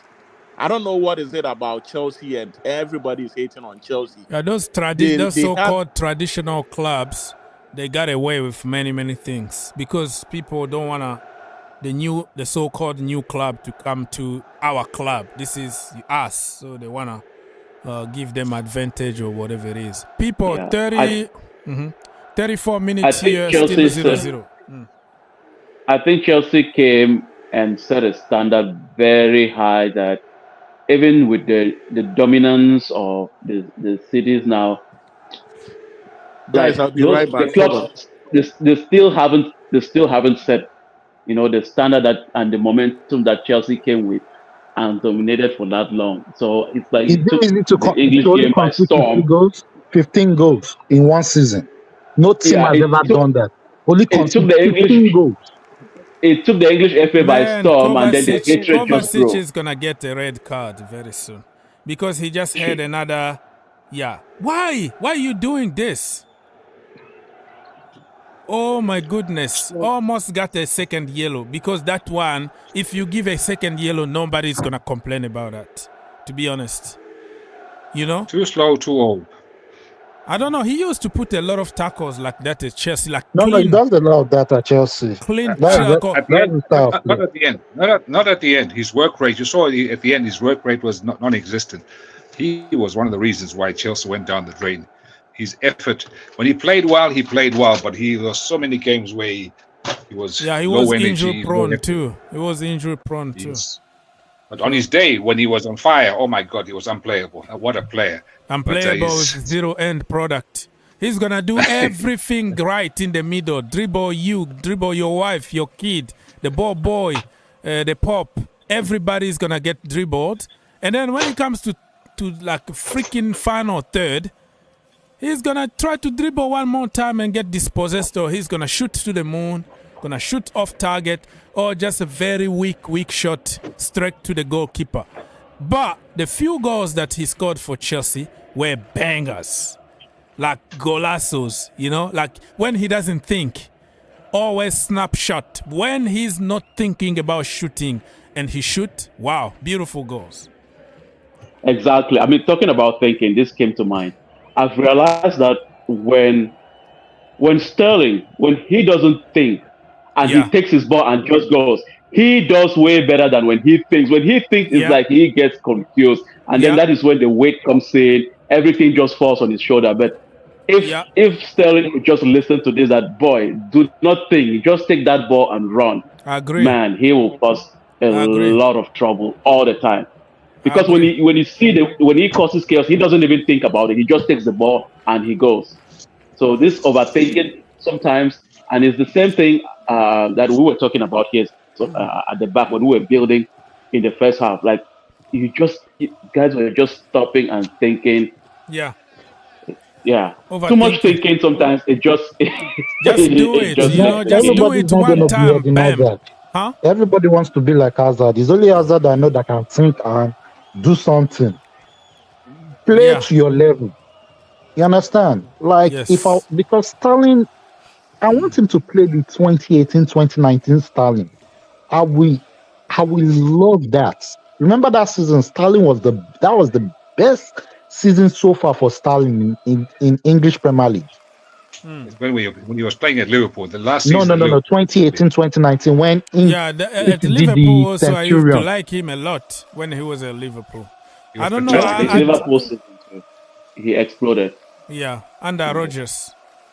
Yeah, look at Jorginho has the chance to shoot. He couldn't shoot. Leave Jorginho alone. He's not playing for your team anymore. Leave him alone. What's wrong with you? But you think he was talking about Sterling? He mustn't think too much. What about Nico Jackson? Maybe the same thing. He shouldn't think too much. He just be a striker, be selfish, shoot. Yeah, shoot. Exactly. Look at that ball. That ball where he gave that back flip. I was saying that I'm not the one complaining. I complained about he should have just shoot that. Like, I mean, you've scored. Yes, you should be like hungrier for more goals, because this season goal difference will make it will count a lot. So you come in. But the guy got some IQ. I love the goal that he scored yesterday. He got some IQ, because if he shoot it instantly, it was going to the leg of a defender or straight to the goalkeeper. He put them on the floor, like he pretended as if he was going to shoot first time, and he took his time, just a little flick here, and then scored a beautiful goal. So sometimes just do the right thing, the right time. That's the problem. in the final. So yesterday, hopefully after the international break, everybody comes fit and ready. So, and listen, Arsenal, it's not going to be easy for you because everybody now is talking about Chelsea already lost, right? We already lost 10-0 against Arsenal at Stamford Bridge. Blah, blah, blah, blah. But tell you what, this is the London derby. Everything goes out of the window. And after this international break, we're going to have James. We're going to have, I don't know, Badiashile is going to be there. We're going to have, hopefully, fingers crossed, nobody got injured. We might even have Lavia.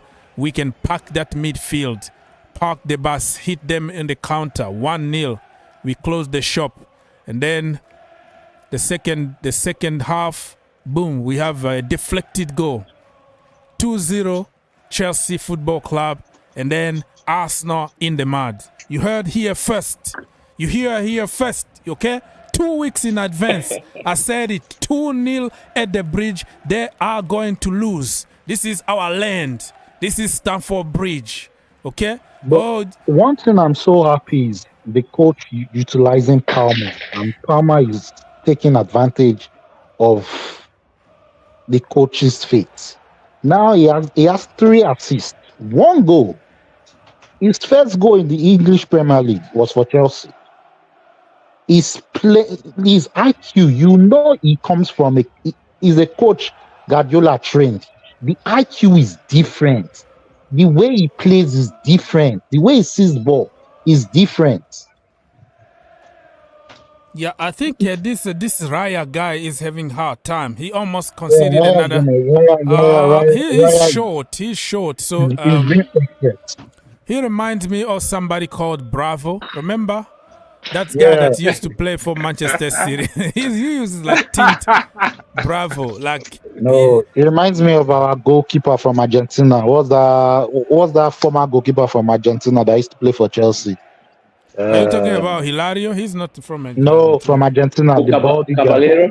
Caballero. Yeah, Caballero, who came from Man City. Yeah. The only thing the guy can catch is go. Oh. Guys, I want to ask you: do you guys think that it's going to be these players that are coming from injury is going to complicate things more for Pochettino? Because look at now, we have Palmer and we're having Chukwuemeka, and when Kunku comes in, do you think it's going to complicate things? That is a good problem. That these players will be coming back, because this is serious competition now for Chelsea. So Kunku is going to move forward.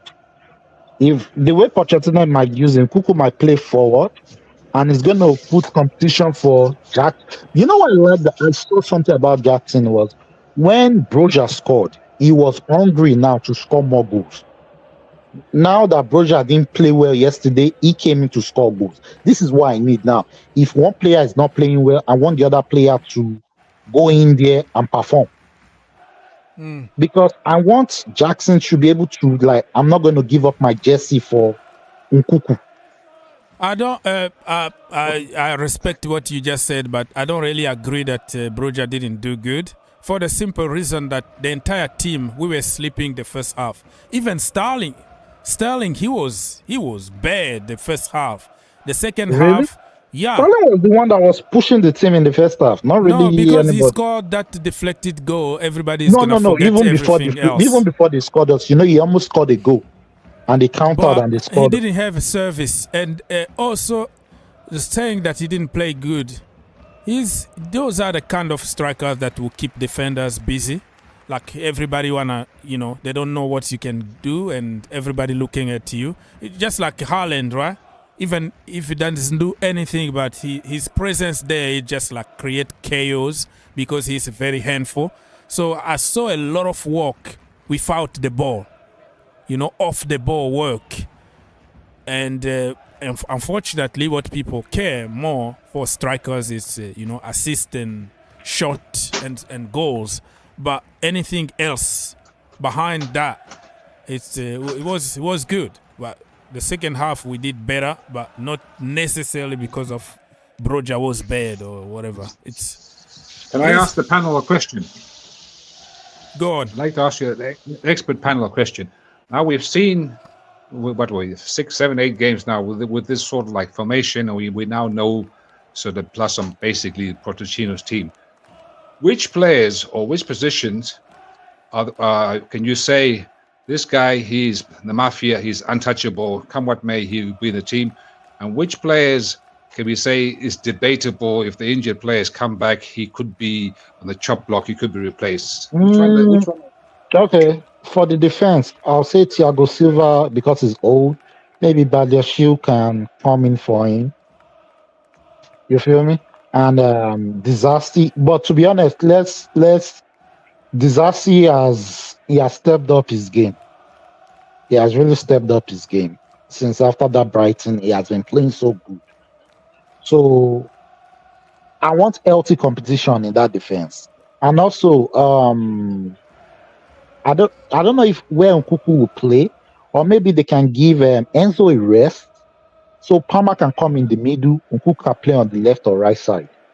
Yeah, but who are the ones which will be in the team come what may, and which are the ones who are like on shaky ground? And me, if I have to answer to that, for me, I don't want Chelsea to be that way of, okay, it's Reece James and Malo Gusto is just a deputy or he's just a backup. No, I want to have a competition. I want to be able, Reece James is there, but he's benched because Malo Gusto is doing good. So I want Chelsea to be in that level of nobody got a place. You have to fight for your place. But we don't know when those players are back, how good or bad they're going to be. So we have to play them at some point before making judgment, because we don't fit like one team for 3 games now. Like every single game, different players.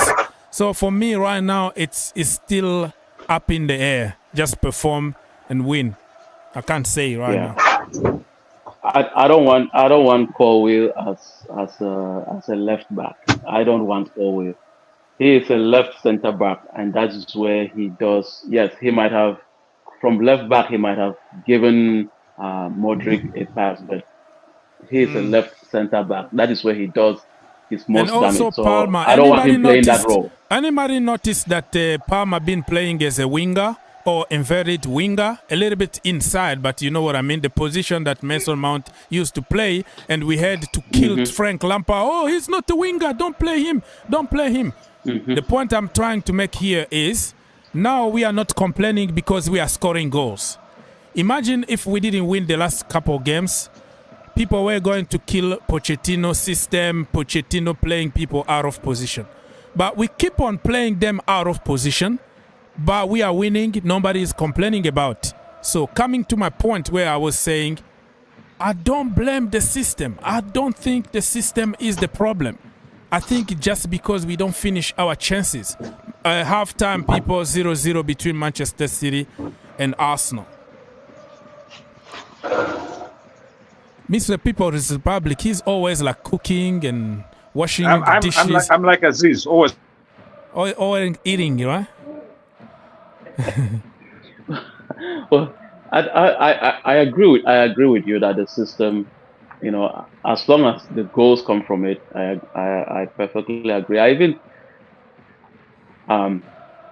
think Cucurella playing, you know, right back, it's something quite unique. And yeah, he's playing out of position. Nobody is complaining because we are winning. Exactly. We are scoring. Exactly. If we missed those chances, we didn't score, people were going to say, oh, the system is the problem.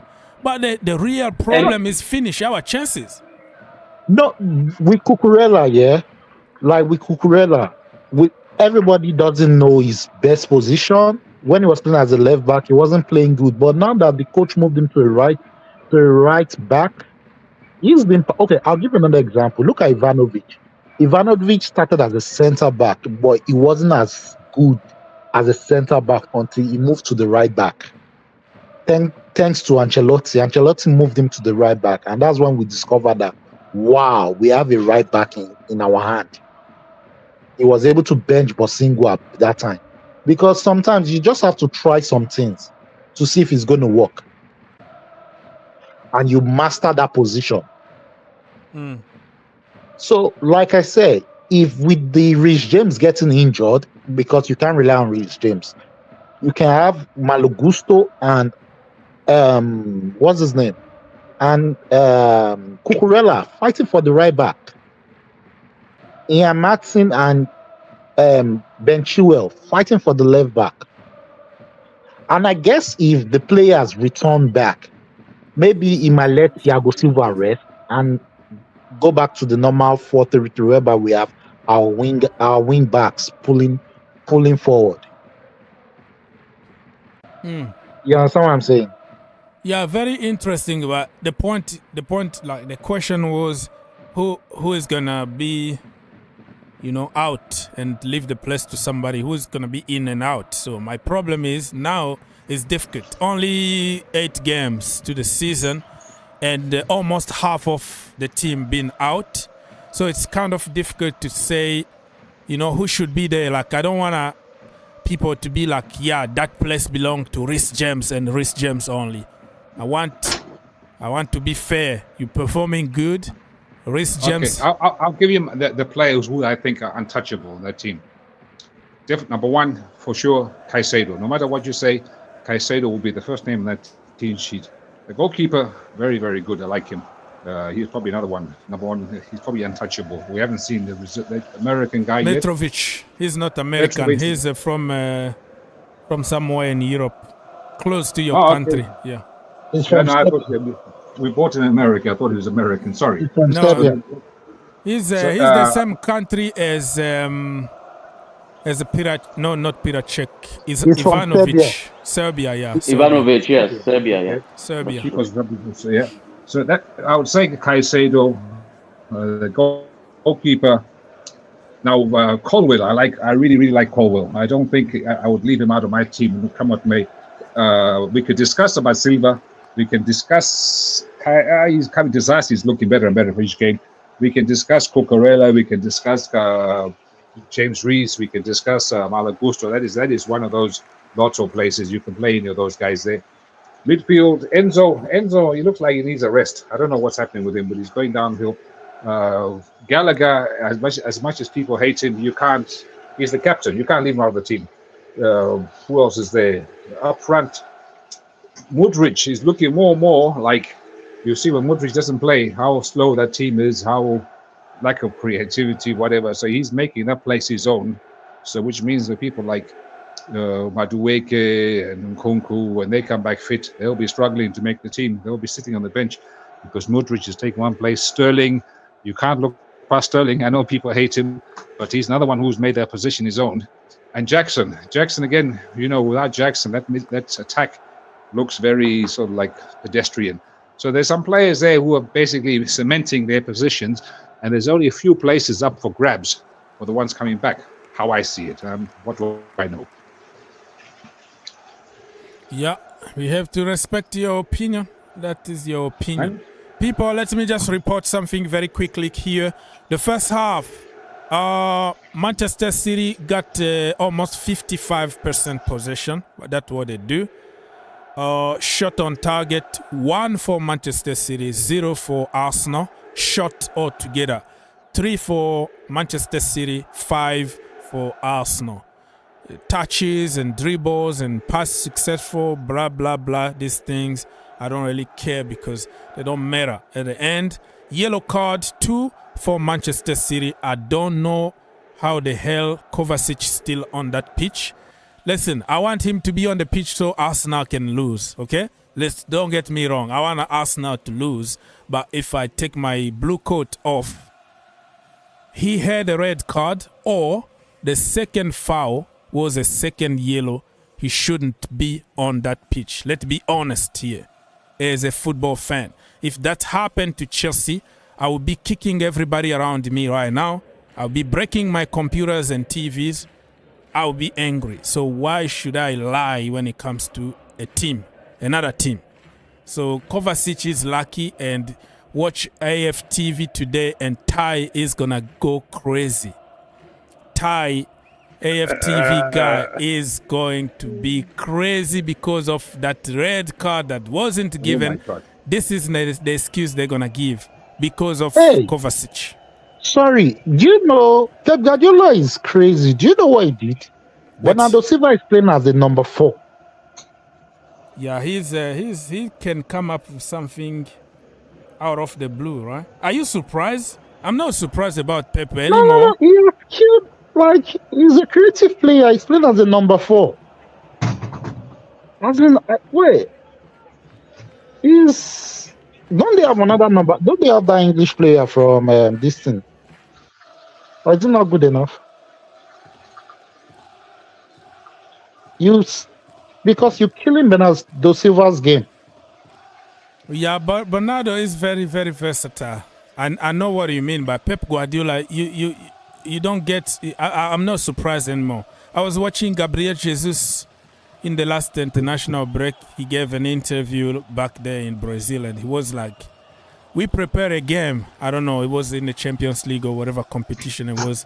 They prepare a game, right? It was against Chelsea, the final. Like tactics or whatever. And then, no, it's not about Chelsea. That's another topic. He talked about Chelsea also. And then he was surprised that Zinchenko was playing as a number 9. He put Zinchenko as a number 9 and Gabriel Jesus was on the bench. But the last training, they trained different kind of game, different kind of system or whatever. So he can change tactics just when the players finish warm-up. He's like, okay, forget about what we've been working on. You are going to do this, you're going to do that, you're going to do this, go on the pitch.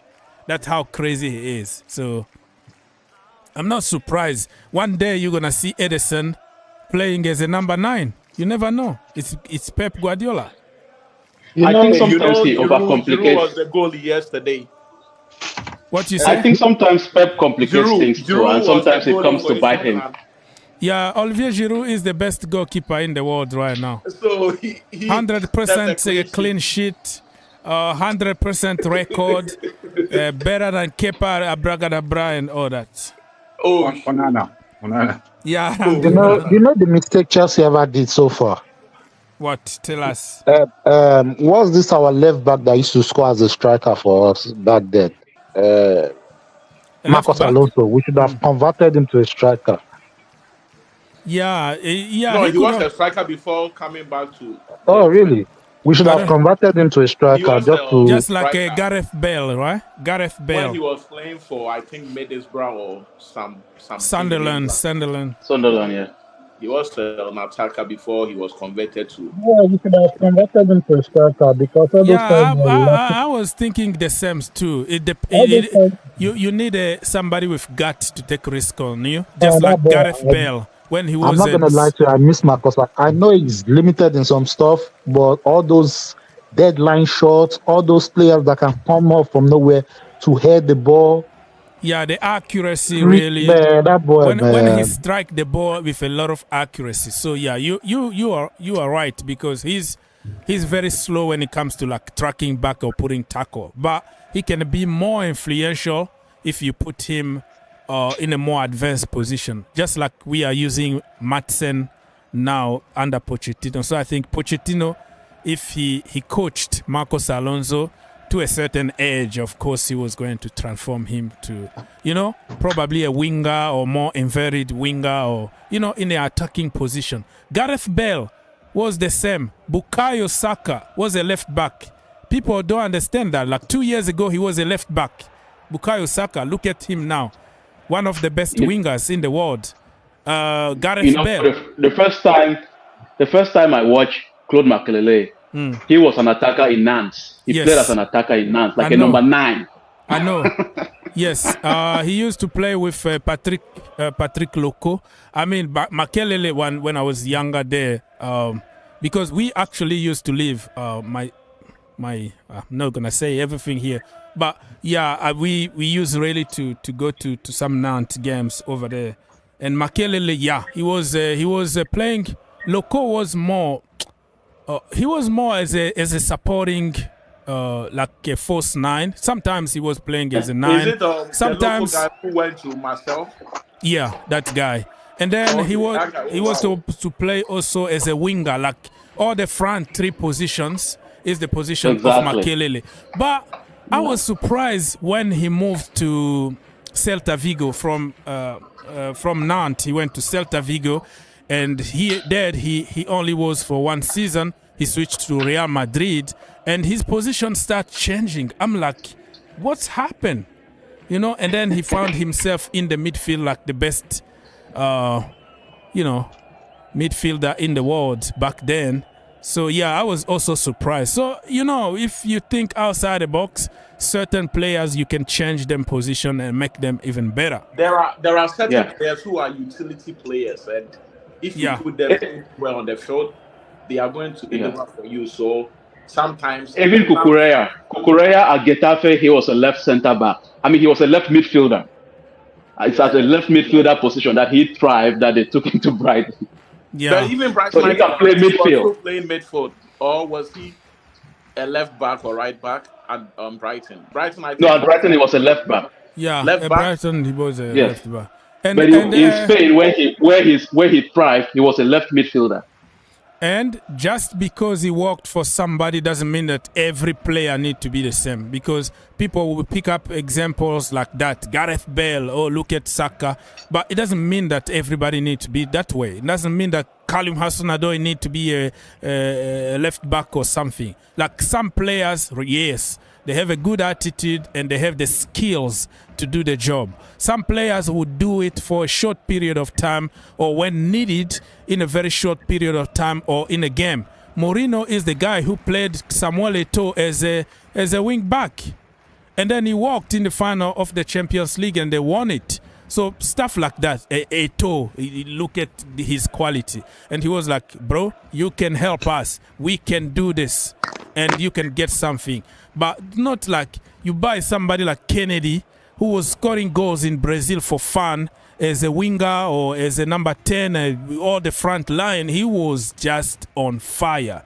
Kennedy, we bought him, and somehow he found himself playing as a full back, as a left back or whatever. How that happened, I don't know. So some of the conversion are just very poor, but some of them are really good. So the second half is about to start, people. Kovacic is very, very lucky to stay on the pitch. And I think Arsenal got really a point here after that. If they will lose this game, I think it's going to be all about why Kovacic was on the pitch. And they didn't apply the laws, and they're going to be demanding for the match to replay the game because the VAR made a human error. So it's going to be another case here of... According to Klopp. Yeah. So human error and stuff is going to be here. But yeah, to be honest with you, honestly, Kovacic shouldn't be there. And I want Pep Guardiola to take him off. Second half, put somebody else. It's better to finish 11 against 11 than 10 against 11. Kovacic... Isn't John Stones fit to play this game? Like John Stones, can he play that position? He's on the... Yeah, he can play there because, I've seen him play a few times. It's Guardiola, bro. It's Guardiola. He's gonna put you in whatever position. And let's see, John Stone. He's on the bench. Bob is on the bench. Matheus Nunes also is on the bench. He can play in the midfield in that position. Jack Grealish is on the and even Calvin Phillips. Phillips is there. Exactly. Play him. Even Akanji, do something. Stone is there. What the hell? He got options, but he wanna complicate everything here. I don't know what's going on here. Guys, do you guys think that, and like this is my personal opinion, like the media has also helped, made footballers' careers very miserable, and I noticed that is something that you always avoid saying on your channel, like trying to compare players to this person and that person or the next this or the next that. Like, do you guys think this has helped, like really, made the game unbearable for current players instead of just leaving them to be who they are. Like you're trying to compare our current number 9 with a Nicola Anelka. Those Didier guys who were Drogba. very clinical, and Didier Drogba, like it just is just not feasible.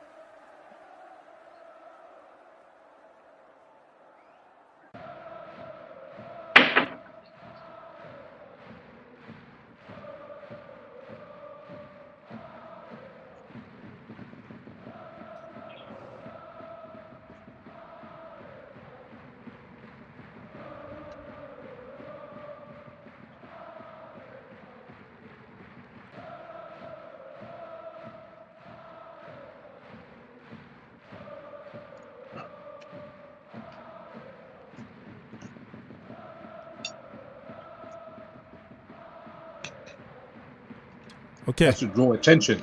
For clicks Yeah, and to likes. draw attention. So if you, let's say, if you say Chelsea got their own Drogba, you know, the new Drogba is in town. Or when Jackson was back in Villarreal and you say Chelsea to buy Nicholas Jackson, you're going to say, who? You know, who? But if you associate him with, this is the next Dembaba or something, somebody, you know, this is the next Anelka is coming. They associate those names for to drive traffic, because that's what they're supposed to do. You want to have a hit instead of a miss. So, but how many Neymar and Ronaldinho we had in the last 10 years and never even get to that level? Every kid is the next. Look at Robinho. Look at Robinho. How he was like really hyped. The next Pele and stuff like that, and he just disappeared in he just went with the wind just like that. Yep. I think it's because of all of those comparisons, trying to compare him with Pele. Like he just can't. Rabinho blaming him for some of the decision he took. When he was coming to Manchester, he thought he was going to play for Manchester United until he saw he was wearing a blue shirt. Then he realized that he was in a different Manchester team. So if you're a player, I always thought Chelsea almost bought him though. Yeah.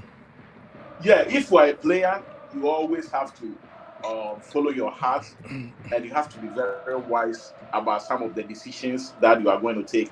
For instance, if you are going into a team like Man City and you really know that you are very good, and going there will not help your progress, then I bet you have to look elsewhere. You don't have to go and sit on the bench, and at the end of the day, all the talent that you have is going to go wasted.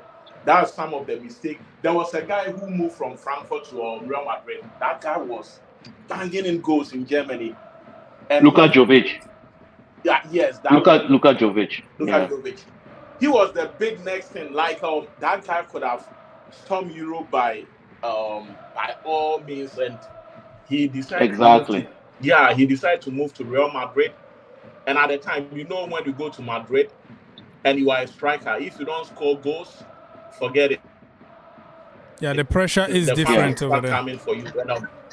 The pressure is, and even if you are a person of color, the abusing that comes your way, man, that guy was all over the place, and he had to leave the Madrid team barely 2 years later, and he left, and that was it. So if you are making a decision as a young player, you have to be very careful. Somebody like Mosunda, Chelsea wasn't good for him. He could have followed suit with Mo Salah. Somebody like Kennedy, the same thing happened to Kennedy. And those guys were very good, but unfortunately, when they came to Chelsea, the kind of squad that we had, no coach will sit Oscar down to put maybe Masunda or maybe Kennedy in the game, because those guys were already established. They established themselves. So if you're a young player and you're coming in like that, you either have to impress the coach to be fielded, or you have to leave and go to some other team. And some of the coaches don't help, like Mourinho. Mourinho wants the already made players, established players to work with. So if you're a young player like that, trust me, you're not going to get get any opportunity to play for Mourinho unless you are exceptionally good before that man will just put you in the game. Yeah. That you will be sitting on the bench. He will be playing you out of position to try and give you an opportunity and thereabout. And that can even affect your progress, you know. So some of these young guys, they have to be careful. The problem is you don't really know in advance what's gonna happen to you. Like when you make a decision, nobody is gonna make a decision against his career. The decision is gonna come probably. You got a lot of money from that team, or they promised you something that we have a career path for the first team for you, but you're gonna be switching between the academy, and there are so many reasons behind that they signed. You talked first of all about Luka Jovic. I don't think himself he knew that he was going to flop. Even Eden Hazard, when he went there, he was already a confirmed team on top of his game at Chelsea Football Club. And what happened there,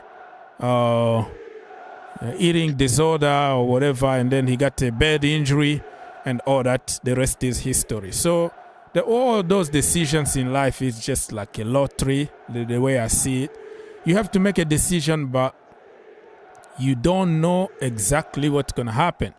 Andrew Santos, he was promised to come and then play for Chelsea. All of a sudden, we bought 1,000 more midfielders and then made the wrong decision to loan him even in the worst club ever. Instead of loaning him, Porto wanted him, Lyon wanted him, Monaco wanted so many teams that he could have be playing now like 8 games every single game and improve, take his game to the next level. But the project that Chelsea sold him, we have a new project for youth right now. You're going to have your place. You're going to have your chance. The money is good. I'm going to live in London. Thiago Silva is there. Life is good. So he made a decision. But when you make a decision and the club change, it's not necessarily your fault to a certain extent, you know? Some of these players, you know, don't forget that they, even before they become established regulars and teams, they have already become brands. So like a big brand name on social media, whatever, advertising. So their own agents, not even, it's their own agents promoting, putting this pressure on them. Their own agents creating this narrative in order for them to sell, in order to get, you know, whatever, advertising revenue and all that. So it's not just from media alone, but it's players' agents, because nowadays they said you could have a young guy, a 17-year-old, he's already got big Nike advertisements and what have you and all that. And he's already driving a Ferrari. There you go. Yeah. And you think all the girls in the world are just, he's on top of the world.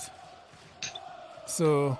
And they actually forget that they're football players. They are football players. Like how can you put effort to the next level when you are 17 and you are given that kind of money already? Your life is somewhere else. Just let me live my life. You're still a kid with a lot of money at the end of the day. And then you have girls. Yeah, but the problem, sorry to interrupt you. The problem is, so you're 17, 18. You're big time agents. You're driving your Ferrari, whatever, blah, blah, blah. You're swimming money. Now your ego is well inflated because you think you can walk on water and what have you. So at the club, so when your trainer, Mr. Pochettino, or whoever it is trying to give you knowledge, trying to give you skills, you don't want to listen because you think you know it all. Plus, you have an agent who you go crying to. So, no, Mr. Pochettino wanted to run 3 kilometers today. I don't want to do it. But you got the agent who go to the club. What can the club say? You know, and this is a problem. Those old school days where players who listen and learn and everything, they've gone because the players have more power than the coaches. Yeah, so I have to report also about the game that is going on, so I don't want to be rude and cut people. Right now, it's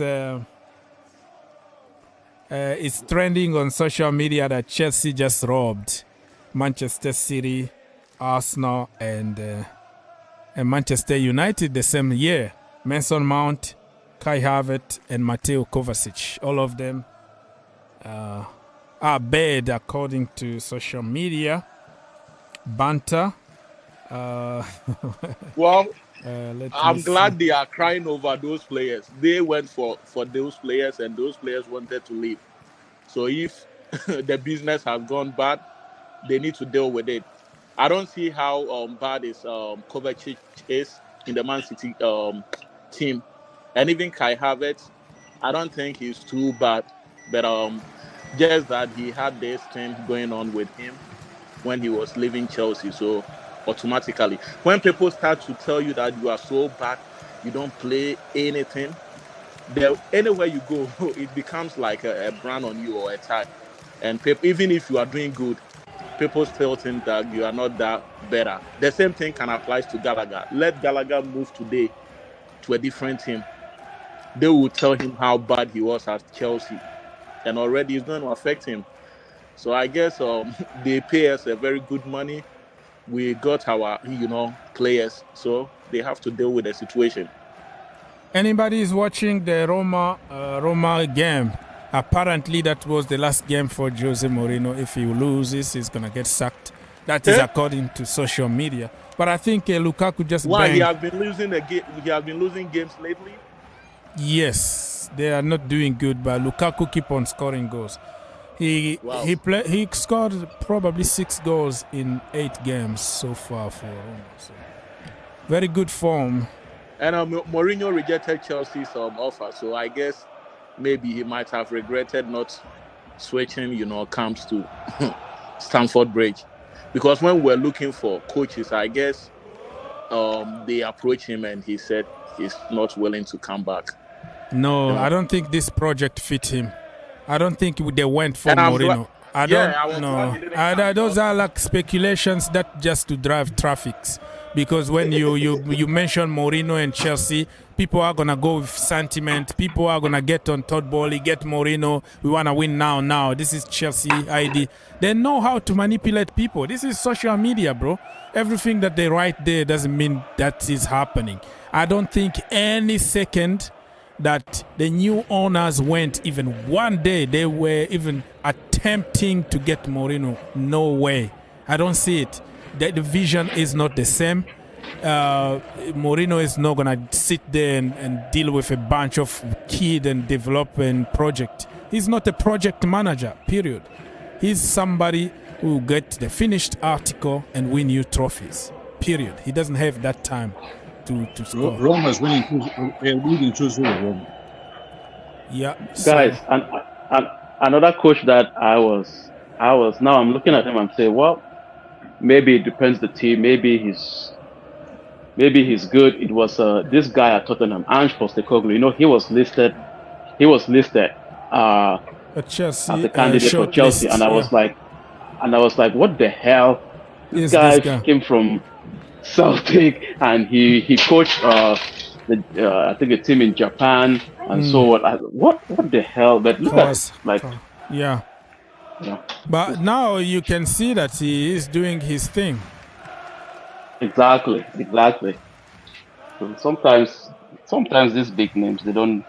I myself, I was rooting seriously for Luis Enrique at Chelsea. Seriously.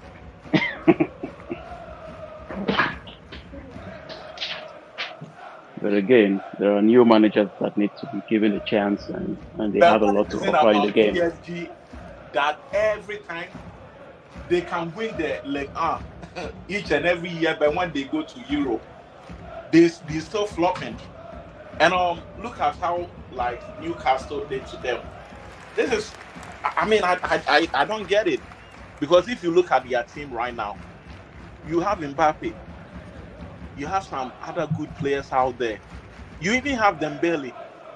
So how on earth you come to England, then you lose 4-1? Like every year they spend a whole lot of money and they can't even win anything.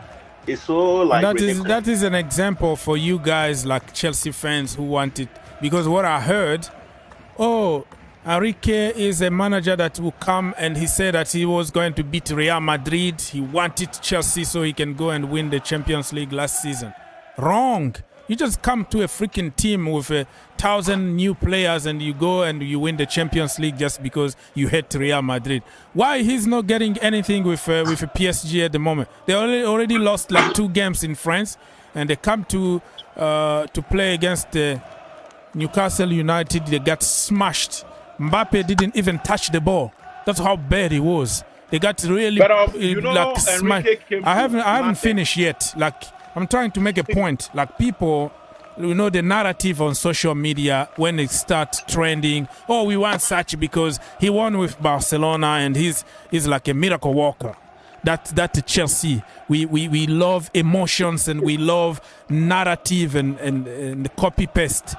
Well, if you can't get anything with that PSG team, how are you gonna get something with that team? Back then, nobody wanted to be there. Ziyech wanna go, Pulisic wanna go, Ruben Loftus-Cheek wanna go. Like 11 players wanna go. The rest are injured in the hospital or just bang average. How the hell he was going to come and win you the Champions League? That's the point.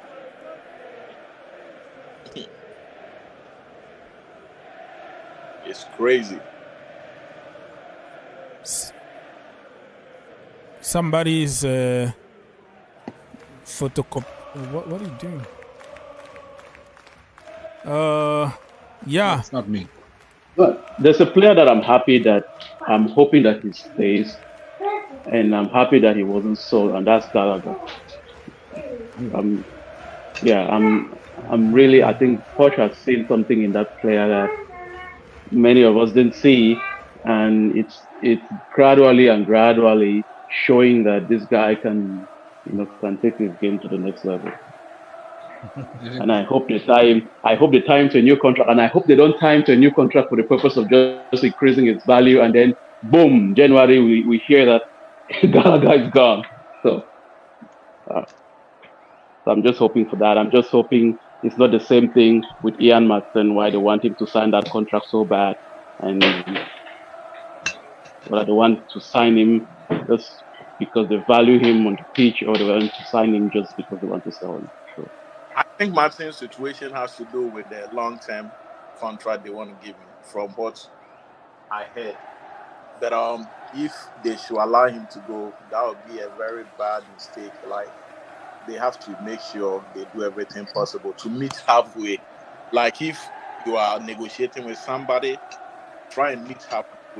You don't want to do it on your own. Like, this is what I want to offer you. They also have a say. Like, if he doesn't want a long term, like 7 years, 6 years, just tell him that, okay, we're going to give you 4 years and see if the guy will sign. Because the moment he starts doing so well, and we wait till maybe the last minute to try and convince him to stay, maybe he might have started speaking with other teams, and obviously he's going to leave. So they have to do everything possible. They have to renew those contracts.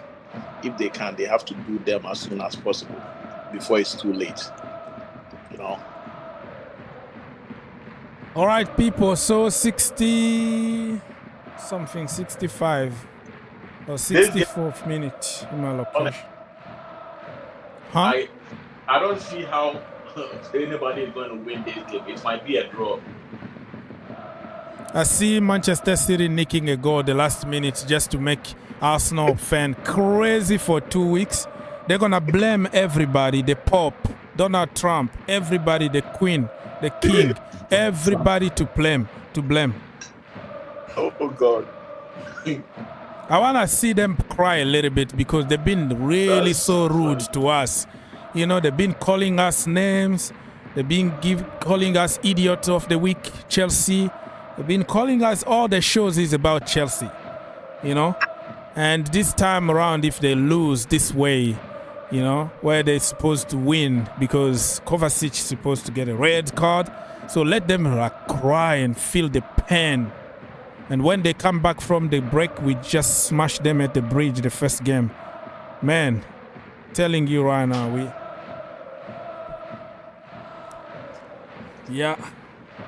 Pep Guardiola is overthinking. He's playing this Lewis guy from the academy. He's like a 12 years old kid from the academy. He's playing. He's playing for 65 minutes already on the pitch. Is it 16 years or 17? And he's like 9 years old. So he's playing the entire game. What message he's trying to send here? You have Jack Grealish. You have a bunch of bowlers from that bench waiting to come and bowl. And you're not using them, you are using a kid. So I don't know what he's trying to do, but I hope he knows what he's doing. You know, the kid is doing well in this game. He's doing well, but it's about also who can take advantage of that moment. You know, who can deliver you from, you know. Why is it managers, when they introduce these new kids like Lewis did, they only introduce them when they're playing the biggest of all biggest games, like this one here, Arsenal or Liverpool. That's when you find the manager playing a kid, unknown kid. Why do they do that? I don't know. You tell us. So he can get experience in the higher level, so he doesn't have to worry anymore about. He doesn't have nerves anymore because he already played against Arsenal. Okay. So it's no good him starting against Burnley or whoever, Luton, because there's no pressure compared to playing these big games. So I don't know about that, but you just asked me about why they play them in big games. I'm just debating, so that makes sense what you're saying there, because if you start at the top of the top, so you say all the rest is like, I've already played against Declan Rice, you know. All the nerves are gone, so I can play in every level. But when's the last time Chelsea did this to a player? We introduced a new player, a young guy. Lewis Hall, and we sold him after that. Hall, we introduced him to the team. Very good. I think Alex Matos got 2 minutes this season. And who else? Okay, so Pep Guardiola is bringing some big guns here. He's bringing. So Lewis, that, like I said, the kid, the 9 years old kid, he's out. John Stones is coming in with Matthews Nunes and Duku. Wow, 3 the same time. They are going for it. Kovacic is out. Lucky boy. I think he's gonna get booed. Lucky boy to be on the pitch, and we're gonna hear this forever unless if Arsenal win. But if Arsenal doesn't win, it's a draw or somehow Manchester City nick a goal at the end, everything we're going to hear for the next 2 weeks is like VAR made another mistake. You would have thought after the Liverpool saga, they will learn from it, but the mistakes continue. I think it's going to be all about the VAR and the referee, unless if they win today. Kovacic really is a lucky boy. Let's go.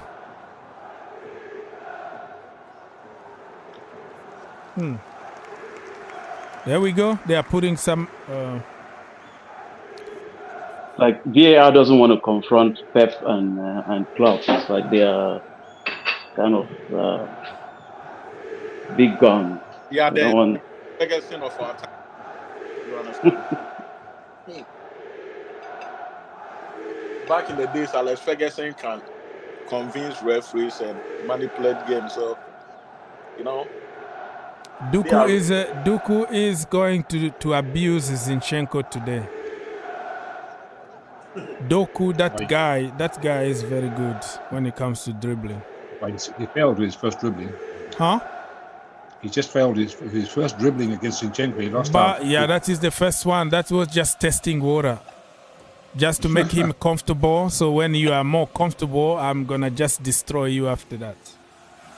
You know, if all Africans should get their players, we'll probably win the World Cup one day.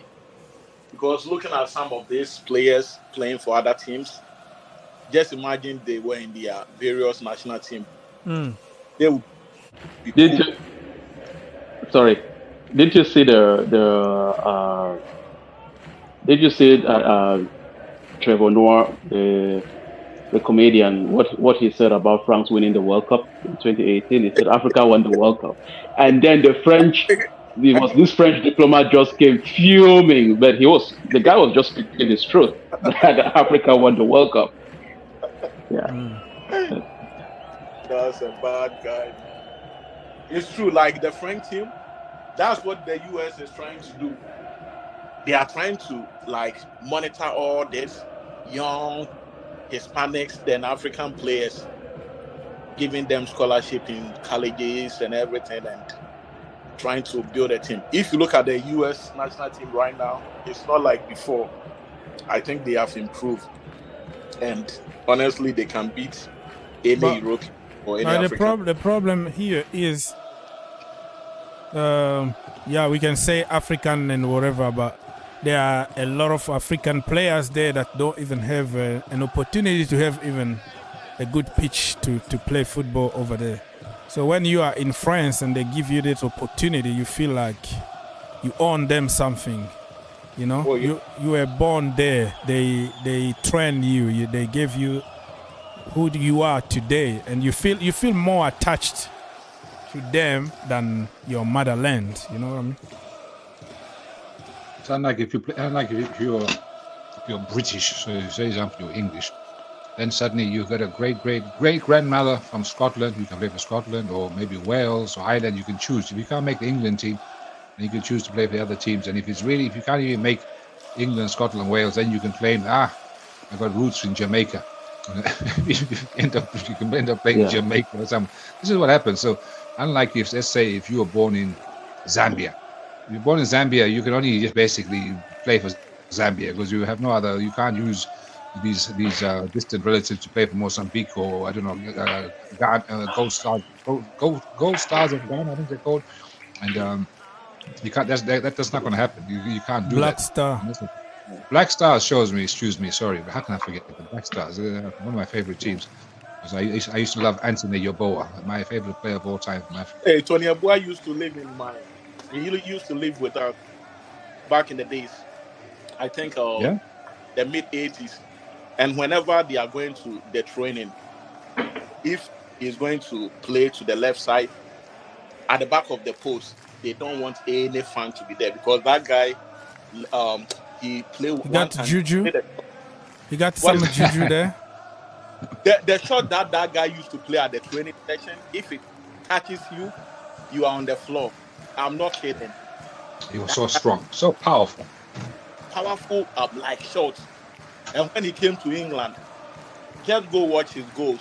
He was scoring. He went to Germany first. He went for Eintracht Frankfurt. He went to Saarbrücken and went to Frankfurt and came to England. Come on, Tuchel, come on, cross the ball, freaking man. That was the days of Leeds United was Leeds. We can actually debate in many ways. Yeboah opened the door for many of his fellow Africans we see today in the various European clubs. Because when Yeboah was playing, only him and Suleiman Sane were the only black players I used to see. You had a Betty Pele too, who used to play for Marseille. He won the Champions League back then. Basile Boli, I don't know if he was born also in France or he was born in Africa. He's Ivorian. Yeah. He's of Ivorian descent, I think. And Marcel he was also in he's Ghanaian, right? Come on! Yeah, Ghanaian. Moved to France at the age of 8 or so. Yeah. He went on to Tony Yeboah was. People are talking about Osimhen and all those strikers. They have to go watch Tony Yeboah. He scored a goal against Liverpool, right from the center line. This guy blasted the ball like it was like a rocket. If you go to this Martinelli guy is good. Yeah. Martinelli, yeah. Yeboah. The luckiest player ever. Okay, from so Africa. Manchester, what I'm talking about. Arsenal are making a change now. Zinchenko out. I think Kai Havertz is coming on. Tamiyasu is coming on. And also Thomas Partey is coming on. So, yeah, interesting to see what's going to happen. Expect Mr. Kai Havertz to score the winner. The silky German. The silky German is going to score. Arteta hasn't succeeded in finding his best position, just like Chelsea tried to do. Jorginho also is coming off, and Thomas Partey is on.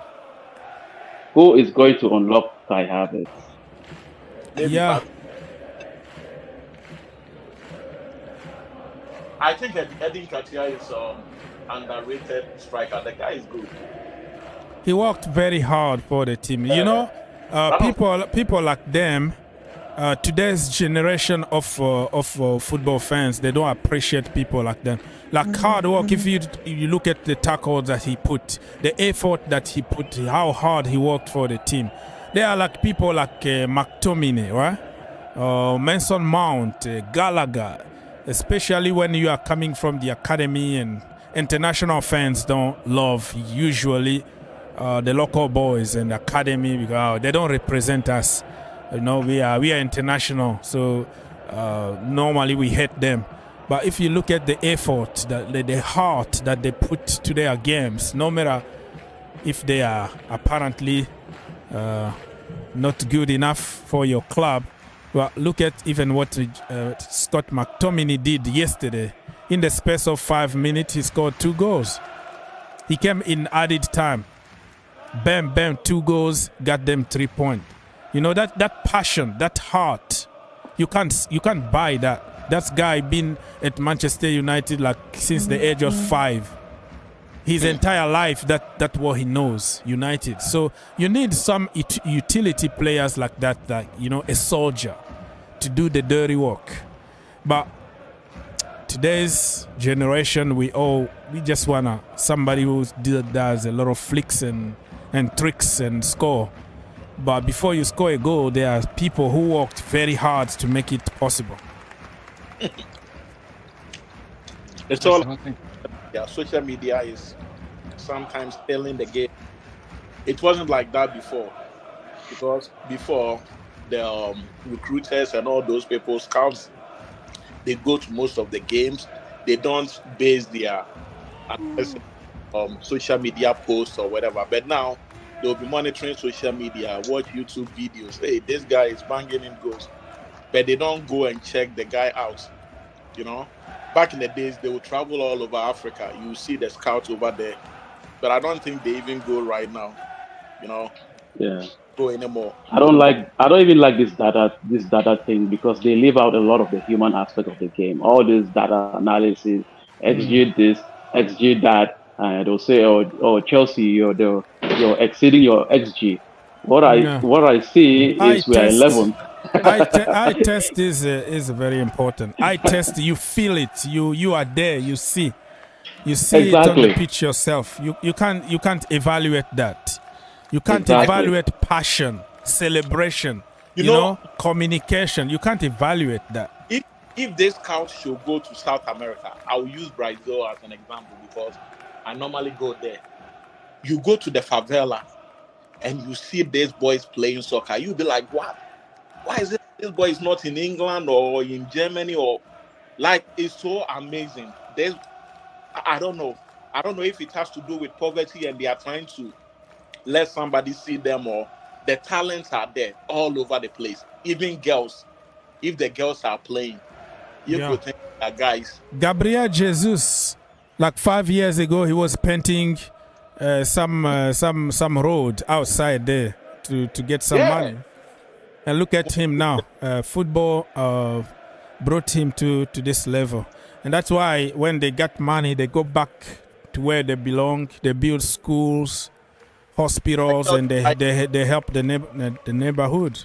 You know. I think when you go to Brazil, it's a national thing when it comes to exercise.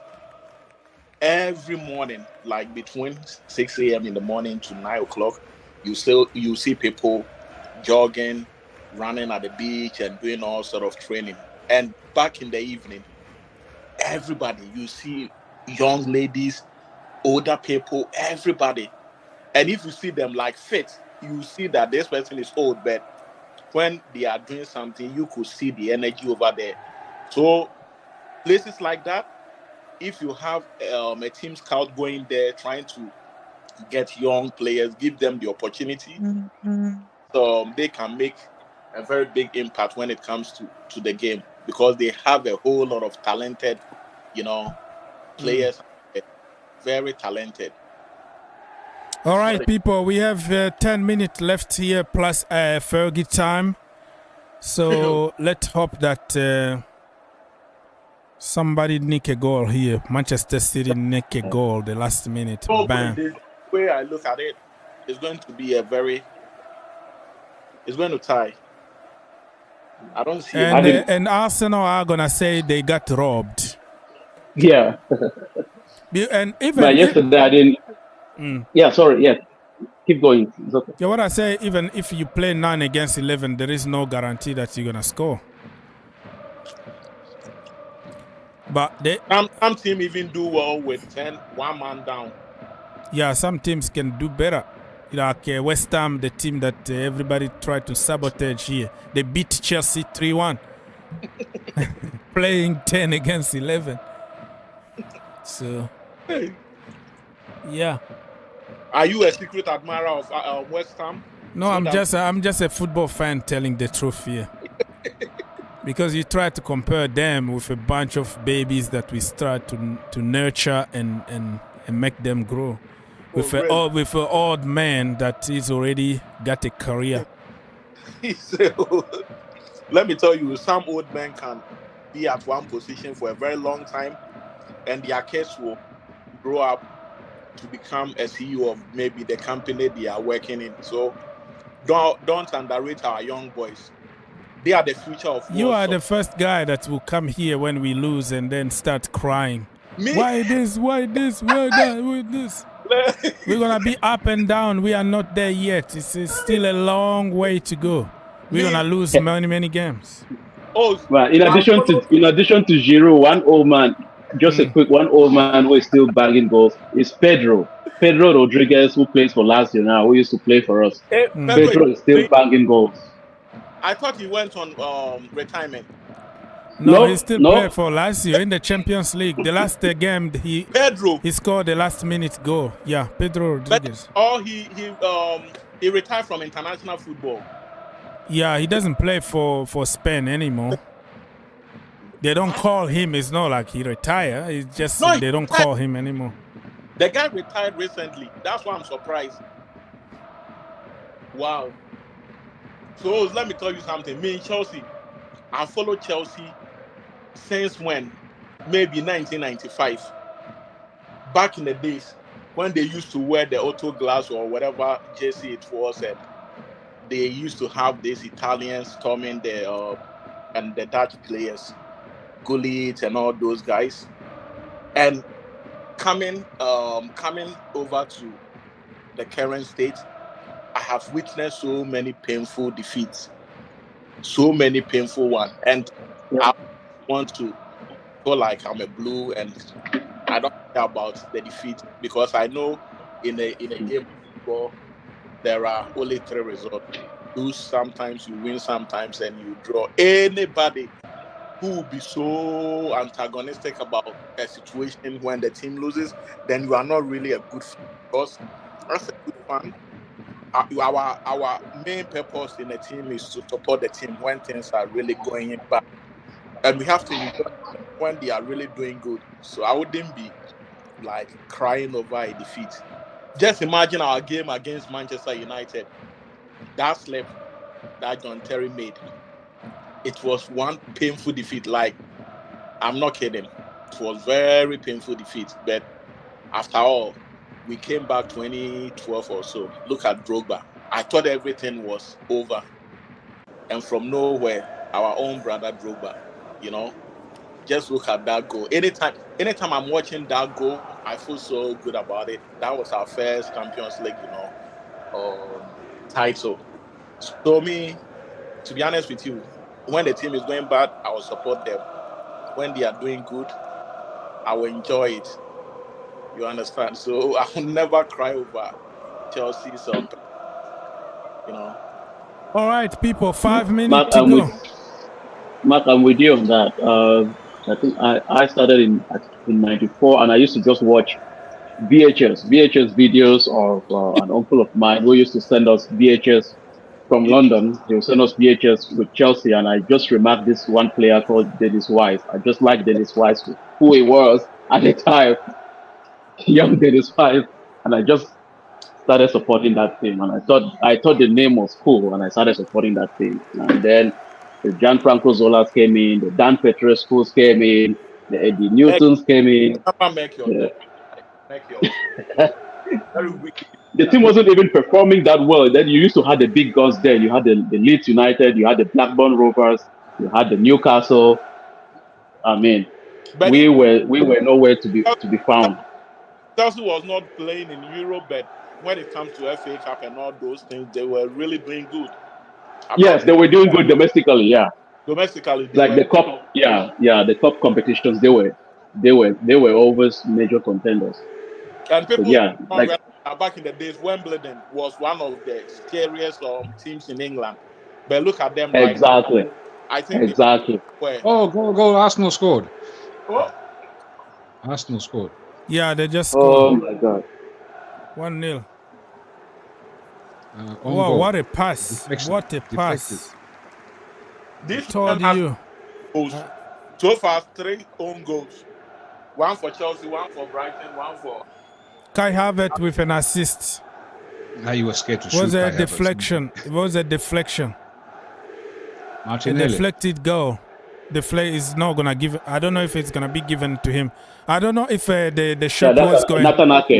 Natanake's own goal. On goal, probably, but if he was going straight, if he was on target, it would be given to him. It would be given to Martinelli. Arsenal, like I said, today is gonna be.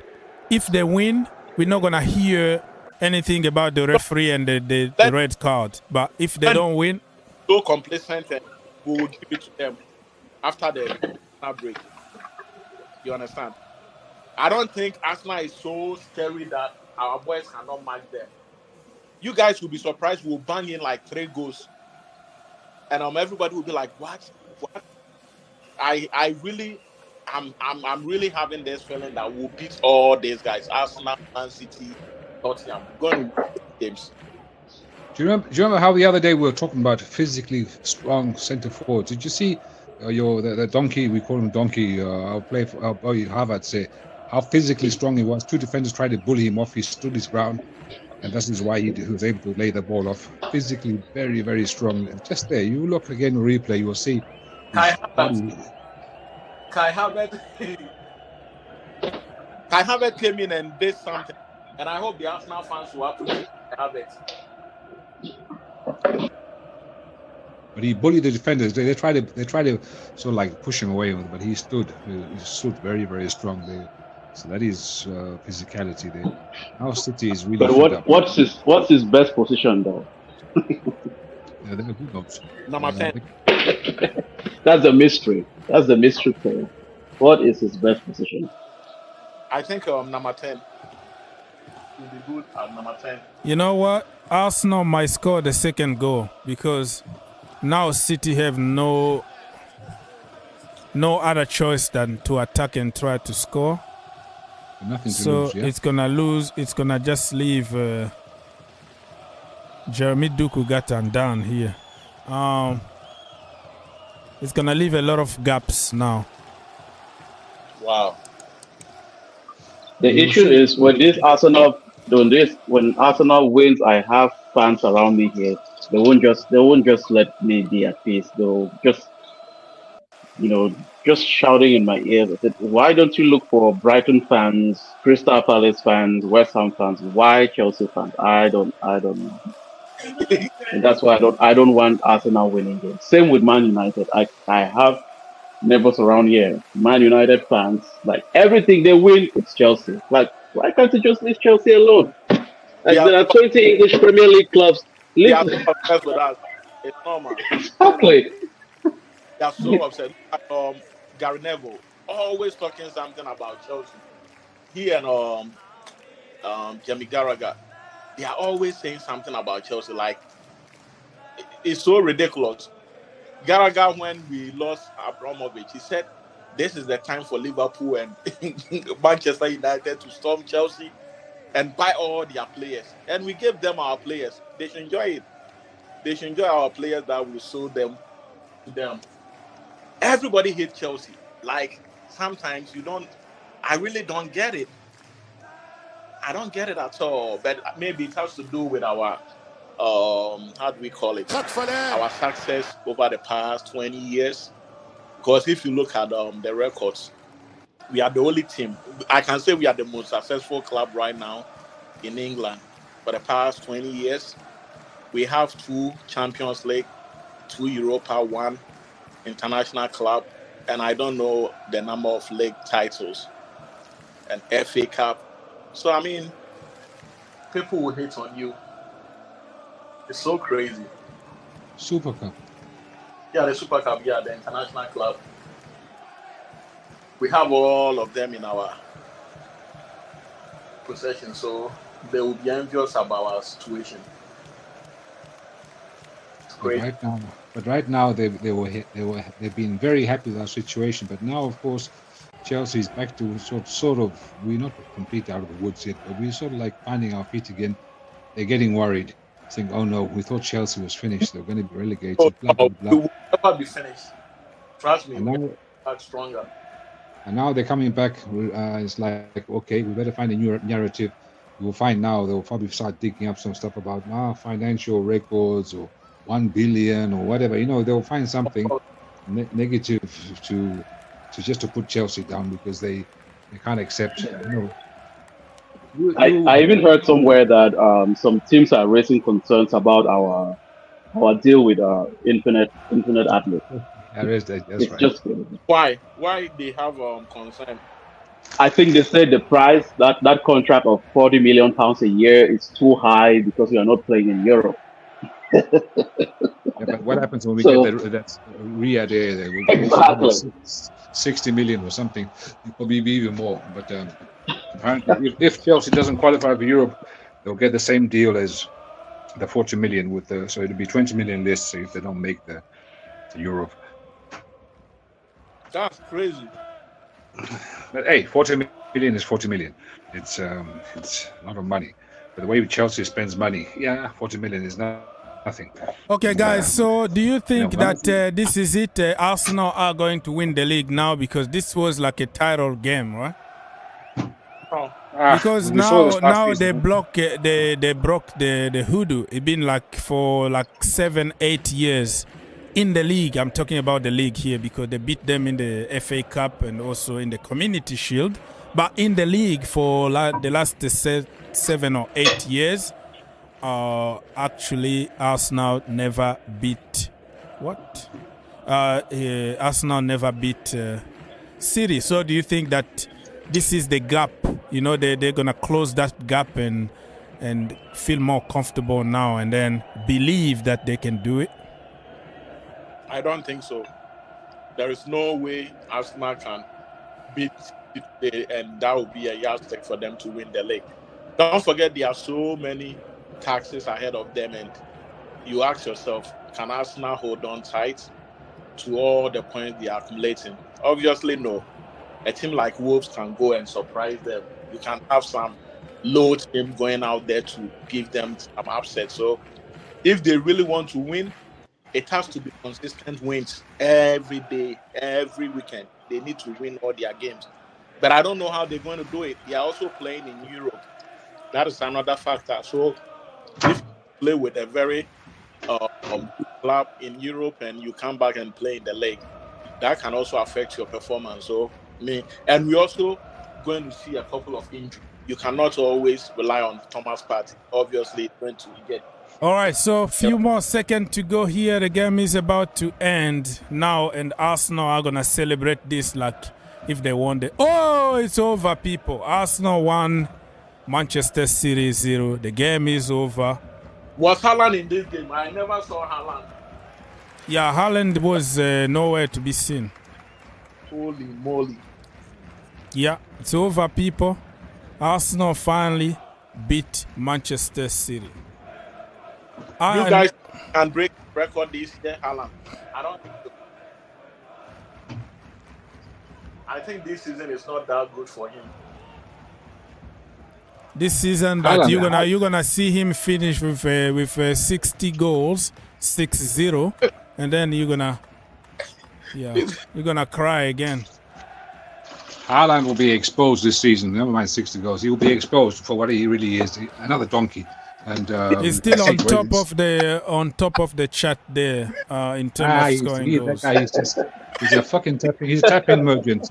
Tapping merchant, and he's not as good as advertised. I don't even know. Some guy gave him some award, a player of the Europe something.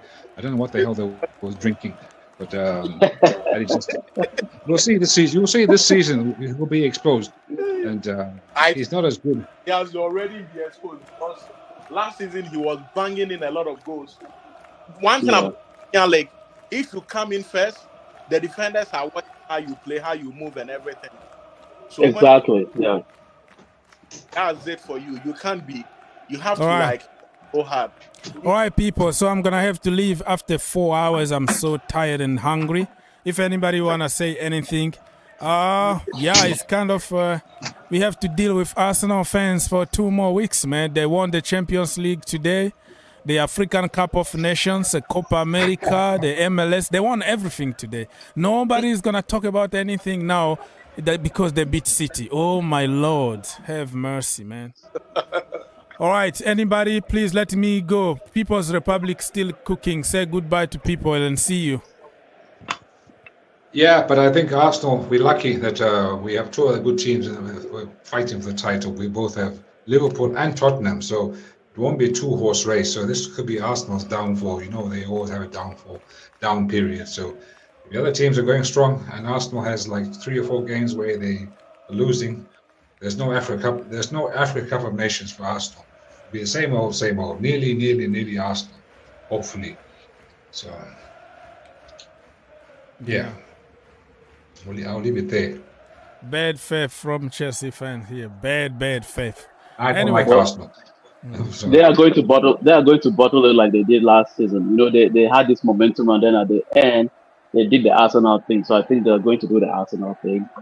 Okay, let's wait and see. The next game is against Chelsea. So, yeah. Wait until January. February, Arsenal always bottle it there. All right. When it's Mera, they're gonna crumble again. All right. It is what it is. What I would say is, Chelsea is going to play one of their toughest. You know, the schedule is going to be tough. But I will make this call today. Win against Arsenal. We're going to beat Brentford. We'll beat Tottenham. We'll beat Man City. Wow. And we're going to win the league. Yeah. And we're going to be you guys, I think, you sound crazy about this, but I'm serious. You guys don't know what we are going to do within short period of time. You understand? James is back. Almost everybody is back. So by the time we closer to November, December, our boy in Kuku will be back. And let's see what is happening. Let's wait and see what's going to happen. Listen, gentlemen, you enjoy the rest of your weekend, and we're going to find something else to do and some live streams with international games and all that. Already. I appreciate all your help. Thank you so much. Enjoy your when you have if you're going to have any kind of watch along for the international game, just notify us, and then we'll. Hey, don't forget Ghana playing with Mexico Saturday. So if you want to, I will see what I can do with international games. Yeah. All the best, guys. All the best. Thank you so much. Cheers, everybody. Thank you. Cheers. All right, so I'm going to have to leave. Everybody, thank you so much. On your way out, please subscribe, share, and comment. And I will see you next time.